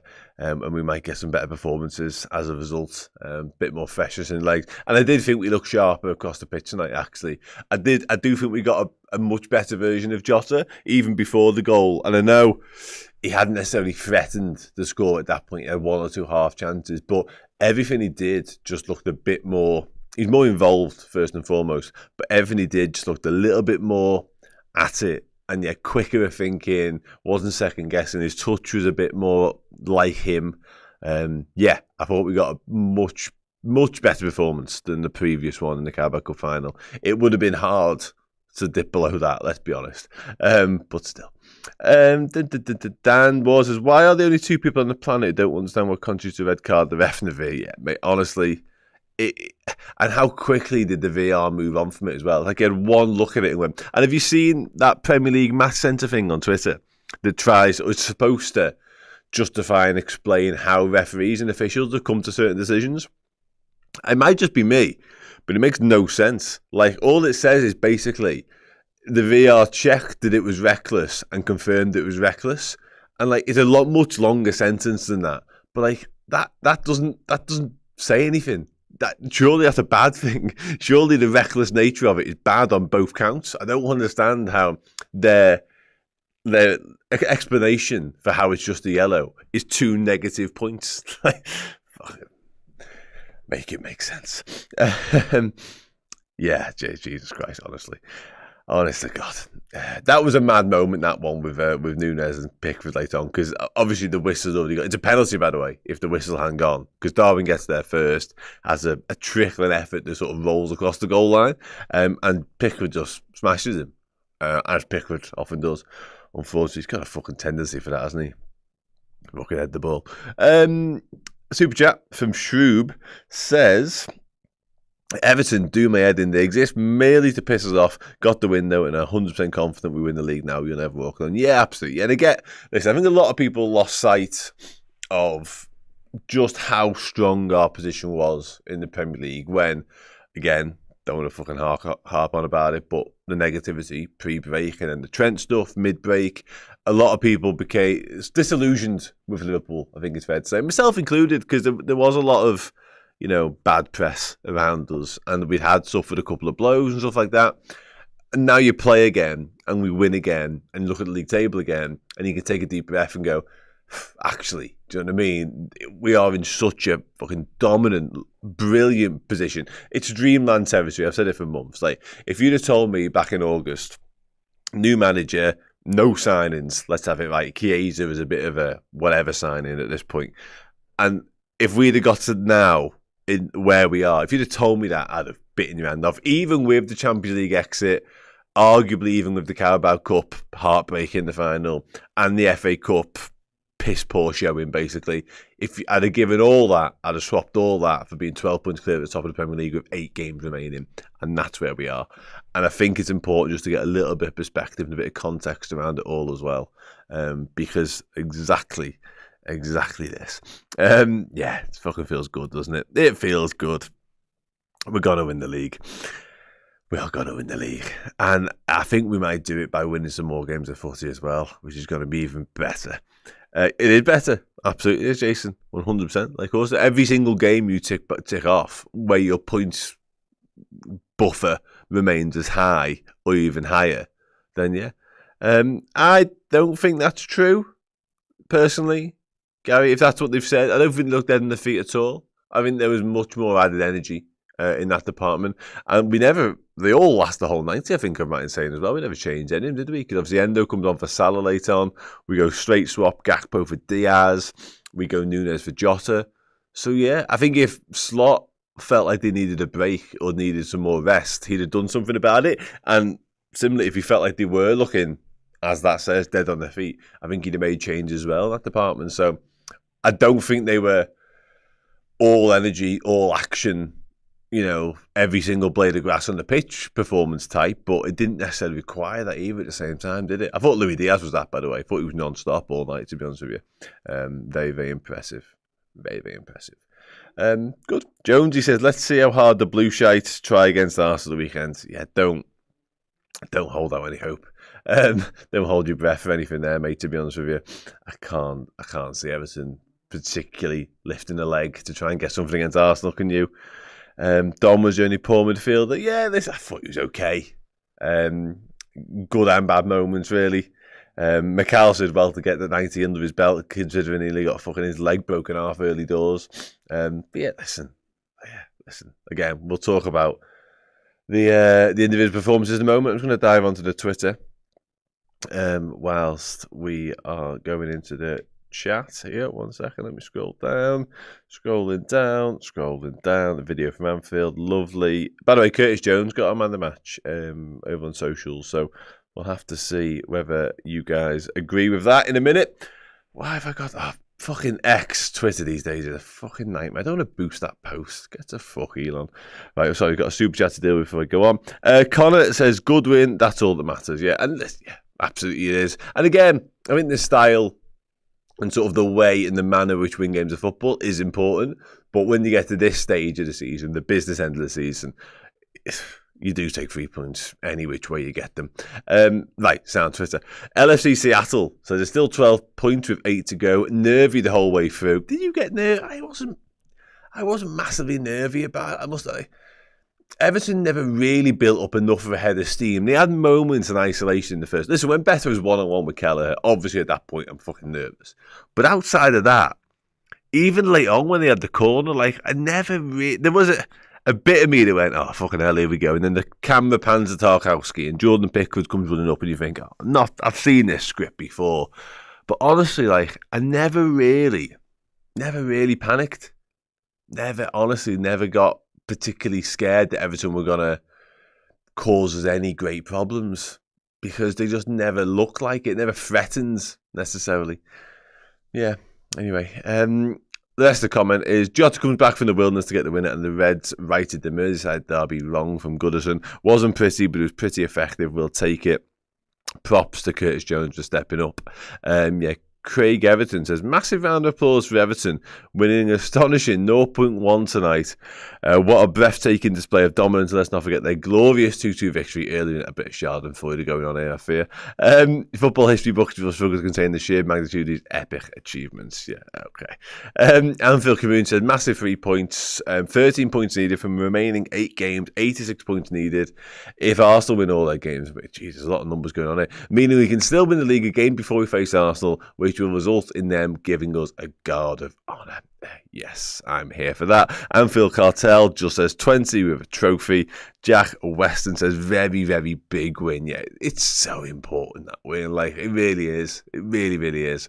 And not just because of the 3 points, or what all that means, and the fact it's the fucking derby, but just starting off and settling some nerves as well around the squad and laying to rest some of the hardship we faced in recent weeks, but the fan base as well. I think we've all been getting a little bit on edge and wondering how this is all going to play out for the run-in. But yeah, there's nothing like a fucking win over your local rivals to settle some and build some confidence back into us all. Yes, it didn't play too great, but the 3 points are all that matters. But we need to up our great game for the next few games. Diaz played well, good goal from Jota, and a great clearance from Curtis. On to Fulham, which will be hard. Yeah, it will. Baz Graham said, obviously delighted, but throughout just shouting at the TV, get it on the floor, as they have 8 6-foot players heading it away. We did, and then we scored. I just sometimes wonder about our in-game management on the field. Do miss Trent now, his creativity, but Jones is outstanding. Last one now from the Twitter. Needed to bounce back after so much disappointment. Wasn't the best looking football, but we showed grit and we keep going. Yeah, listen, I think it was a relatively resilient performance. It did show a little bit of character when needed. And I think the players as a collective have shown that all season long, to be honest with you. And again, they'd have been absolutely so aware of the noise and some of the negativity. And again, the disappointment around those back-to-back performances, and not just the performances, but the back-to-back eliminations from 2 cup competitions prior to the break. And yeah, we've avenged it somewhat. We've made us feel better. There's nothing like a win to soothe the soul, so let's be right. And yeah, we can all make peace with that and move on with our lives. Liverpool could potentially win the league. Do you think? I Hate McFly is up there with the randomest YouTube names I've seen on one of these chats. That clearance from Jones, yeah, I thought Jones was exceptional. Absolutely exceptional, given the fact he wasn't playing where he normally does. Peanut Butter, before the break we were leggy today, we were rusty. Will the real LFC please stand up? Yeah, there was a definite, we're always rusty after break, I think. I thought first half was rustier. I felt like we got better in the second, personally. But yeah. Jack Lloyd says, sorry, but Curtis, wow, better than Quansah. Possibly it being a right back. I do think, though, having said that, like the game in front of us allowed Curtis Jones to be a very good, able right back. And that's not to say he wouldn't have been in any other circumstances, by the way.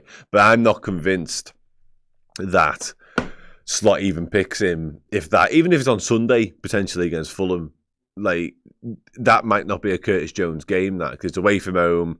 It's against the side who might have a bit more, imagination, a bit more adventure about the way they're going to approach the game. And that might be a Quansah game instead. Connor Bradley might be back by then as well, by the way. But if not, that might call for Quansah, somebody who is a bit more defensively solid than Jones. Because how often was Jones get left one-on-one, isolated with a proper tricky winger? I don't think it happened at all.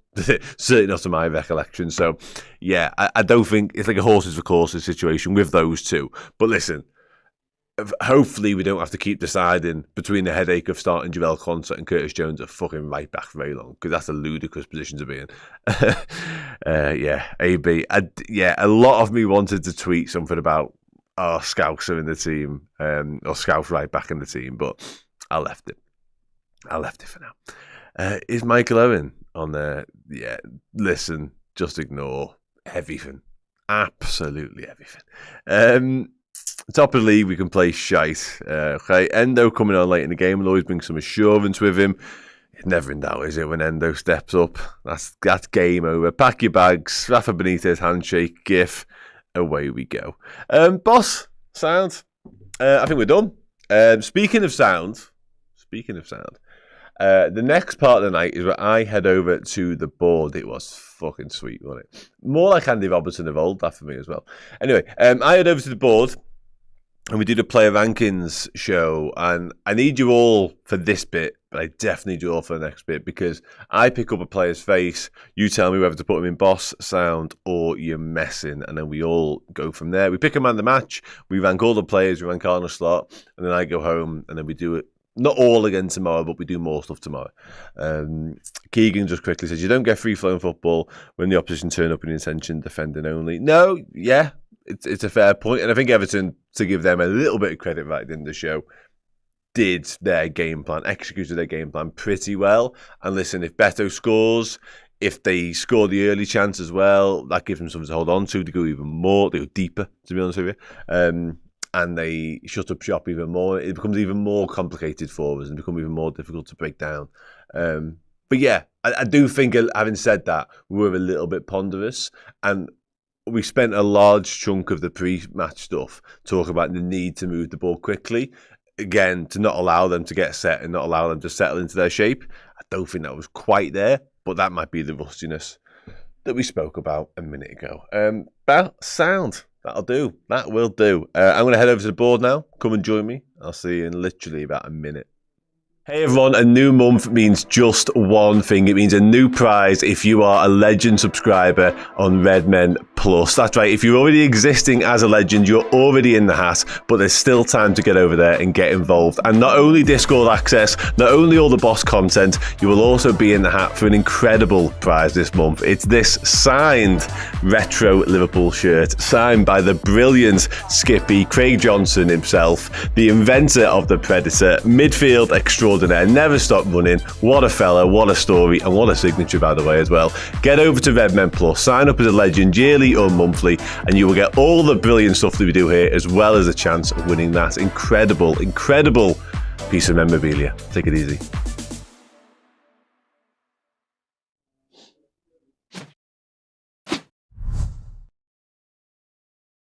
Hello everybody, welcome back to the Redmen TV and your player rankings show after Liverpool beat Everton 1-0 at Anfield, courtesy of a Diogo Jota, a vintage Diogo Jota goal, like he's never been away or off form.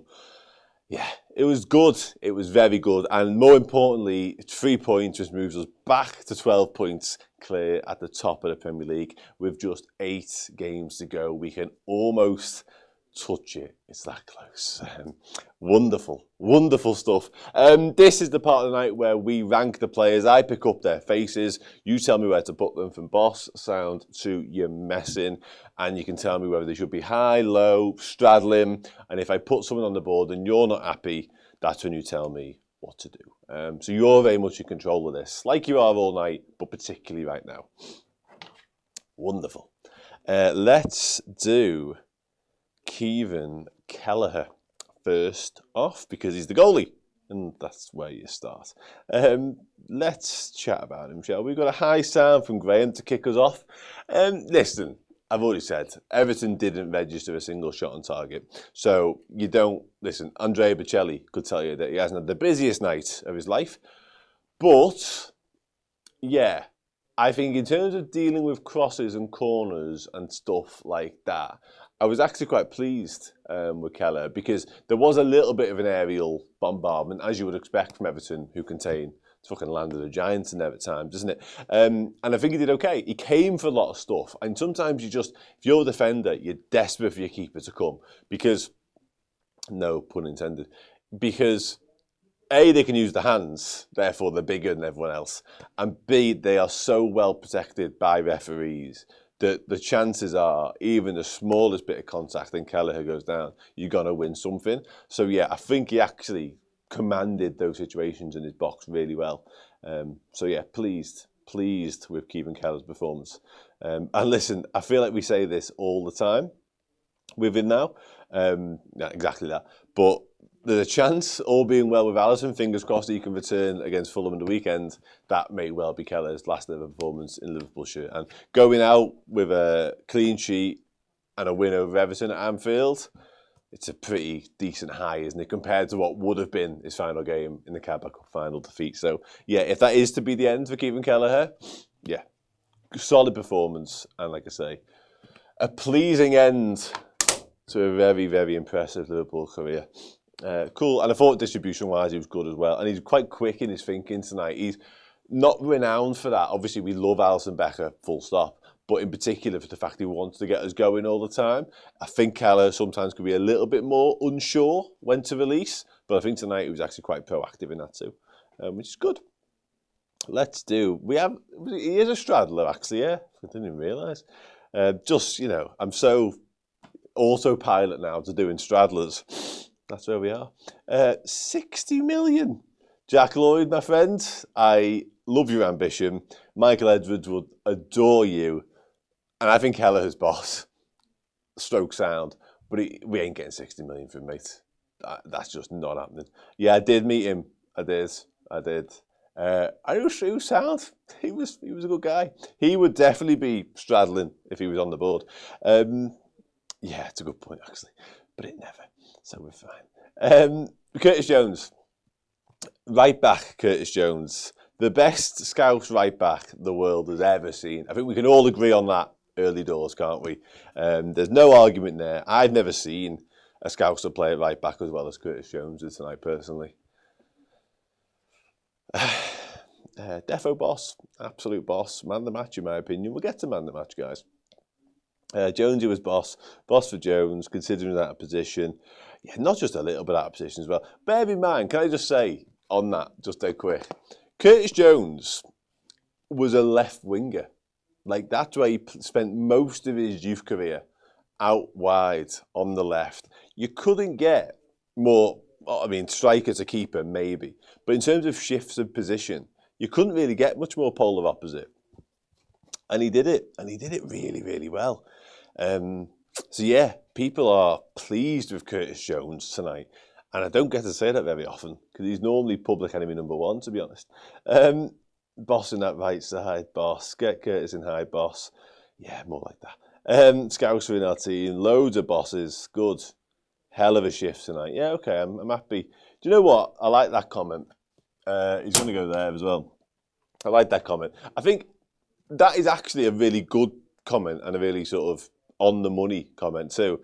But it's almost doing him a disservice because it sounds like we're just saying, well, master of none is the flip side, the other side of that expression. However, I think for him, it does fit the bill. I think he can put in genuinely impressive, solid performances in a lot of different areas of the pitch, in a lot of different roles. And I think we've seen that again tonight from him. Just a really intelligent footballer who, again, can be dropped in. And I made the case a minute ago, there are definitely certain games and certain circumstances whereby you wouldn't even consider Curtis Jones at right back. You might turn to Joel Quansah, and the weekend might be one of them against the Fulham side who are at home, who are going to show more attacking endeavour. However, if you can trust him in games like tonight where you are going to dominate possession, why not? Why not? It's an option.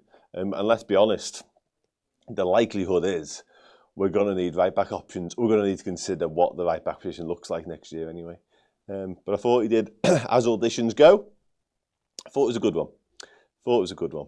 Anyway, Ibu Kanate, I picked him up about 45 minutes ago. Let's chat about Ibu. Okay, I'm interested by what you think, actually. Low boss. High sound. Boss. I think he got better second half. Yeah, just seen that comment as well. I think he got better second half. I wasn't in love with his first half performance, I won't lie to you.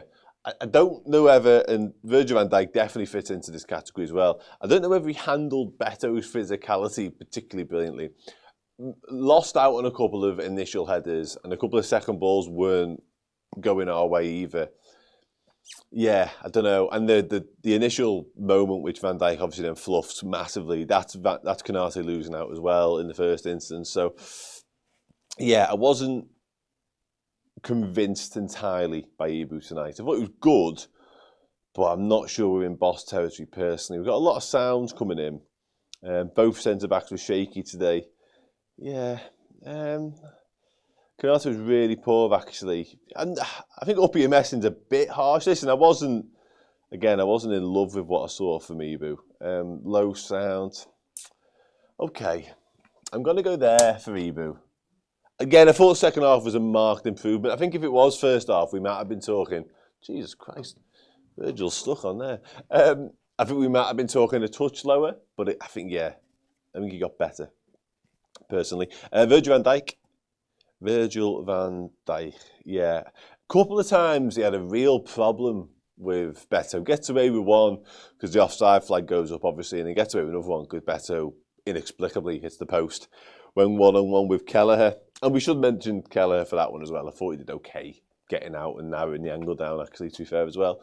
But yeah, not himself, not his solid, assured, thou shalt not pass self at all. And whilst Beto clearly is a handful in terms of the fact that he's 6'4", he puts himself about a little bit, I just feel like he's not of a level to be causing Van Dijk or Konate that many problems, really. And again, there's one moment where it's like a pretty stray pass into just an area, and Beto gets there ahead of both of them again. Yeah.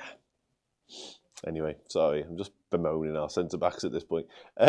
Yeah, I think he definitely improved second half. Okay. Let's go, same as Ibu at best, people are saying.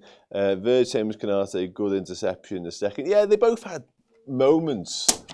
But I think if they both went away and rewatched that entire game, and again, certainly the first 45, they'd look at it and go, we really didn't deal with what is a pretty average Premier League striker well at all. And ultimately, it wasn't as if there was loads of attacking threat coming from Everton.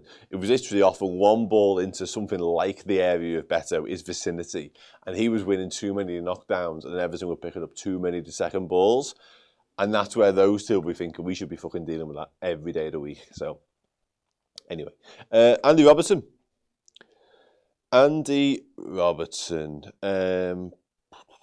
Great lower boss, says Plu. Here we go. Get us started. Yeah. I thought that was good, actually. That delivery. His delivery looked a bit more on point tonight, actually. Something he obviously became renowned for a long time, but hasn't. I did have to give myself a wry smile when he decided the best option with his back to goal would be swivelling and hitting it without even a sight of the goal at that point. I mean, he's not the most accurate of shooters at the best of times, let alone without seeing the goal for about 45 seconds. But anyway, yeah, exactly that, Kevin. A lot of positivity about Robbo, though, which is nice to see. High sound, low boss, high sound. So, yeah, lots of bosses too. Okay. I don't think he's quite Curtis Jones level tonight, but I thought it was a very, very good performance, which was pleasing. Let's move into the midfield then, shall we? Ryan Gravenberch. What do we make of Ryan? I thought he looked more mobile, shall we say, than before the break. I honestly thought he looked absolutely fucked pre-international break, like knackered. He was the one. I think McAllister's light was flashing a little bit. I think Szoboszlai's light's been flashing at times as well recently. But honestly, Gravenberch looked like he had nothing left in the tank. And I think, obviously, he went away in international duty, then pretty much came straight back. That's done him the world of good, I think. And again, I don't think it was, early season Gravenberch level of performance whereby he's just absolutely joyous to watch. But I thought it was closer, and I thought again it looked like more vigour about it, more verve about it, which was much needed. Okay, we've got some mixed chat about Gravenberch. A couple of decent shots. I did try his luck once or twice, and with decent effect actually. Tested Pickford, and sometimes you need that. I do get frustrated with our lack of just have a go-ness sometimes, because we get to the edge of the box countless occasions, and I feel like sometimes we do try and go one past too many, especially against teams who do set up in that way. They are so deep, they've got such a low block. And again, to give Everton a little bit of credit, which I've done twice already tonight, when they do get organised, do get men behind the ball, when you allow them to do that, they do it well, because they've done that forever. They did that under Sean Dyche all the time. So if you let them get set, they become difficult to break down at that point, especially if you're not moving the ball quickly enough. So actually just having a shot can change the dynamic of what's going on. And Gravenberch was one of the ones to do that tonight, which was good. Sound. Not a great game from Ryan, but still in the sound region. Okay, then. I think he's a touch higher than the centre-back, personally. Alexis McAllister. Alexis McAllister. I'm just glad he didn't break his leg in half, to be fair. Here we go. Yeah, we have. You're right, mate. Not even I can make a case for Alexis McAllister who manned the match tonight, to be honest. As much as I adore him, and I thought he was decent tonight, you won't catch me claiming for a single second that the start should go by his head, as tempting as it may be. But I did think he was okay, to be fair. Usual. I don't remember, I don't think there's ever been a game since he joined Liverpool where he didn't at one point look like his career might be over. And tonight he had legitimate cause for that look, because fucking hell, that wasn't a tackle. That I don't know how to describe it in truth. Nearly assault, maybe. And I'm aware, if anyone's bitching, rival fans in particular, of how much of the ball Tarkowski gets. And again, I said it a minute ago on the last show, normally that proportion of ball to me means no foul. But I'm sorry, you can't follow through like that. You can't, and he knows what he's doing. I've played enough footy in my time to know you don't need to clatter the man like that. We're very fortunate. McAllister's very fortunate that his leg wasn't stuck. It wasn't straight. It wasn't in the ground. And it wasn't his shin, because I don't want to think about what the consequences would have been had it been for those things. Okay, let's do it. Let's go. Most consistent apart from Salah? Yeah, I like that. I think he's definitely in that conversation, Jack, to be honest with you, mate. I do. I think Gravenberch was probably leading that way at one point. Salah's numbers have just been Salah's numbers, obviously. Van Dijk's also in that bracket too. But I don't think McAllister's a million miles away. And again, I'm such an advocate for McAllister loving that I'll be right there with you at the barricades. Right, here's Dom Szoboszlai. Come find him then. Let's do Dom. What do we think of Dom Szoboszlai tonight?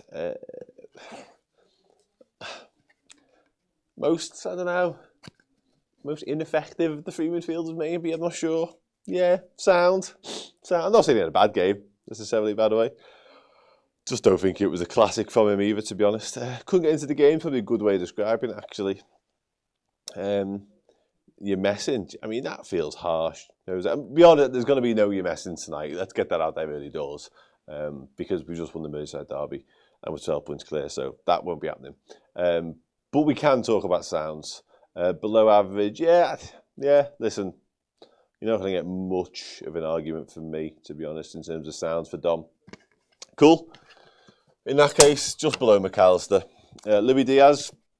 I think Luis Diaz, had it not been for Diogo Jota's goal, obviously, and Curtis Jones performing so well out of position, I think Diaz is man the match candidate, personally. Just a constant threat, really. And he often is that. I feel there's a bit more oomph to what he did tonight and a bit more intent to what he did, actually. Because I think sometimes you can flatter to deceive a little bit. I don't think he's quite as that as your likes of Jeremy Doku and your show ponies, basically. I don't think he's that. He has more of an end product and he has more directness to what he does than those sort of players. However, there are times where he frustrates the life out of me because I feel like he's done someone, then he'll go back and do him again, and then he'll cut back and reset and recycle possession, where it felt like he was one-on-one with his full-back, go and take him on, take him into the box. I think we've seen a lot more of that today. And he is absolutely, we say it all the time, he's absolutely relentless. Now you're talking one of Diaz's best performances of the season. Yeah, I agree. he's non-stop, isn't he? There's a moment, it might have been the first half, where the ball just kind of breaks to Everton and they're on a potential counter-attack and it's pretty much right on the centre spot, definitely in the centre circle, and Diaz comes back and nicks it off him and gets us playing again. Like, that's him in a nutshell. Absolutely non-stop running. Yeah, good. Jim Flanagan, always positive, Jim. He wasn't very good, mate, but I've told you, we're not having the Messins. It's not happening. Plou, give Diaz a bit of... There's an after conversation for another day, if truth be told. What I will say on that is, I do feel like we either need to give him a new deal this summer and really commit and double down on Diaz, or sell him, which sounds quite, cutthroat in a way, to go one way or the other. But I do think we're at that point now, that tipping point with him, because 2 years left on his deal, still on the first contract he ever got at the football club. You are do we really back him? Do we think he's the one? Or do we cash in now? I don't know which way I'd go, personally. It changes from week to week, I think. I like Diaz tonight. He was boss. Diaz man the match. I like Diaz. Yeah, lots of positivity around Louis Diaz tonight, which is good. I like that. Let's go there. Feluccio. We'll do Mo Salah first. Couldn't really get into the game, could he, Mo, to be honest? I think he had moments, if you'll pardon the pun. That's twice that. Ahead of early doors against Pickford. Couldn't really do a lot else with it, to be honest. There's one, actually, where it falls to him, breaks him in the box, and he tried to control it with his head, which was bizarre. But yeah, I think more often, he just got outnumbered, and they just doubled up on him too often. And I don't think we ever really got him into a position whereby he could do anything particularly meaningful. There is one really early on where I felt like there was a split second where we could have pulled the trigger. But yeah, other than that, it was crosses into the box, which is relatively pointless given the size of Everton centre half. You've got to be so accurate with deliveries if you're going to do that, and we just weren't. So yeah, he was double marked, to be fair. He was. Listen, he's allowed, a couple of off days. And I think this is one of them, really. Just quiet as opposed to off. Didn't do anything particularly poor or bad. He wasn't like a net negative on the team, just a quiet performance from Mo Salah. And often he has them, and then he scores, and we all go, well, that's Mo Salah for you. You know what I mean? Obviously, that didn't come tonight, but still, I think it's okay. He will score more goals between now and the end of the season without a single shadow of doubt. Sound. Lots of sounds for Mo. I think somewhere along to Bosley, personally. I don't think it was particularly much worse than that. Diogo Jota. Match winner, Diogo Jota. I'm one of the first to be critical of Diogo because I'm a big believer in the best ability of footballers is durability and availability. And Diogo Jota down this time at Liverpool hasn't had that at all. He's had lengthy injury layoffs. And therefore, my thoughts on him are forever tarnished, blinkered, whatever, by the fact that he misses too many games of football, basically. Not always his fault, granted, but still, at some point, you've just got to look at it cold-bloodedly and say what it is, and that's how it's been. And recently, his form hasn't stacked up either, because the one caveat to my thoughts on Jota was always the fact that when he does play, he fucking scores goals. And I've always maintained that he's our best, most ruthless finisher in certain situations where you want the ball to fall somebody in the box, you want it to be Jota.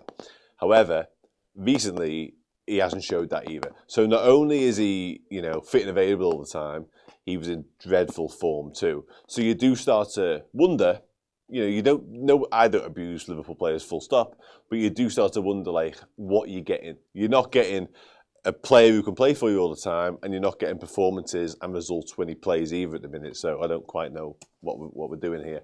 But to give him so much credit, I thought he looked so much sharper tonight, even before the goal. He just looked more at it, and he looked hungrier. He looked like his touch was back. Everything was back. It had more energy to the whole performance. And then the goal, it couldn't be more Jota. It really couldn't be more Jota. He has this bundling nature, and he has this ability to just slalom his way, seemingly inexplicably, through defenders, and just The finish basically was in the middle of the net, but that's exactly where it needed to go. Just brilliant. I do. It's a love-hate relationship with Diogo and me, I'll be honest with you. It really is. I love him to pieces when he does that, but he frustrates the life out of me as well. Honestly, really, he always has a little bit as well. Yeah, maybe there is that. And he spoke recently, and I feel so. I have sympathy for him in many ways because he's clearly desperate just to be fit and to be on form. Like he owns that space without a shadow of a doubt. So I do have some sympathy. But yeah, I thought his performance tonight again was so much more like it. Yeah, possibly. There's Diaz, isn't it, and Tarkowski. I must admit, Tarkowski shouldn't be on the pitch to get that out there early doors. But like, if Diaz isn't there and he's offside, obviously, I don't think Tarkowski has to play it. And if he does have to play it, we had one of these with Dejan Lovren, didn't we, against Spurs a few years ago, if you remember. And I think it was John Moss who went over to fourth official and basically said, I haven't got a fucking clue whether he saw shooting up. I'm going to give the penalty, which is great refereeing. But yeah, I must admit, if I was an Everton fan, I'd be pretty pissed off about that. Because if Diaz isn't a person, then Tarkowski doesn't need to jump across and try and intercept that pass. He could probably just stroll over or leave it and let it run through. But anyway, don't worry about that. Jota was high sound, kept going and won it. Yeah, okay. Goal was like Firmino versus... Yeah, I like that. I like that a lot. Less players on the floor by the end of it, but still, I see where you're coming from. Cool, let's do quick subs. And then we can do a man the match. We can do on the slot and then a man the match. And then I can go home. Which I'm quite looking forward to. I won't lie to you. Cool. Let's do... Diaz really didn't intervene in that first play.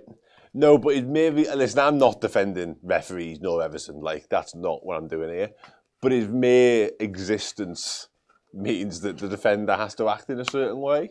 No? I don't think he intervened in terms of, like... Didn't touch the ball. But still. You see where I'm coming from. Let's do Wataru first. The finisher that is Wataru. Yeah, just for existing boss. That's what we like. That's what we like to see. Endo boss always ends. Yeah. Endo the final whistle boss. The fella barely kicked the ball. And yet here we are. Let's do Darwin Núñez. That yellow card. Somebody still needs to explain that to me. Because I'm none the wiser. And what I will say about that is, whilst it was pretty stupid, considering the fact that the whistle went like 40 seconds before it, he didn't give up. Like, that is chasing lost causes and then some. And had it not been for the referee's eagerness to blow the whistle for the foul on Szoboszlai, he's probably won as a penalty there. So yeah, Darwin being Darwin, really. Núñez low sound, he gave the ball away for a danger. And also, when we've seen out the game, obviously he doesn't come back to cost us, so it's whatever.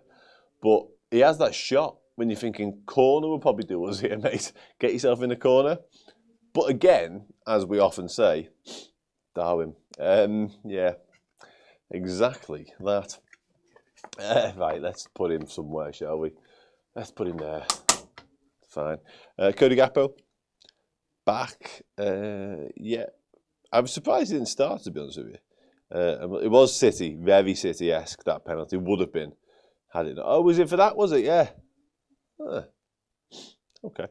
I'm not sure about that. Can you have a Darwin rating? Yeah, he's on there. We've done it. Like, back onto the pitch. Interesting. Time wasted, is it? Yeah, I guess it is, 'cause he got treatment. Yeah, it makes sense. Sad. Cody Gakpo, I mean, why am I even like the subs? You know, barely. I've not even got space for him. He can go there, can't he? On the slot, and then the man the match, and then we are done. Exactly. This is my realization 30 seconds ago. Why am I literally doing this? Let's do on a slot. Team selection, subs, the fact we've won. How beautiful a person he is, whatever. What do we think? He's got to win the league. Boss, slot sound, slot boss, another sound. Yeah, I think, listen, it was, yeah, quite a bold team selection, actually, from the manager, to be fair, because, you know, we've seen Quanta right back a lot recently. It would have been quite easy for him to do that, but he's decided that because of the way he felt that the game was going to shape up. Curtis was the pick. And listen, we spent a long time before praising Curtis Jones, so we should share the same sentiments around Slot's team selection and trust in Jones to do that job, really. So, yeah, I think a very, very positive night for the manager. Personally, exactly this, Jackson Rodgers. Exactly this. Good, and people echoing that too. Wonderful. I love it, we all agree. Isn't that much more fun? Arguing shite. When will you believe we win the league, truthfully? Now, we are going to win the league. We absolutely are going to win the league. Like, done. We're going to win the Premier League. Like, it's just, I've said it for a little while, I think. A good few weeks now. Because we just win games of football. Because we're a really good football team. Yeah, we're just going to win the league. And what we're going to win the league. Like, Arsenal aren't going to lose the league. City aren't going to lose the league. We're going to actually go and win the league now. Started tonight, but we're going to win the league. Win more matches and win the league. So, yeah, there you go. Hope that answers your question. How many games do the club need? Is it 4? 3 more? 3 more now? 3 more wins? Might be wrong on that. My maths is not fantastic. It's not done as mathematically impossible. No, that is literally could not be more factual. 13 more points wins is more than that, isn't it? That's 4 and a bit, actually. Providing Arsenal drop more points. 4 more wins. Yeah, okay, Sam. 4 games. Yeah, it's fine. We're going to win the league. Honest Slot. You can go there. Man of the match. Man of the match. I think we've got 2 candidates for man of the match. Louis Diaz, Curtis Jones. What do we think? Misty kicks us off. We have a Jones. We've got Etsam with Jones as well. Shawnee says Jones. Yeah. Do you reckon a lot of the... I thought Jones was brilliant, by the way. Let me get that out there and caveat what I'm about to say. But, like, I think a lot of the praise and the positivity around Jones' performance is because our expectations are so low pre-match a little bit, or the surprise of him being in the right back position maybe, and he'd gone above and beyond what we all expected. That might not be it, but I'm just saying. I think that probably does enhance our view on his performance somewhat, personally. Jones, Diaz, Jones, surely. Jones, and this is kind of what I'm referring to here. The fact that we have to add the out of position thing on. Yeah, I don't disagree with it, by the way. I just think it was worth mentioning. Is it wrong to say Jones? It's not wrong to say Jones at all. It's the absolute right call to make. Diaz all day. Oh, we had quite a lot of goal difference. Yeah, it's another fucking good point for me and Griffiths, actually, yeah. It's done now. Don't worry about when it's going to happen, or just let it be. It will come when it comes. It's going to happen. We're going to win the league. I just hope that my big diatribe a minute ago about us winning the league, I really hope beyond all hopes. I've waited for my entire life, really, to see us properly win the league. Obviously, it happened a few years ago, but it didn't. As much as, you know, it pains me to admit it, we weren't there. So, you know, it stings a bit, that still. And obviously, it was us basically watching City and Chelsea play and therefore giving us the league title, which was great. But, you know, I'm desperate for us to be playing a game of football when it happens and winning that game. And ideally, it's at home as well. I know there are a few different stipulations I've got there, but I really, really want that to happen. I feel like we deserve that. We've waited for so long. I've waited for so long, from a completely selfish point of view, my whole life, like I say, all 33 years of it. I know I look older. But honestly, that's my wish right now, that we are playing football, winning a game of football, and that win gives us the league title. Please. Sound. Don't know how I quite got to that when I was talking about man of the matches, but there we go. Sounds, give it to Curtis Jones. Trent man of the match, you fucker. Diaz man of the match. All right, listen, I'm going to do what I normally do at this point.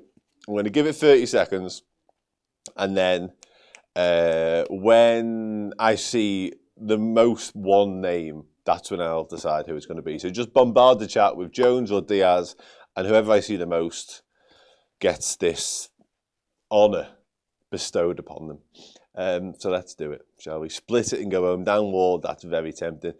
I've had an absolute influx of Diaz's there. I don't know. Before it felt like Jones was winning, right? And when I've said that, Diaz has absolutely twatted it.